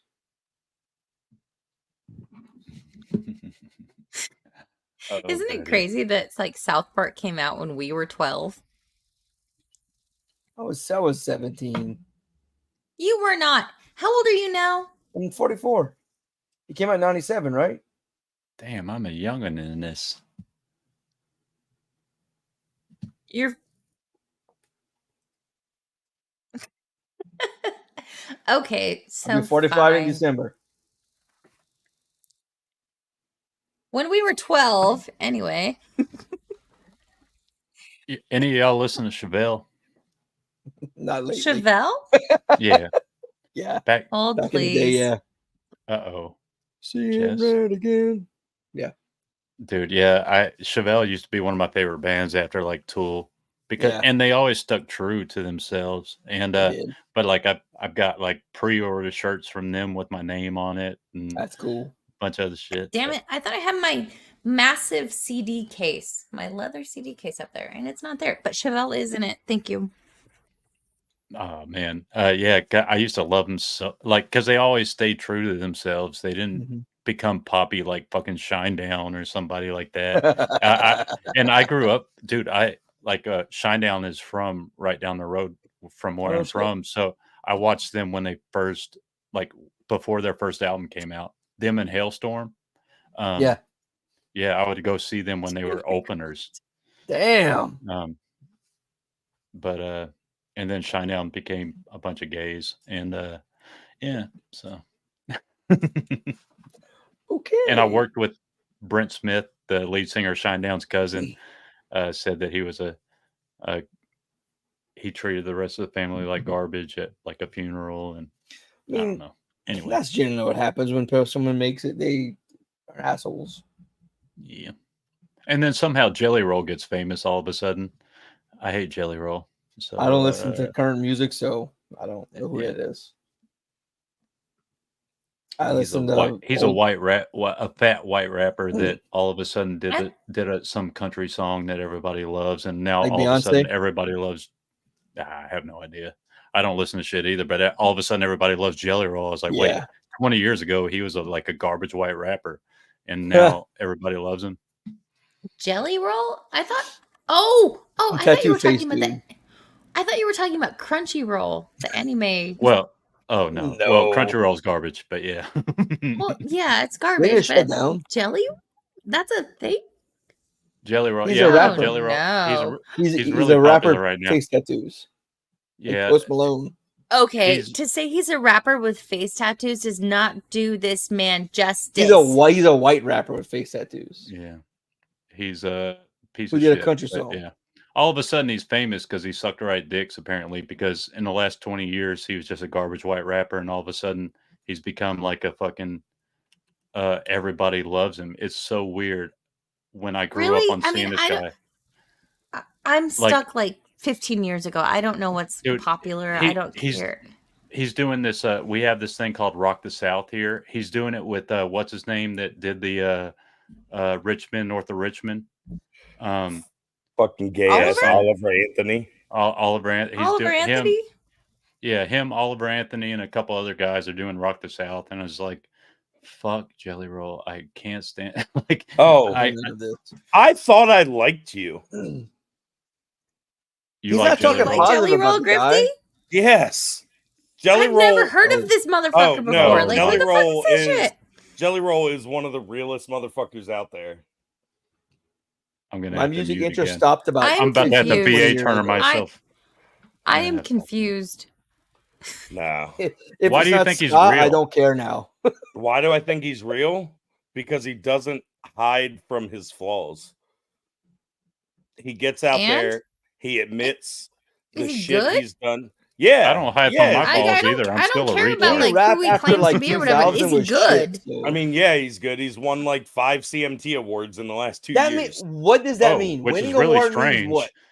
After 20 years of being a garbage white rapper, all of a sudden he's Winning winning CMT awards awards. mean shit because award shows are bullshit. Yeah, I don't go based off of award shows. Like, is he actually good? Like, Yeah, he if I'm sells out. gonna go country, Play one I've of his only songs from 20. Yeah, fuck this, man. I've only That's his recently life. come Play a around song. for Post Malone a little long as bit. his Post life. Malone is garbage. I've only Did he come do around a song little with Post bit. Malone? Post Malone was horrible in the remake of Roadhouse. Roadhouse. Yeah, that fucking Save Me song is the song that got him all his gay CMT awards. But he's been around for fucking 20 years. He was a garbage white rapper with Haystack back in the day. I saw him live. He's always been garbage. All of a sudden, he got like a voice coach and sucked the right dicks, and now everybody loves him. So Hold on, wait. He did the So beat all twin. of a sudden, he put down drugs. He went to somebody to improve his craft. He got better, put out better quality music, Here's and the problem. is successful. Here's the What? problem. It's rap. after 20 years of It's garbage, rap. is kind of It's not strange. rap, I don't though. know. It's not. No. It said he was a rapper. He on no, Google. His I new don't know stuff him. is country. Okay. Oh, Fair he's enough, country fair in the enough. last 2 years. Yes, he's country. 2 years. 15 years of rap and 2 years of Okay, country. and I voted for Obama twice. Ooh. No wonder you're a Kata fucking mod. Oh no. Like, people I'm grow messing with you. up. I know. Wait. I'm fucking with you. Wait, Grifty, why did you vote for him twice? Sometimes it just What takes was your 50 reason? years to grow up. When I voted for Obama, Yeah. I hated George Bush. Okay. I was very anti-war under George W. Bush. Always. Yeah. I did not like Dick Cheney. I still to this day do not like Republicans or neocons. I think they're fucking warmongering fucking assholes. I think I should run for And president. the first in 2008, Yeah. I actually believed the whole hope and change thing. I thought voting for a black I was with president you on that. was going to be like the end to racism in our country. I thought it was going to like mark It like made it worse. right. Racism Dude, was do you remember the gone, scare though. tactics We Well, just like I talked thought it about was going to like this. not that No, not I that get it was it. going I to get end it. it. I I thought get it it. was going to like create like this benchmark. Like, hey, Like we Gen are X. Yeah, We I don't understand care that. what you look Yeah. like. we are Right. I past get it. this. I was the same thing. So I that understand was that, 2008, and then 2016, or 2012, Well, I yeah. just didn't like Mitt Romney, and I think I've been proven enough. right by that. Fair enough. Fair enough. So yeah, no, but people can change. Like at the end of the day, sorry, I'm distracted by comments. Yes, user. I'm a mod for Joe and Nick. Obviously, I'm gay. Like, He loves the cock. I love it.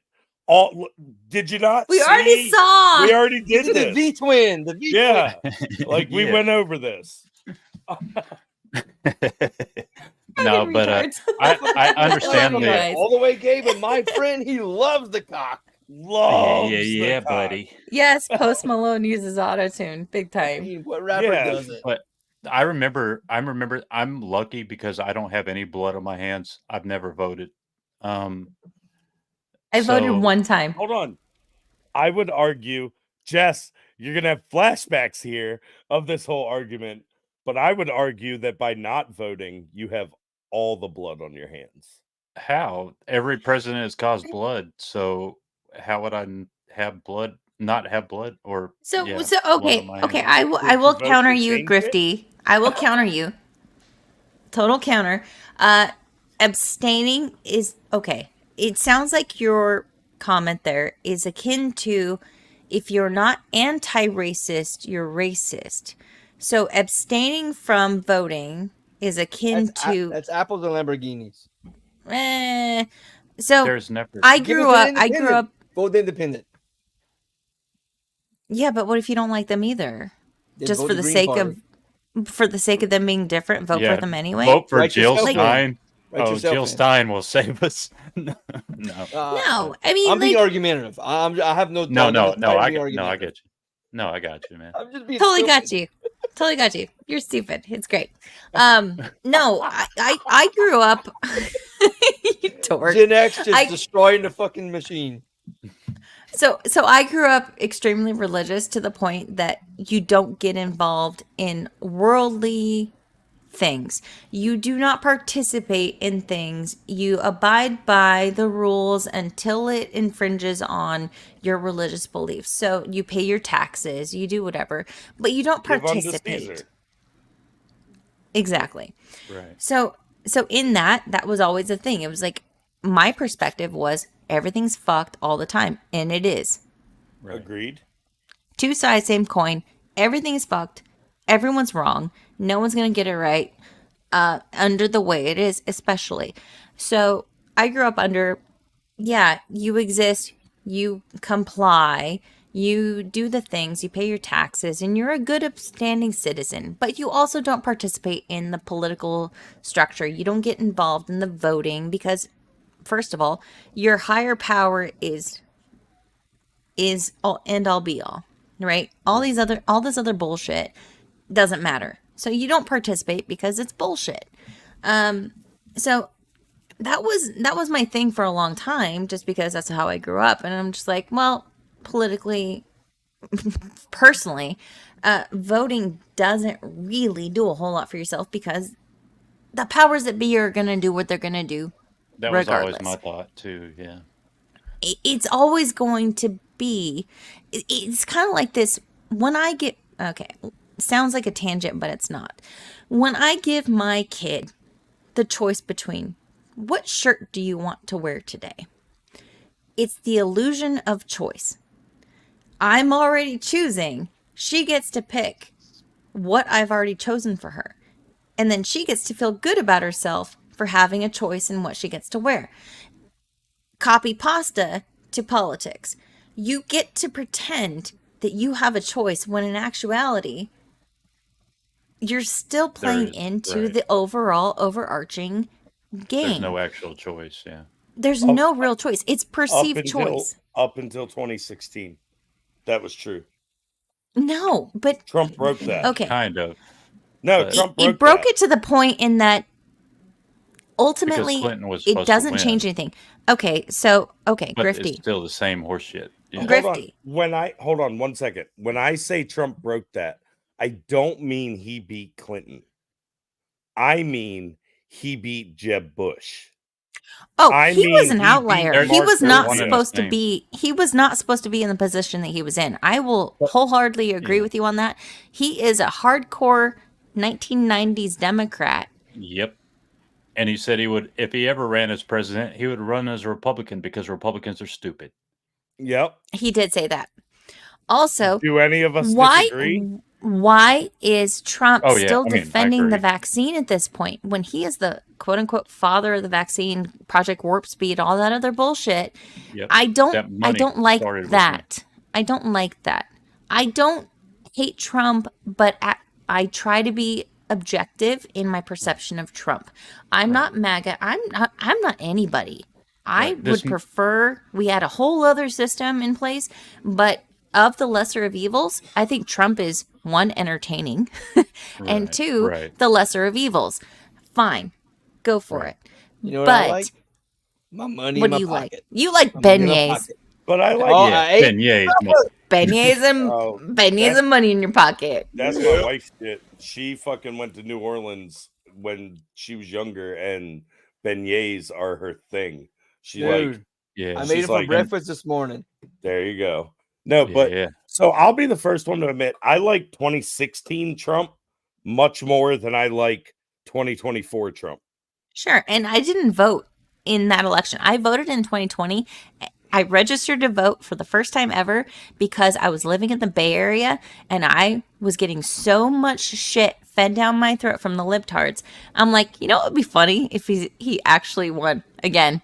So Yeah. I registered to vote only for the troll, and then I deregistered because my perception, my feeling is it doesn't matter. Yeah, and you're right. A lot of this inflation started with Trump under Operation Warp Speed. Oh This- no, Uh-oh.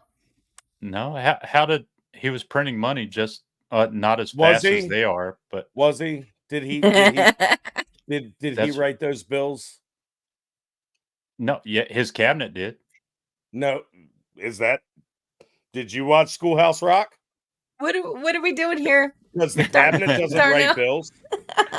Well, his Congress and his cabinet. Yeah, okay. No, but no, separate but equal. Congress, separate not but the equal. president. That's okay.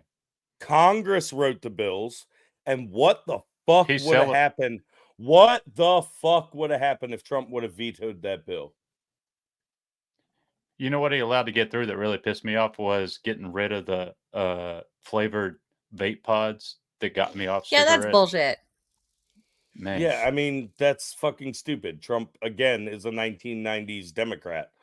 Like, he's not some anarchist fucking My bad. messiah.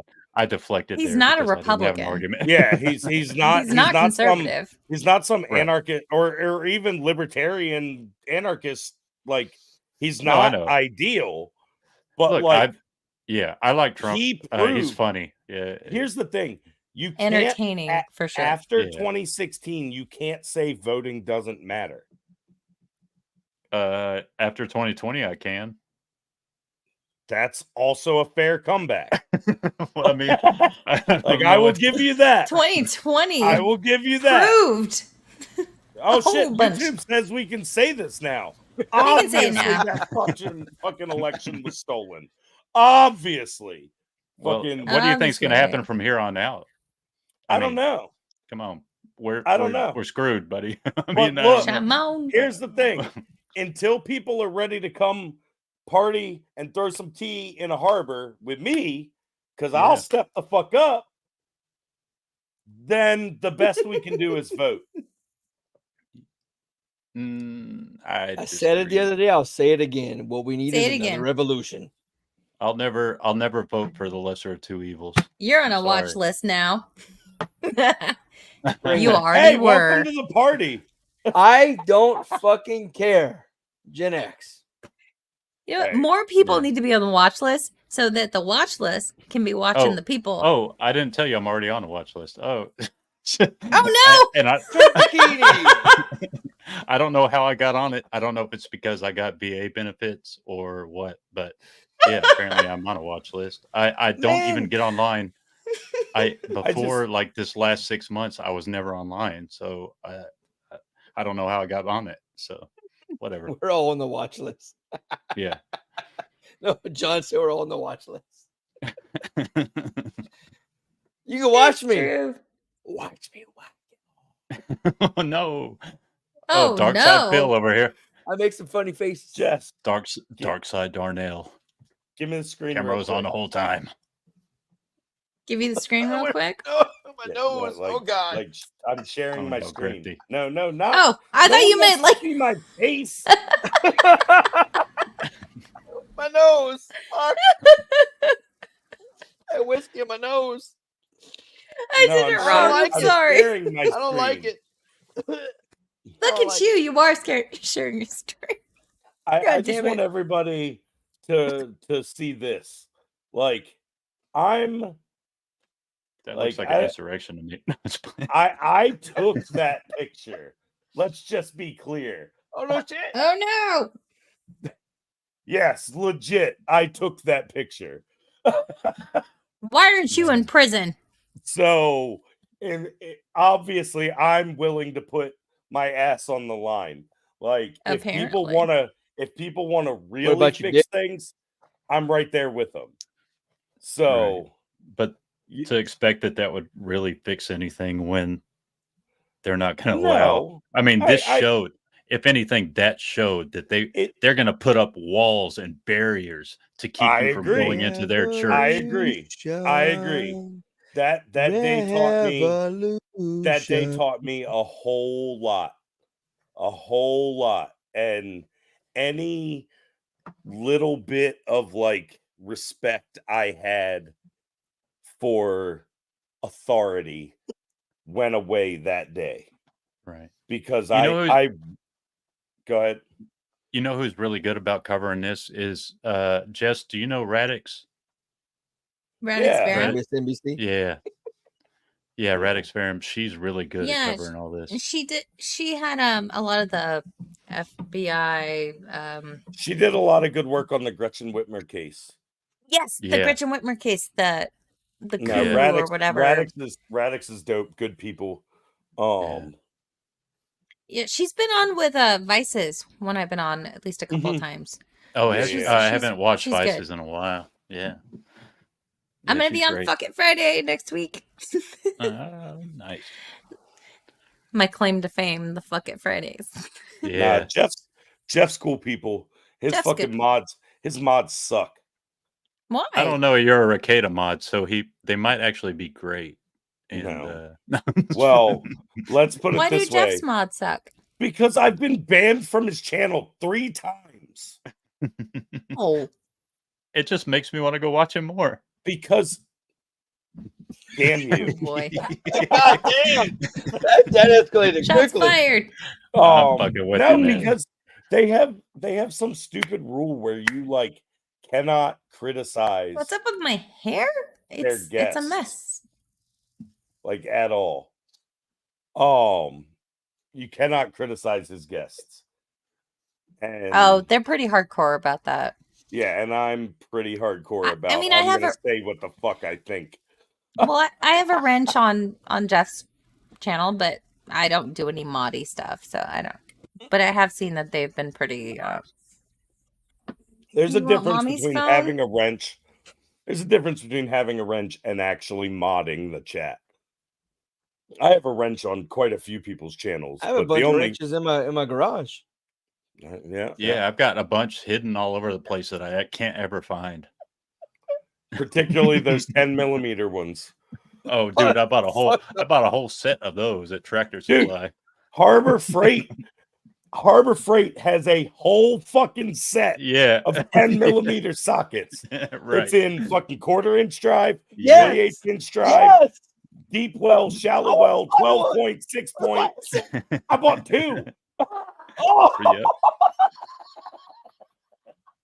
I bought those motherfuckers. Hellhound steals mine. Okay. My hair keeps changing. I stole yours till I lost them, and then I bought me a whole set of Tractor Supply to lose them systematically over time. Okay. You're not doing it right if you have your 10mm socket. Correct. God. Correct. This is why I don't like No, that's cheating. That's cheating. Those things never. She's gonna round off. Yeah, round them all every off. nut. Everyone is getting rounded off. Is that why my nuts are rounded? Yeah. I don't Oh, know. no. Gamer girl will have to tell us. Yep. Oh no. That's why they're gone. They're gone. That's why they're gone. Yeah. Oh no. Yeah. Fuck She all that rounded gear them into monkey shit. obscurity. This is why I only deal in wood. Really now? Crazy. No, I can't wait for this fucking job to be over though. Oh. Supergirl's coming. Superman's coming. Supergirl 2022.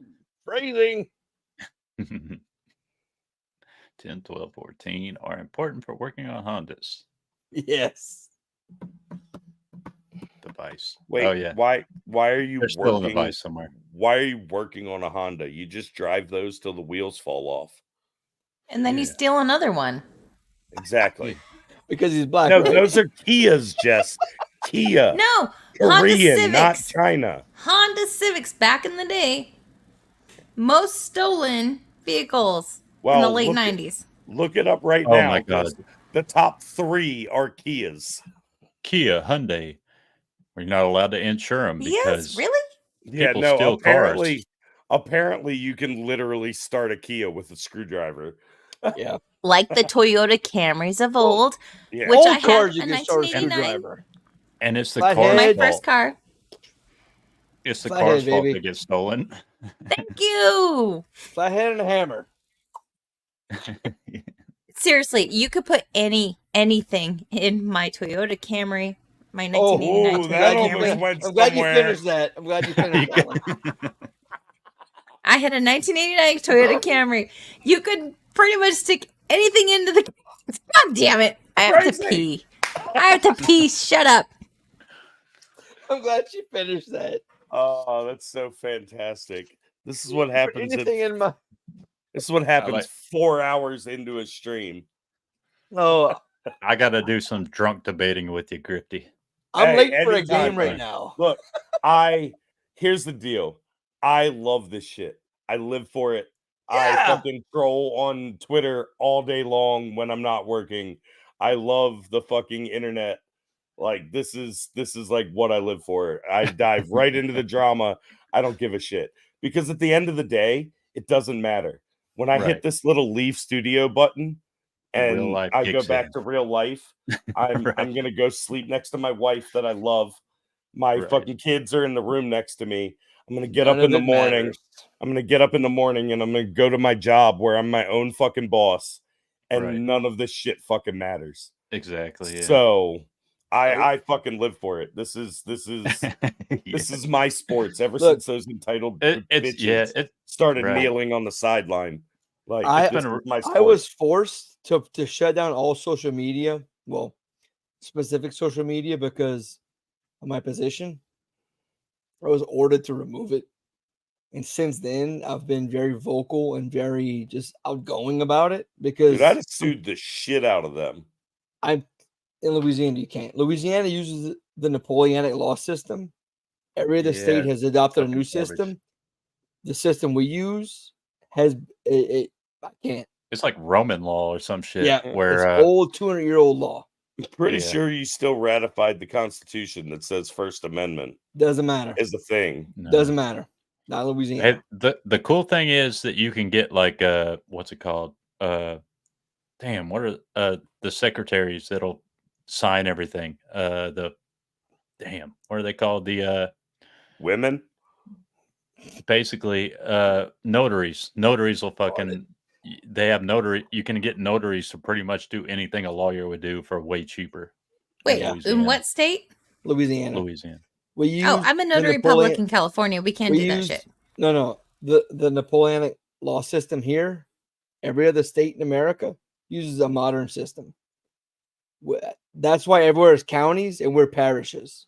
I think Pennsylvania or one of those northern states is Yeah. the only other state. Yeah. Are you guys a So, like, Commonwealth? no. Oh no. Okay. Not here, no. that's- So like is that an East Coast thing to have commonwealths and parishes? Because West Coast we have counties and that's it. oh, there's Well, one state on the Commonwealths- East Coast in Louisiana have parishes. Commonwealths have counties. Yeah. So I think it's Rhode Island, Pennsylvania, Virginia, and I think there's one more. Commonwealths. They're not technically states. Correct. So it's the middle ground between the county and the state. No, Commonwealth is it's above another the word county? for state. Yeah, it's state, Yeah. but like It's equal like to the state, but it's not. Commonwealth of Virginia, the Commonwealth of Massachusetts, Right. the Commonwealth of State- Pennsylvania. different, but the same. Okay. I'll just take your word for it. Stupid, but But the whole point is, the biggest difference I can tell you is in a Commonwealth, you have to pay property taxes on your fucking car. What? yeah, Every Yeah. year. You don't even have that in California. Like I know Commonwealths are worse. In Virginia, that's the one I have experience with. I lived there. You have to pay property tax like you would on your home every year on your car. Yeah. and y'all be talking Yeah. a bunch of shit about California. Jeez. Dude, I live in Camelot. Delaware. No. fucking sales tax. we use a system so old that it'll never get removed because the politicians have loopholes and ways to keep money in their pockets. It'll never get voted out. Every few years it comes up like, hey, let's move up to a more modern law system. It'll never pass because it's so easy to steal Interesting. and find loopholes in. So You know how you fix that? Run. revolution Run Oh shit, what was it? to where? Run where? for office. Oh, run! Oh, that kind of run. I Talk to the public. I thought That's about what it, Trump proved. but because That's of what my Trump proved. ex, I would never make it anywhere because she would trash me. Trump well, proved there's it. that. So Trump proved it and fixed the loophole, so He it'll also has never happen money. again. He has money. If I had money, I'd fucking run. But I don't have money. man, I don't think it takes money. I think it takes does. knocking on doors. It does. No, it takes money because look, I had a delivery business in this area. No one else did it. You know how much I make a month? Because of my ex. She talks so much shit about me on Facebook and anywhere else. And Nobody. super. I can't because we use that old system. I can't. You don't have defamation. Nope. We have libel and slander. Nothing she said is either one of those. Hmm. Not Yeah, without a lot of money.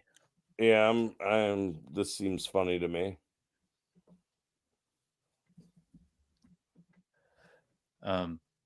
Damn, what was the other thing? She's I was not gonna committed a bring up? crime by anything she said. So, Grifty, you think who is so Trump is your choice in this? There's not a libertarian candidate or No, any other choice for you? no. The Libertarian Party is a joke. What do you think about harassment there, Darnell? That's what. It depends. I need context in each situation. Well, Darnell. I think she was talking about your situation.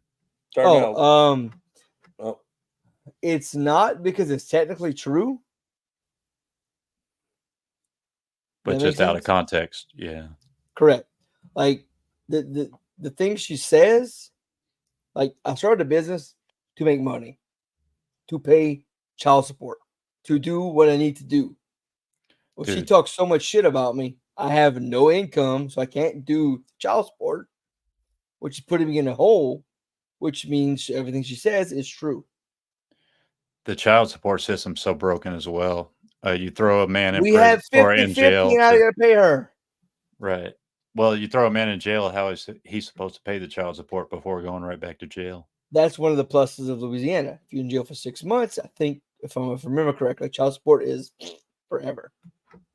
So I got to serve 6 months in jail. Damn. Oh, The only fuck. person I've ever known get sent to jail for not paying child support was a woman. Oh, dude, it happens here every year. Law enforcement That's gets insane. together. They get together. They do like a roundup of all the guys like 30,000 and above, and they bring them to jail. So Louisiana revised statute title 14 RS 14-47 Okay. defamation subsection 47. Defamation is the malicious publication or expression in any manner to anyone other than the party defamed of anything which tends, and then it goes on to different subsections, and subsection 3 is to injure any person, corporation, or association of his persons in his or their business or Here's the occupation. thing. I'm not a corporation. I never filed the LLC. But it's any person, corporation, or association. Again, with that Napoleonic law system, there's a loophole around it. Yeah, Louisiana's fucked. Believe me, I've looked into it. I've talked to multiple lawyers, and there's nothing I can do about it. Yeah, I mean, obviously, I'm not a lawyer. It does seem like their penalties are low. The only thing that happens if you commit defamation is a fine of no more than $500 and imprisonment for no more than 6 months. And it doesn't seem like there's a civil course of action. When I went to court for child support, the judge told me, the judge who I've testified in many of his court cases, and have sat in the back of his courtroom as an officer. He sat there and said, he picked up the law book. This book tells me I have to do this. I looked at my lawyer. I said, can I speak? He said, you go ahead. I said, I said, I have sat in your courtrooms, Your Honor, and I've seen you pick this book up and said, this is a suggestion. I don't have to do this because judges don't have to follow the law. They can do what they want in Louisiana. I said, you have said this is a suggestion. I don't have to follow this. And now you're telling me you have to follow this? Or tapped me and said, you better stop talking because you're about to go to jail. Did you appeal out of family court? Does Louisiana have family court? And no. And wait, here's the kicker. The day we were supposed to meet for child support, she didn't show up. I was told, go home. You're good. Well, 10 minutes down the road, I was told, come back. She showed up. Called my lawyer. He said, you need to show back up. I mean, that makes sense. But she didn't show up. They dismissed it. They ended it. Dominus Omnis, done. I don't know. God damn. I have such a hard time with relationships ending. Fine. You as adult, fine. But when you have children, why isn't the focus from both sides? I'm not saying your side. I'm talking about the other side. Why can't we come to some terms without involving the government into the business of our home? Well, our relationship ended. And I had the kids 5 to 6 days a week for 6 months. Not once did I complain. Where was she? She was going out, going partying. I didn't complain. I had my kids. I was happy. Well, she met a guy. She started going, we're going to do 7 and 7, but 2 days with one parent, 1 day with the other parent, 4 with the other. That's retarded. I agreed to it. Okay. I agreed to it. I had no fight left in me. I was done. For years. She beat me down. I was done. I had nothing left in me. So I agreed to that. Go to court, whatever. And then I pay for everything in my house. She pays everything in her house. Well, she started saying, this is happening. Do you plan on paying? Like, well, you didn't talk to me about it. I have to factor it in. I don't know. Well, a no would be fine. And then she pulls in child support, and she's now the custodial parent because she filed, even though I, up until that point, had been the custodial parent. And this ties right back into what we were talking about last time, Jess, when we were talking about family court. And I said, yeah, and this sucks. And I wish maybe you had talked to me before you went through all this. But the biggest mistake men make when a divorce happens, when a custody battle starts, is they just want the path of least resistance. They always, And sometimes it's worse than that. Sometimes they want to reconcile, but they always just want the path of least resistance. They always have this attitude of Less stress on the child. exactly. The problem is that's Not not how the always. court system works. Correct. Yeah. Now, The court Louisiana system recently works- came out as not a mother state, but they're still a mother state.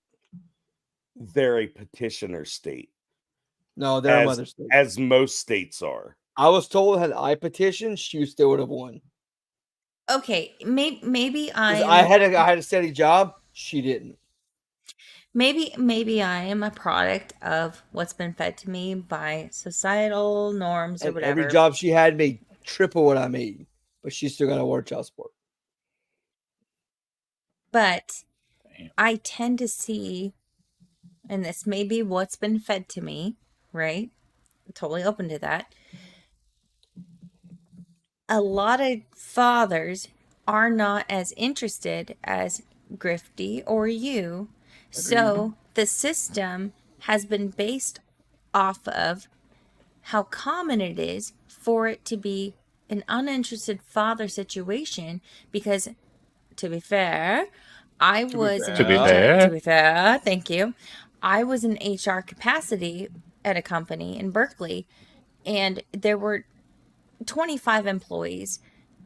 We had 3 guys that had child support, owed child support. They were dudes living their own life. And it's like, okay, so having had that experience with just like people that I knew in real life, it's like, okay, it's substantiating or bolstering this idea that I've been fed that the fathers aren't interested. But having met Grifty and you and how passionate you are about it, I still feel like you are not the majority. I agree 100%. Regardless, though, The biggest Regar- problem with family court is a bunch of pussy ass men. won't regardless fight for their of kids. if we're not the majority, we showed up. The first court date, I showed up. She didn't. I got called to come back. The next month for an income review, I showed up. She had COVID. And Yeah. she still was awarded what she It's wanted. really it's frustrating for me as an onlooker and having been the HR person that had to put that thing in, but at the same time that guy was kind of a douchebag. Because when you're dealing with that side of it, the douchebaggery side, it's like, oh yeah, most dads in divorces are absent intentionally, You said and they're he? the douchebags. Said he the judge? No, I'm talking about dealing with the people. I'm not talking about dealing with courts. I don't know anything about the court system. Okay. It's only been what's been fed to me societally, the norms, I got and you. then talking one-on-one with people like Grifty that makes me go, okay, maybe let me question what my perception is of the court system because I have no experience in it. And there are fathers that care. There are fathers that go the extra mile and really want their kids, and the moms are shit. In the time we And- separated, the time we went to court, I would send them to her with clothes, school clothes, regular clothes. When they came to me, it was in diapers and underwear, Yep. pajamas. The same clothes they went over there in. I lost all my receipts in a storm, Yep. so I had no proof I did it. Who keeps all of their fucking receipts? Because I'm the Like- dad, I was automatically, you got to prove that you did this. She straight up said he bought nothing for them. I moved out of her house. I had to buy furniture for a house. Clothes for the kids. She kept everything. But when she said, "Where do you get the money for this?" It's none of your business. It's absolutely my business. I said, "No, it's not." She won everything. In Louisiana, even though we're not a mother state, the mothers still win 99% of the time. Okay, that's horrifying because I can see a lot of things happening in my state that wouldn't typically happen anywhere else. But when you talk about what you just went through in Louisiana, it's shocking to me because I personally I try to rationalize the whole separation of relationships, best interest of the kid. government should not tell me what's the best interest of my kid. But when you have an actively combative parent on the other side, I can see where it would be awful. And I don't know how to make it right. Like, I can't even surmise how to like suggest how to make it right. But I know that government interjecting is wrong. And I do understand the premise of back in the day, or the majority, let's say, a lot of shitty dads are the problem in a lot Agreed. of cases. Right. Look, Well, 100% agree. But to blanket statement that moms are the end all be all is not okay either. That's There the has issue. to be some formula. Some I mean, truth. come on, Yeah. Chat GPT create a formula that makes this make sense. Like, there has to be something that will equivocate. Well, I mean, the- statistics. because this shit goes both ways. I wouldn't want the Statistics. father to be it's listened both to sides. all No, the no, all the yes. time either. Yeah, Absolutely. Statistics disprove the mom is the best place to go anyway, because Especially in modern times. the number one place children experience abuse is in a home with the mother and a non-parental Getting a male. new boyfriend. Yep, that's the number one experience If they're for promiscuous, yeah. physical or sexual abuse. And But the statistics would support the fact that mom fucks around and finds out, and the And kid moms- is the victim of it. and moms are more likely to be abusive than fathers. They, everybody. When fathers, I don't know about that one though. Emotionally Statistically, it's abusive true. or physically? When fathers are abusive, it is worse. But on average, more mothers are abusive than fathers. Physically, sexually, or does it not Both. matter to you? Physically and emotionally. I would say Almost all I agree. sexual abuse is male. Okay, think so I agree with you on the emotional, physical, absolutely. And I think there's an added component with the sexual side because they invite men into their homes that are not their child's father, that are more in tune or aligned or whatever, available to target those children in the home. And I can tell you from experience from family members that have had this in their home. My mother-in-law, my mother, like, you invite other men into your home, they're more likely to abuse your kids. And you as the mother are responsible for that abuse. So go fuck yourself. You are not the safer parent. Yep. But No, also, I agree. but also my mother was abused by her father sexually. So I'm kind of like in this little world of everybody sucks. So, Right. but to just blanketly say that the mother is the safest space when she's in the modern age going to enter her late era hoe phase, you are opening up the door for your daughter, your child to be abused by these rando dudes that don't give a shit about you. And the dad is being totally disregarded. I don't know how to fix it. I want to have I guess some- daughters are different. When we separated, her rule was the kids don't meet the new boyfriend or girlfriend till the ex does. Fair enough. Fair. I never once introduced any kid to any girl I was dating. The first guy she got with, she moved them in. No. I'm not surprised, but mine moved into a man that she had an affair with. I was working security for a volleyball game in a high school, and she kept texting me, I need the oldest daughter's backpack. I said, look, the game is going longer than expected. I'll bring it later. So finally, I get the game ends.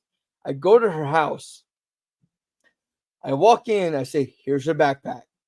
I said, who's in the kitchen? She goes, oh, that's Tim. Do you want to meet him? I said, you told me the kids don't meet a new... She said the rules. Yes. The kids don't meet a new boyfriend or girlfriend until the ex does.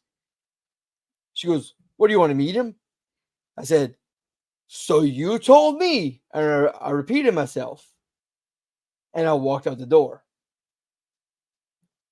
She says the rules how she wants, and I've got to play catch up.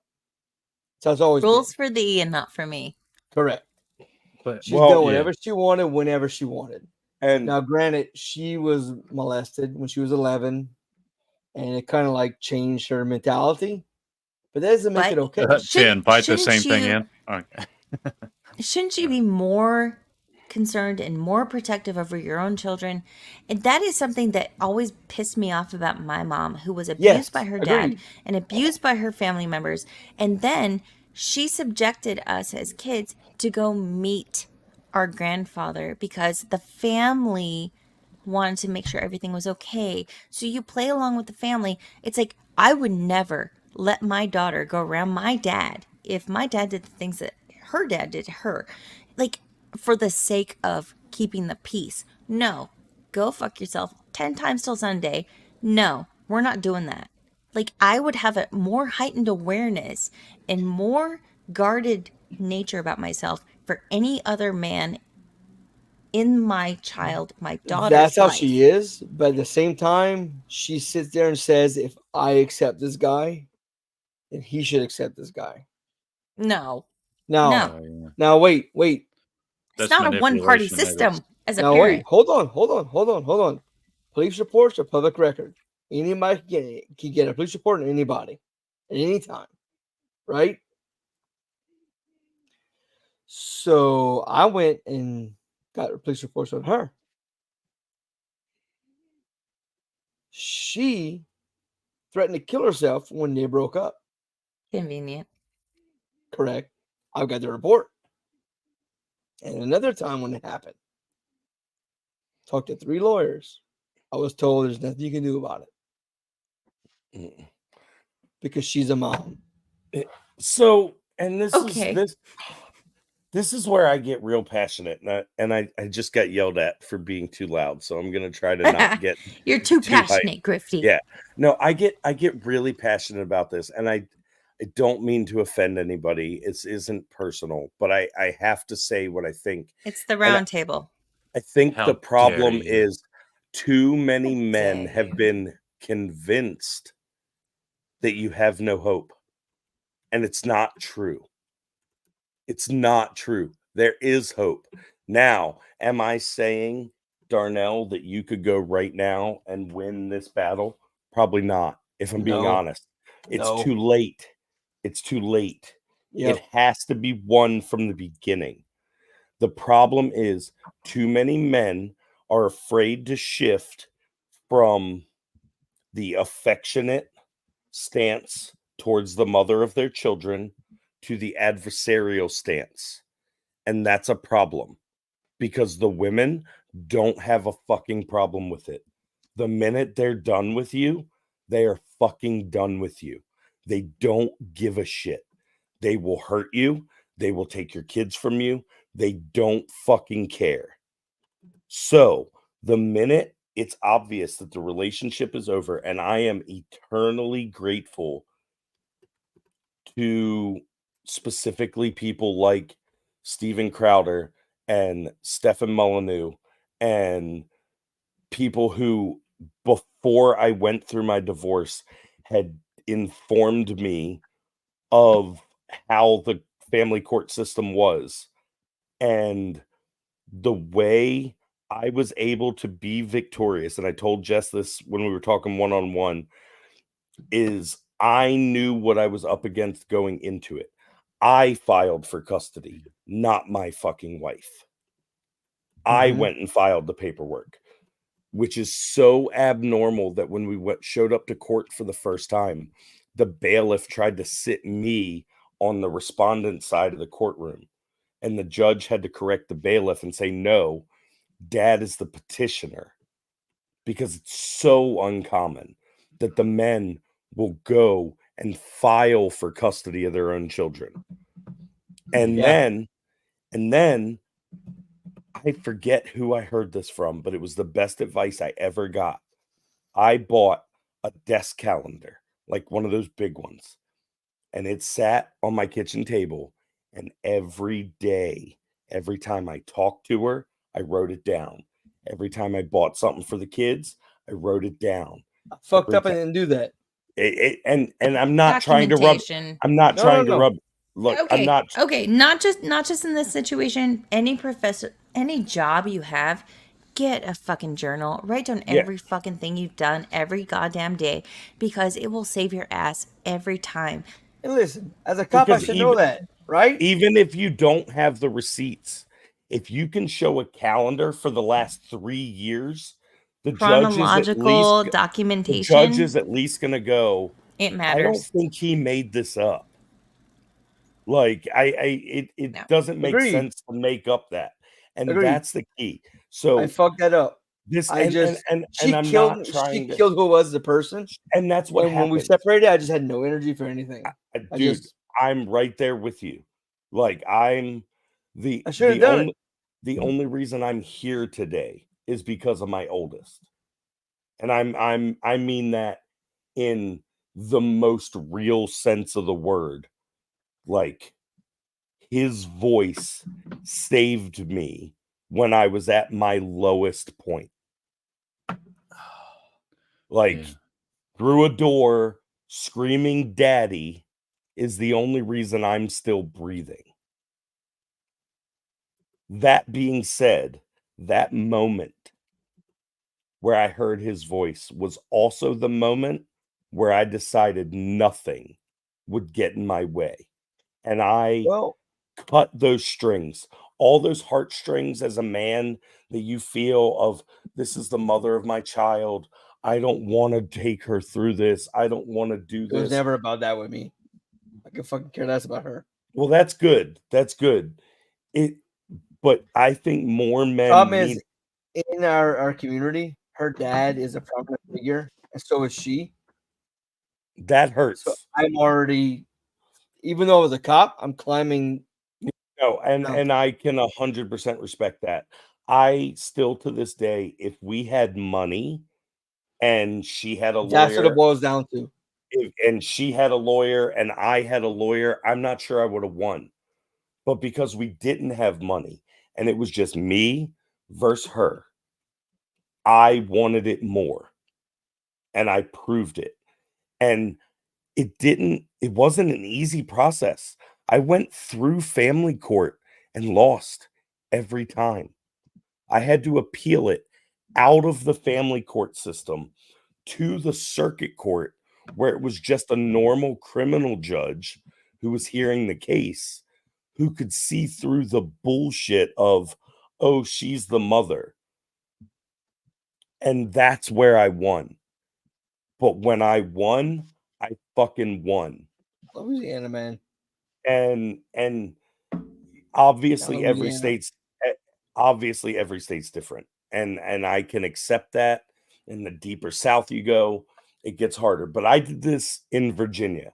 So it's not like I did this in some super, liberal state or anything like that. Like this, the capital of the Confederacy is in Richmond. So, I was in the South too. And I managed to get this done. But it was purely because of my understanding of the system going into it. If it wasn't for my record keeping, if it wasn't for me filing first, I don't know that I would have won. I won. I filed first.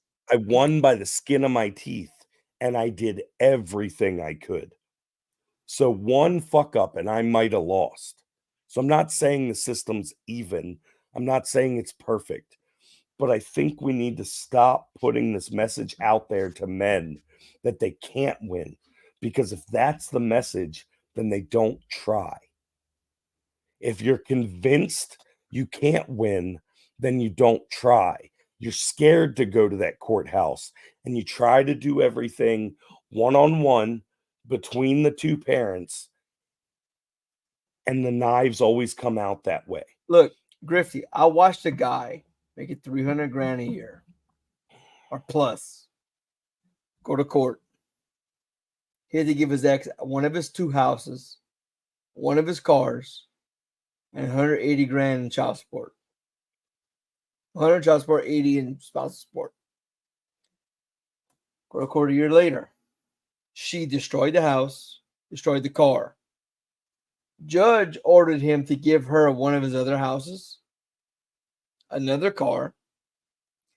She was already getting 100 in child support, upped it to 150, and upped her spousal support to 100. So that's 250 of his 300,000 he was making a year. He had to give to her, and another house, and another car. Yeah, that shit's crazy. All right. So with us, we may be the exception. Look, I'm all for men's rights and men standing up for what they need to do. And like you said, the with the step parent there to or putting these children in dangerous situations, or the mother putting them in dangerous situations. But like with our case, all right. So at 2 years old, they said the kiddo was having, his father said over there that he was having these blank out episodes, or that he was having seizures, which we weren't seeing over here. And so to me, I'm looking at every angle like, okay, what is it? I'm environmental. What is it? What's going on over there that's not happening over here? And I got accused because, of course, his fiance or girlfriend, whatever they are, his daughter is on Ritalin at 7 years old. One of the things that came across my mind is that he's getting a hold of her Ritalin. And and she runs a daycare out of her house. So we went over there to pick him up one day, and I asked, hey, could he be getting into any of the kids' medication? They took that as me saying that me accusing her of getting into his her medication. Which whatever that is, what it is. But they got him tested for seizures. I mean, apparently his sister has seizures, so there's a family history. So she allowed the testing to happen, and no sign of seizures, no signs to show that there would be future seizures. And so never heard anything about that garbage again. And then it became the autism. So now he's showing these autistic traits. We need to get him tested for autism. The pediatrician says, I don't know why you keep trying to find out or find something wrong with this kid. There's nothing wrong with the kid. But he goes against that and gets the kid tested. And of course, he's going to be on the spectrum. It's, in my opinion, a racket. No, but if the medical professionals go, no, he doesn't meet the criteria, can't they just stop said parent who is pushing for a diagnosis? I would hope that that's the case, because I did have medical professionals that listened to me, and I'm the fortunate minority in that, but I'm having a hard time in my own experience. Medical professionals aren't a unified block. So like even if they have a medical professional that says the kid's all right, obviously the other party has one that says they have autism. Agreed, because there are quote unquote medical professionals that would be like, yeah, chop that girl tits off and put her penis into a vagina. So guess where this happened was Vanderbilt, where they just went through their controversy with showing that all the money that they fucking made off cutting people's fucking tits off. And I mean, did y'all see that? No. Yeah, Vanderbilt had a meeting discussing how we need to this is all the money we make off of these surgeries and all that. And Vanderbilt was well regarded for a long time. And then they completely destroyed themselves by showing the board meeting of them talking about how much money they make off these therapies. Wasn't that the Boston? Well, that's like Tavistock in UK. That's like the Tavistock Institute in UK. They were like the #1 gender clinic in all of UK, and they're shutting down because they've reversed their stance on everything. So I mean, it's very tricky. I see Keebler said something also about I agree with child support. If of course the child is proven with the paternity test. I actually think any parent that files for child support should instantly be less favored in custody arguments. Well, Any they parent should that have to says show receipt. any parent that says I need money from the other party to raise these children. Wait. Oh, okay, on that, Grifty, are you talking about people that amicably separate? In general, And I've never okay, gotten a so dime from my ex-wife, and I'll never ask for it. okay, That's how I don't feel. want. I'll So, never ask okay. for a penny. But she was scenario. making triple my income asking for money. What? Yep. That's okay. That's bullshit. When we What separated, I'm- she was making more than me. She got another job making more than me. Third job making more than me. She got awarded child support. Yep. Okay. So, okay, scenario. Let's say both of you are making maybe not the same income $36,000 a because year. let's say female partner has been not working full time because she's been full time raising a child. She quits so she can keep applying for child support. No. That's what she does. What I'm saying is, okay, you as a couple, okay, she stops working full time. She may have been making the same amount of money or making more money than you. And then you guys decide to separate. Once pause, take it back a little bit. Okay, both of you guys are making somewhat the same amount of income. You have a child. She stops working to raise said child for years. No. Listen. Genuine word problem scenario here. I'm with you. So you guys are simpatico on your income prior to said child happening. Said child happens. She stops working to raise said child. Okay? You're making enough to get by. It's fine. And it's a decent situation as opposed to spending money on daycare, let's say, because you can spend a mortgage amount of daycare money, right? Also, said mother of your child does the housework, does the cooking, does all the things, which is also beneficial to you as a man. Let's say, fast forward, something doesn't work out. Do you penalize said woman for not having had an income while she's also providing these benefits to you and your family, your child, and all of these things to say, no, she's not eligible to receive any sort of benefit from me once we separate? Compensation. What does that look like to you? Because you can say, on one hand, in the traditional standard of a dynamic, yes, she chucked her job. She became a full-time mom, caregiver, homemaker, and to be fair, she was probably doing the other facets of the homemaker outside of the child rearing while she was also working. So is there no level or consideration of that value going forward if there's a separation? To say she wasn't making W-2 money, so there's no consideration once the split happens. That's kind of where I find kind of a weird thing with the manosphere stuff. Who separated and why? Yeah. And that's the thing is that's the who separated question. and why. Okay, Grifty, let's go.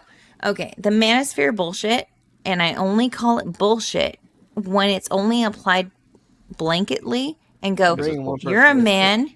But you You're- know that's not me. Well, at least one. I know it's not you, but I'm trying to explain Right. my whys as far as my Okay. take. So, societally, in the norms, he's got issues. Oh, sorry. So my I'm talking to personal my buddy issue here. I'm sorry. is because I have been the homemaker and the breadwinner. I've played all of the roles that you could possibly think of with gender dynamics. I have been all of the things, but with the quote unquote manosphere, I'm still a woman, so second rate citizen, according to a certain stance. Fine. Okay. So how does that add up? Right? Because you can go, oh, trad wife, oh, women this, women expect so much. What if you've played both sides? And then you go off of the man in a lot of these scenarios. They automatically assume that the men are fulfilling all of the roles because they have a penis. I'm sorry. Right. for And that's lack what of I a was better getting phrase. at. Right? But they say, "Oh, well, I'm the man." It's like, "Well, are you being the man?" There's a difference. So See, I'm there's a coming from a problem. little bit of a different perspective because I've served a bunch of different roles, and so when the manosphere comes at women, and I am not a feminist, but I can understand that I have not been this bitch made get my nails done, look at my manicure, lack thereof. No, I help make things happen. So I feel somewhat retarded supporting the red pill sphere when I am consistently regarded as a second-rate citizen. And it's like, no, I am a support character through and through, constantly, all the time. And just because you're a man, you demand respect or No, whatever. that's It's like, no, you act like a man, That's you bullshit. be the man, and then you inherently receive the respect. And that's the part that pisses me off with the red pill manosphere right. space. It's like, no, just because you are a dude doesn't mean you receive the respect, because you have to earn it. You have to be the dude, be the guy. Right. It should be And that's case by case. right. That's the thing with all of this. It should be case by case. It could be the woman or the man. Yeah. And that's like our case. The father is, in my opinion, a fucking dirtbag. And he's trying to take the easy way out of all this. Fuck that He doesn't guy. actually want the responsibility, but he's going to act like he's at fault here, that he's getting his rights taken from him when he's a fucking shitbag. I and and the manosphere would embrace that and be like, Yeah. hey, the man's getting his rights taken away from him. But there's a man here that wants to see this child be the everything that he can fucking be. Exactly. Look, listen, from the start of my separation with my second wife, I took the kids for my two and her daughter from her first husband 5 to 6 days a week.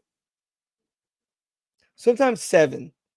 She'd text me, I'll be taking this weekend and not show, and come Sunday, hey, where are you? We're still in Georgia. What the fuck you doing in Georgia? I kept her daughter, my stepdaughter. I kept her, paid her cell phone bill for a year. And she's bitching at me. I'm not paying anything. Yeah, and okay. So Darnell, I like you a lot. I've had a blast in Appreciate it, this, man. but that is in my opinion, that is the reason that men lose out in family court. Absolutely. 100%. I agree with you. Because a real man is a provider, is Takes a care of the caregiver. kids. And when shit hits the fan, they're the rock. So when everything goes to shit, they're the one that's there to keep the kids 5, 6, 7 days a week. Yep. And what that does is that lets the woman get her ducks in the row. And then she goes to the court and Go she fuck her files. guys and go party. Yep. But eventually, when Not she finds the necessarily, next but guy, typically. Correct. Yeah, but yeah. either way, when she finds the next guy and she wants to settle down, it looks bad if she doesn't want her own kids. So then all of a sudden, she goes to the court, she files after you've been bending over And backwards that's to what take care happened of here. them. And again, you lose that fucking momentum when you file. Yep. So that's one thing. And this is something, and I feel like fucking Don Quixote screaming at fucking windmills over this shit. I really do. I really, really do. But like Jess was saying, like, oh, and I'll put it out there. Like I said, I'm an open fucking book. My first wife, stay-at-home mom. The minute we found out she was pregnant with my first son, she never worked again. Yeah. Never got a driver's license. Like, stay-at-home mom. And coming out of that, I have custody of our 3 kids. I never paid her a dime in child support. I never paid her a dime in alimony. Because I fought for the kids from the beginning. I should have done that. The thing that was most Yeah. important was the kids. Also, And people told me I should have done that. but when it comes to like, is she entitled to child support? The question of who initiated the separation and why becomes very relevant, because the biggest issue with all of this isn't a male-female dynamic in family court. It's Right. not a dad-mom dynamic. The biggest issue is out of wedlock births, because obviously there's no marriage to begin with, Correct. or no fault divorces. Here's my thing. I think if you go to the court, like, we're never going to roll back no fault divorce. But I think if you go to the court and you file for a no fault divorce, hey, he didn't do anything wrong to me. And I say it this way because women are the most Right, common right, to right. Yeah. file. Hey, he didn't do anything wrong. There's just irreconcilable differences, and I want to go my own way. If that's what she does, I think she should have to waive everything. Agreed. And that's what she Child did. She support. went and had feelings for another guy and wanted out. She should, right, exactly. She should waive child support. She should waive alimony. She should waive everything. It should be lumped in Yep. to no fault divorce. Agreed. If you're filing for a no fault divorce, you should waive every entitlement to compensation after that. This does not apply to fault divorces. Let me Agreed. be very clear. Abuse, adultery, abandonment, or addiction. It's the 4 A's. In most states, those are the reasons for at-fault divorce. If someone is filing for at-fault divorce, then they should be entitled to child support, to alimony, if Yep. they can prove their case. Yep. That being said, I don't think irreconcilable differences is an excuse to break a contract. No. But child support, I think that should be across the board, agreed upon, equals, like Nope. even Stevens. I think And look, I think I wait. think the parent who is most financially able to care for the child should get custody. When we went to court, it was agreed 50-50, everything 50-50. You pay your house, I'll pay my house. After that, she started sending me messages. This is how much this costs. Are you planning on paying? I had no opinion. I had no weight of hey, no. It was, are you planning on paying? And then she went to court and got what she wanted. Even though And she that's the showed up thing. either No time. matter what your no matter what your I agreement showed up was in and person. she won. Exactly. No matter what your agreement was in person, when she went to court, she had record of text message that said, "Hey, the kids need new clothes for schools. Will you pay for them?"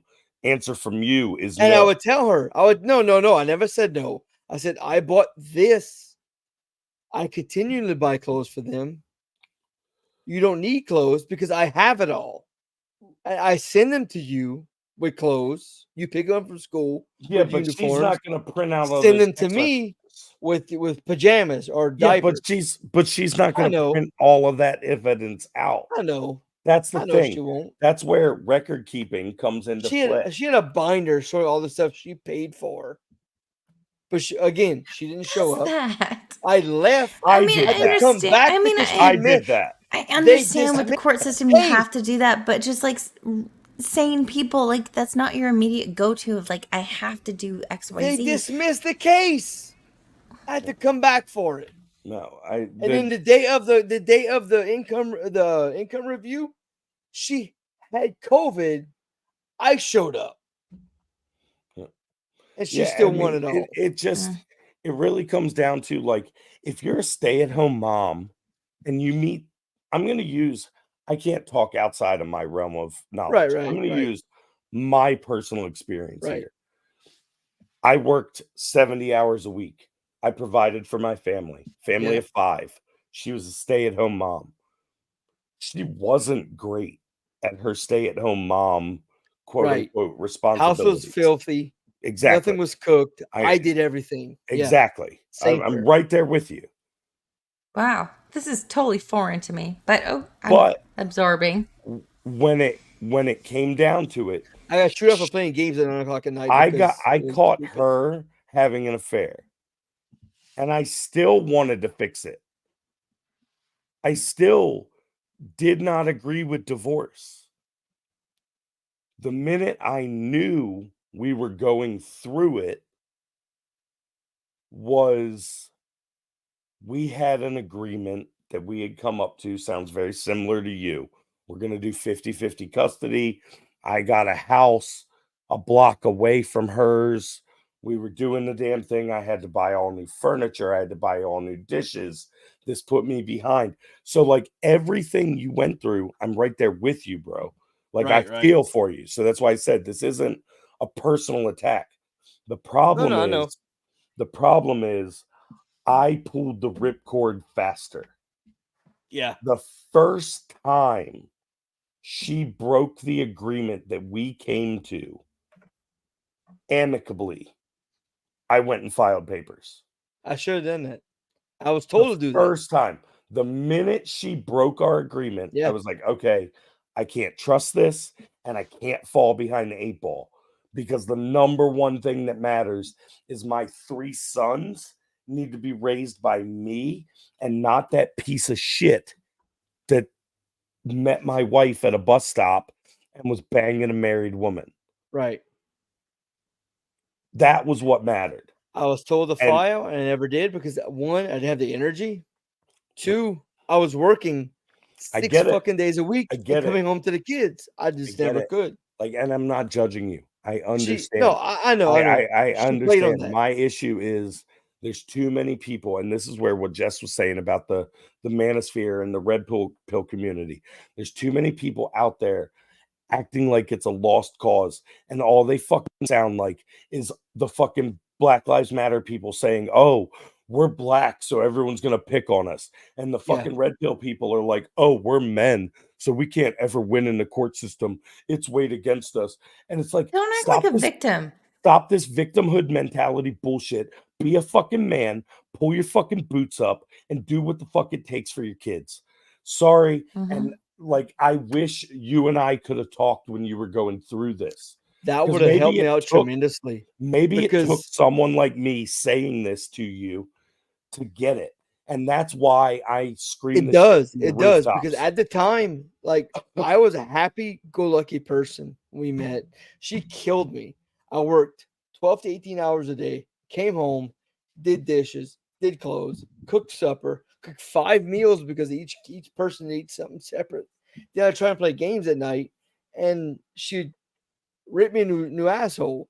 When the show about that Walmart cloud whatever came out, and the husband was doing like barbecue streams.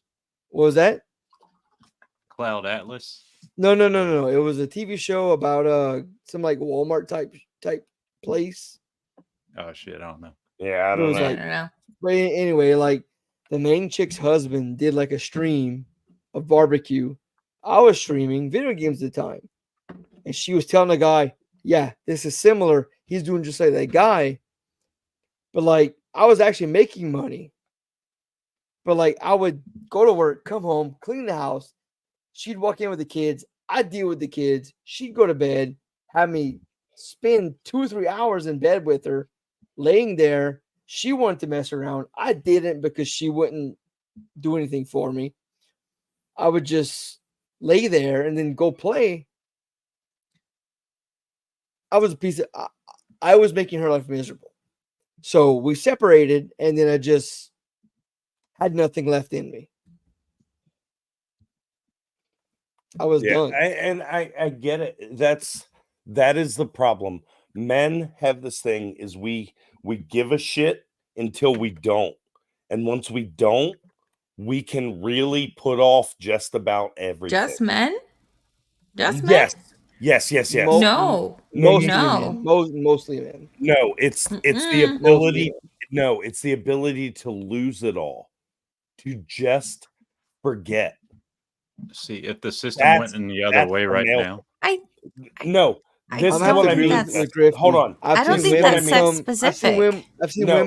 women meth addicted get everything from a guy 3 or 4 times because no. they're the What mom. I mean is, I've never met a single woman who, when life gets hard, retreats into video games. But that's what happens with men all the time. Hell Like, yeah. and it, like, I'm not praising men for this. It's a flaw in men. The strength is in women. But that- isn't there a parallel with women that retreat into like murder podcasts and they just like disconnect and like In they the real world, I yes. just don't But don't they see it as don't, a though. gender specific When it thing. comes Real world, to because you're a walking into woman, you get the benefit. when it comes into walking into that courthouse, they don't. I thought you were talking about retreating into like No. Just in general, video no. games or Right, whatever. but that's what prevents the man from walking into the courthouse. This is what happens in a man's brain. The man We're has gonna- the game, so he we're gonna deals with agree- both the bullshit. Yeah, we're gonna do everything to try and keep things out of court. We're gonna try and do everything amicably, and then eventually we get fucked around so much that we hit a point. Do you not believe that there are women that could possibly There exist are. where they could be Yeah, possibly Obviously, amicable? there are There some. are, yes. I mean, there's so many generalities thrown But- around, wait, and yeah. because Do I we're think- in the do I sphere think that there's we're a in, woman- because I think we're in what the he's sphere saying that is we're that- in, women get shat on a lot, and with fair reason. I understand that, Agreed. but yes. because I don't feel like one of those people. It's like, dudes, come on, you're a little heavy-handed. I understand it comes from No. your Yeah. experience. Yeah, But absolutely. the generalities, the wide sweeping generalities kind of piss me off. Generalities are And that's stupid. where I get Generalities like a little like, don't exist. So Shouldn't exist. okay, I'm not But obviously. no matter Jess, what happens when you, go know- into court, we're the like women this. understand actually it's not have personal. Yeah. a No, so what I will say is that women, no matter how much they zone out, when they walk into court, they will it's win. game time, Yep. and they turn it on. and I That's don't my. I they don't do, know that, but I understand that the court system is more favorable toward women, where I have crocodile never seen a man tears win or in whatever. court But once. so often I find myself in conversations with people that I align with all the time, except for when it comes to specific things where they are making wide sweeping generalities and blanket statements. When I'm like, am I the outlier? Am I just like, No, you are the fine, Yeah. but fine. But at the same time, it's just kind of like, for me, it makes me go, okay. The Let me people ask that are you. making wide blanket statements about said thing also make wide blanket statements about said other thing, and it's like, okay, Right. can we just acknowledge the individuality and how fucked up everyone are about themselves and as people. Absolutely. But the And courts don't see that. acknowledge Courts don't yes, see the court individuality. systems favor fucked up, retarded people left and right. Yes, I get that. But I find myself in spaces with people that I do like and respect. And then it's like, while they're talking, it's like,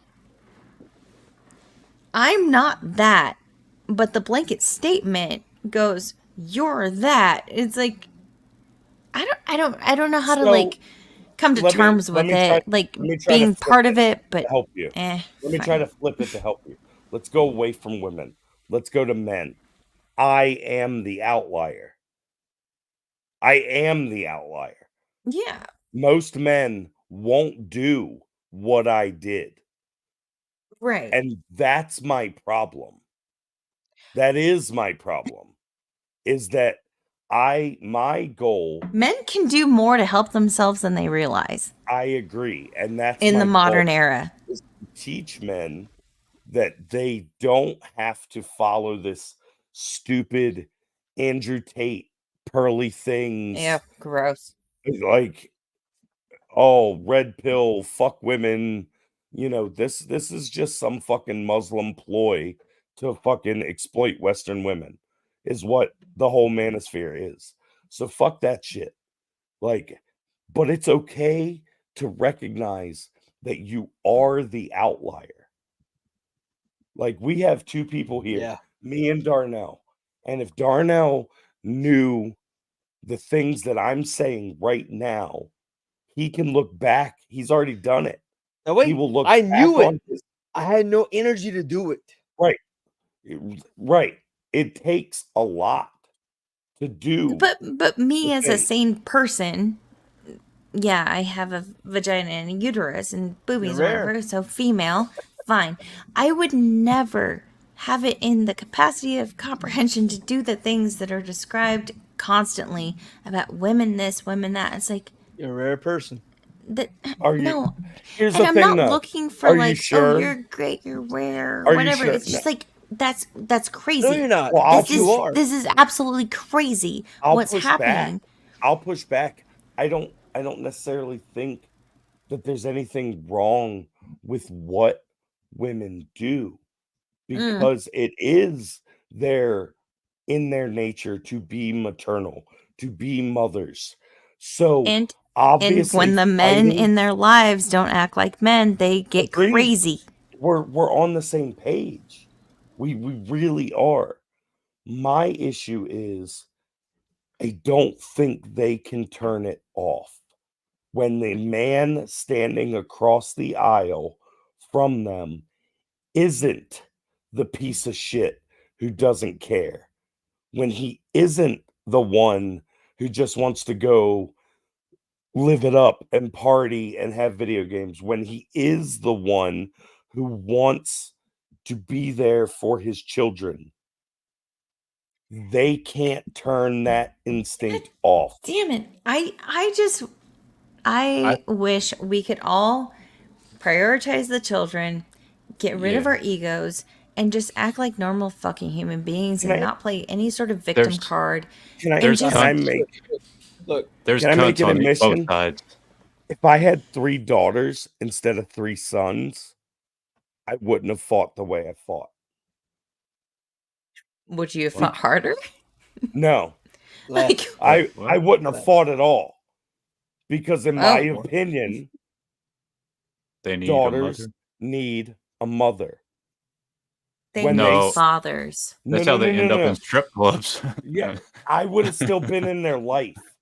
Like I Gotcha, would have gotcha. still been in their life, Mm, but I would have accepted her having custodianship of them. no, Because no, when no, they- no, no, no. no, this is- and I this is why. vehemently Hold on. disagree with Hold you. on. No, this is why. When my 11-year-old daughter gets her period for the first time, I Doesn't don't know matter. what to say to her. Doesn't At it all. doesn't matter. My You're mother bleeding. told me Get to used to it. figure it out. Use a It pad. doesn't matter. Okay, Girls need their dads. Girls resent their mothers. They need their dads to show resent them their the mothers. way. They resent their mothers. They resent them even more when their father's not around because of their Exactly. actions. but I could have, You can still be a dad. Here's the thing. Like my kids. No, I have hold on, that hold that on. makes a stripper. That No, is no. the recipe Let for me- a stripper. Let me explain the difference though. Like, because I had sons, I thought it was very important that I raised my sons to It be is. men. Yes. Their mother has a choice. She can be present in their life and be an example to them, or she cannot be. For She what? chooses. Was she the type of woman you would want your sons to see as an example for a future spouse? No. So, ergo, fathers are more important for daughters because sons can be either mama's boys or go, yeah, she birthed me. Yeah. I'm still going to be a fucking man. Girls need a father figure. Girls need that because they resent the shit out of their moms because they fucking hate their moms. All of us do. I They really do. like I it. can- especially I The guess ones the that act like my difference is- moms or my bestie, they're lying. They resent their mothers because their mom is always manipulative and has an agenda. They need their dads to counterbalance the craziness of their mother. kids need But- their parents. But Oh, listen to shit. what you just said. Hold on. Listen to what you just said about moms, and then apply that to ex-wives. It's the same. They're manipulative. Right. Sure. They're But Women are manipulative. Daughters are manipulative. Females are manipulative. There are also men that are manipulative. But by our nature, females are manipulative in the effort from whatever age to get what they need. And it makes it, or it takes rather, men that know what the fuck they're doing to figure out how to handle women, and they'll be fine. But Women here's left the thing. on their own are especially fucked. Here's the thing. especially if we're acting like I've women won- are the ones we're talking about. If they're the promiscuous ones out and about, we're not going to leave our daughters with them. Correct. I still blame men. I've- Okay. My Oh, ex went and okay. found out the Okay. guy. Okay. No. Okay. I was a perfect dad. I worked full time, took care of the kids, took care of the house. Wasn't enough. She wanted out, so I left. And then I took all 3 kids, and she just went out and partied all fucking weekend, all week. Didn't show up That's to not a work. parent. But that's what happens. That's what happens. That's a the majority of the time. retard. That's not a parent. That's the They don't get to majority be of the time. counted That's into what the we're parent saying. category. That's what we're saying. You're an exception because a lot of people I know who are divorced with kids, the moms went off and did their thing while the dad took care of the kids. The mom was done doing her thing. She grabbed the kids and got child support and is fucking the dad financially, Okay. which is what Yeah, happened it's- here. At the end of the day, the biggest issue is no fault divorce. If you're going to get married, you should stay married. Period. Then there should be an age for marriages and also like some sort of if other my kid- ramifications for like getting, I don't know, something about getting married because I got married at 18. Mhm. Nobody should get married at 18. It's a bad idea. Do you regret it? Yes. I've talked to Casey about this. We should not have gotten married so young. It was stupid. It was Why? absolutely You're stupid. still together. Because we haven't gotten divorced. So somebody asked me, like, what's the secret to not getting divorced? You literally just don't get divorced. I've said that No, on that's screen. it. That's it. You It literally doesn't matter just what don't. age you get married. No. I just married my second wife. Okay.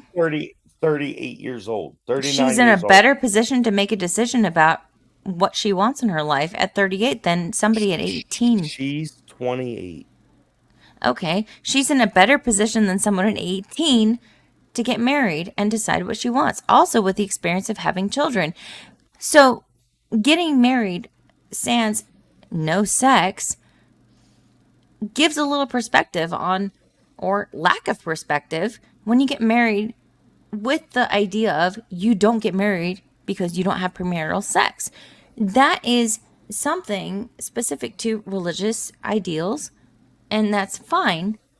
But when you're trying to not you specifically, but red pill groups, let's Right. say, they try to pick and choose religious epithets, and yes, you shouldn't do this, you should do this because God this, red pill this, that, whatever. It's like, okay, how about y'all don't have sex until you get married? How would that fare most of the red pill community? Not great. Oh, I Because agree. I agree 100%. I don't ever but- make my arguments from a religious standpoint, though. I understand Mine that. is all based But on contract law. I understand, and I have understood. You are not coming from a religious standpoint, but many people in the red pill hemisphere do. Also, you also in that hemisphere have the incels, right? So Yep. they go, "Oh, I bought you dinner. You didn't put out. You whore. You were just using me for dinner. Also, you had sex with me after dinner. You whore." What would fix all of that? Would the blanket problem be fixed by don't have sex before marriage, which would coincide with a lot of the red-pilled religious types? Would that not fix the problem? And then they would go, well, I didn't get to try before I bought. There are so many tangible problems with the red pill society. Statistically, the less partners you have before you get married, the more likely you are to be satisfied with your partner. Is it? Throughout marriage. I wouldn't know, but statistically they say that. Obviously, it's through self-survey, so it's the least dependable. I don't trust surveys. But that's what they say. It's all At it's the all end of the skewed. day, I don't care if you're 18 or 40 when you get married. The only way you stay married is to wake up every fucking day and decide I'm going to stay married. That's it. That is the secret. Anybody who wants to know the secret to being married. You just don't get divorced. Both, yes. That Yes, I mean, it's so hold simple on. as that. Do you think our grandparents never had times where they My picked each grandmother other up? went at my grandfather with a cleaver. Did they get divorced? No. There you go. That's the answer.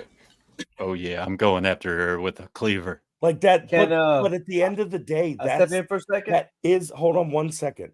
That is Yeah. the fucking answer. You just don't get divorced. You have a life, and life has ups and downs. If you don't think those ups and downs are going to involve the person sleeping next to you, you're fucking insane. What if you get to the point where there's an impasse?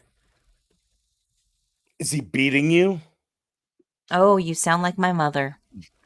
Oh, No, yeah, but I'm yeah. serious. Literally, you beating sound you? like my mother. Does he leave you for days on end?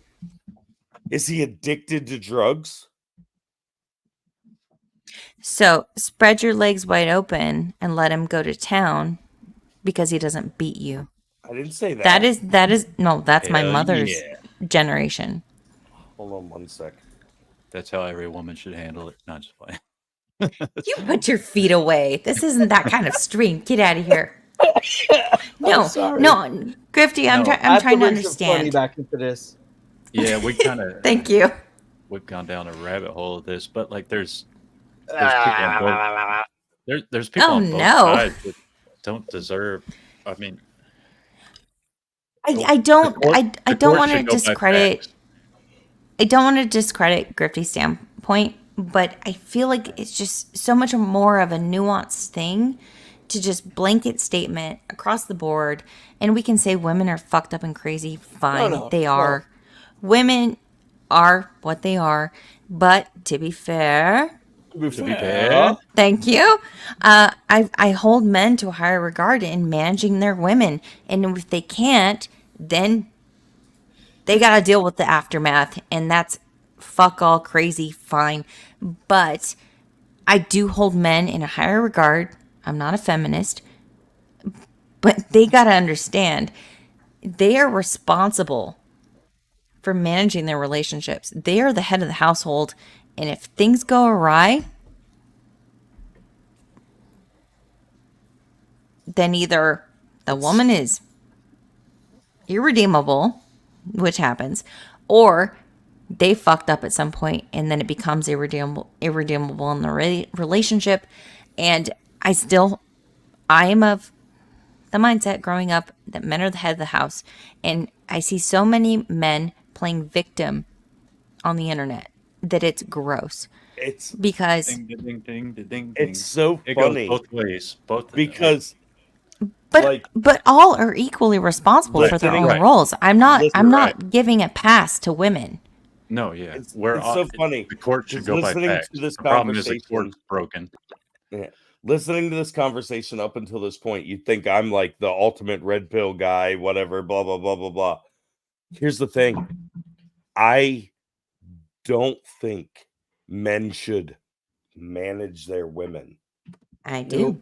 I think that Manage when their you get married- relationships. Nope, I think it's a partnership. I think it's 100% an equal partnership. Is there times where I think 60-40. look, no, Sometimes you gotta look, trap I will put this out there. When it comes to how the house runs, like my wife runs the fucking house. Like if stuff needs to be done and she says it's time to be done, I get up and I fucking go do it. Like I'm getting yelled at right now and I'm gonna have to hop off of here because it's I it's manage fucking bedtime. everything. Yeah, I Right. got a buddy tell Here's me the thing. he's waiting on me. But Like, I earlier understand today, that. here's the thing. Earlier today, when I saw the news that Iran was bombing Israel, I Mhm. called my wife. I said, hey, shit's going down in the world. Hang up with me. Call your mom. Call your sister. Get call your brother. guns. Tell them Get your guns. Right. in the Everybody. event that we lose power or communications, that we're all meeting up at your mom's house. Not for a second did she question me. She didn't want an explanation. She didn't want any of that. She said, okay. And I promise. But is that equal, or is that you being the head of the house? No, in that moment, she trusted my judgment. But when I come home from work and I'm beat and all I want to do is sit on my ass and she says, hey, we really got to get this done tonight. I get up and I go get that done because in that moment, I trust her opinion when it comes to running the actual operations of the household. Like, hey, Well, that's trash- you doing your job. is it? Yes. Or is that me deferring to her in that moment for her area of expertise? Okay, so maybe I didn't clarify my stance on head of house. Head of house to me also takes your wife's opinion in advisement. It's a collaboration, So but you're partners. ultimately, husband is the head of the house. He is responsible for what happens in his home. And if she offers something, he could disregard it. That's his choice. But when she offers legitimate information, some quality opinion or whatever, he would take that under advisement to decide on what's best for the home, for the family. He has the ultimate say-so. It's not a 50-50. It's a 60-40 at best. He is responsible for the home. It's a partnership, yes, but he is the man of the house. He is the head of the house. He should take his wife's opinions under advisement and make decisions accordingly because she does handle so much that he does not have anything to do with. But the man is the head of the house. Am I arguing with Grifty over who's the head of the house? Yeah, you are. 'cause Oh, I don't God. think that. All I I can don't say think that that at all. my I think situation is not I think normal. the man is responsible for providing resources. And this is the thing that like the The man is Hey, responsible God, for providing resources, You go safety, to bed, dude. protection, those things. The woman cannot provide safety protection. The man has to take all of those things under advisement and make the call for what's best for the family. I would correct. hope that the man of the house would not 50-50 take an emotional basket case like myself and go, yes, you understand fully what's going on.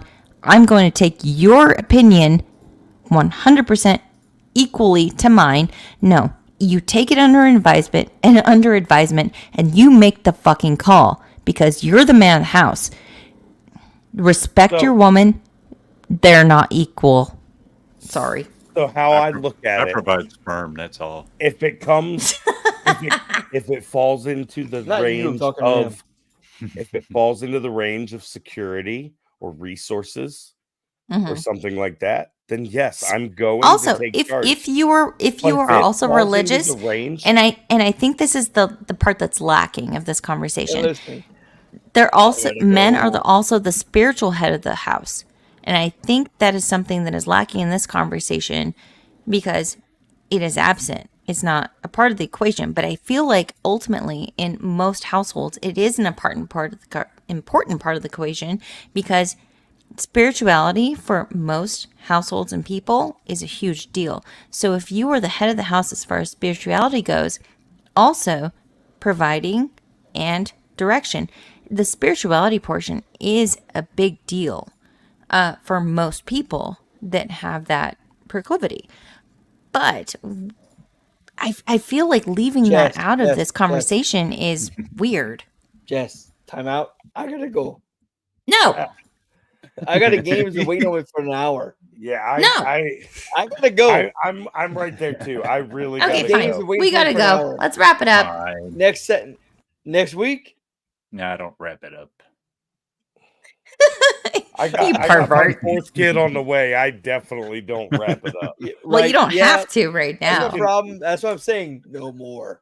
We can get to the end because I'm definitely. Hey, a we forgot to finisher. talk about.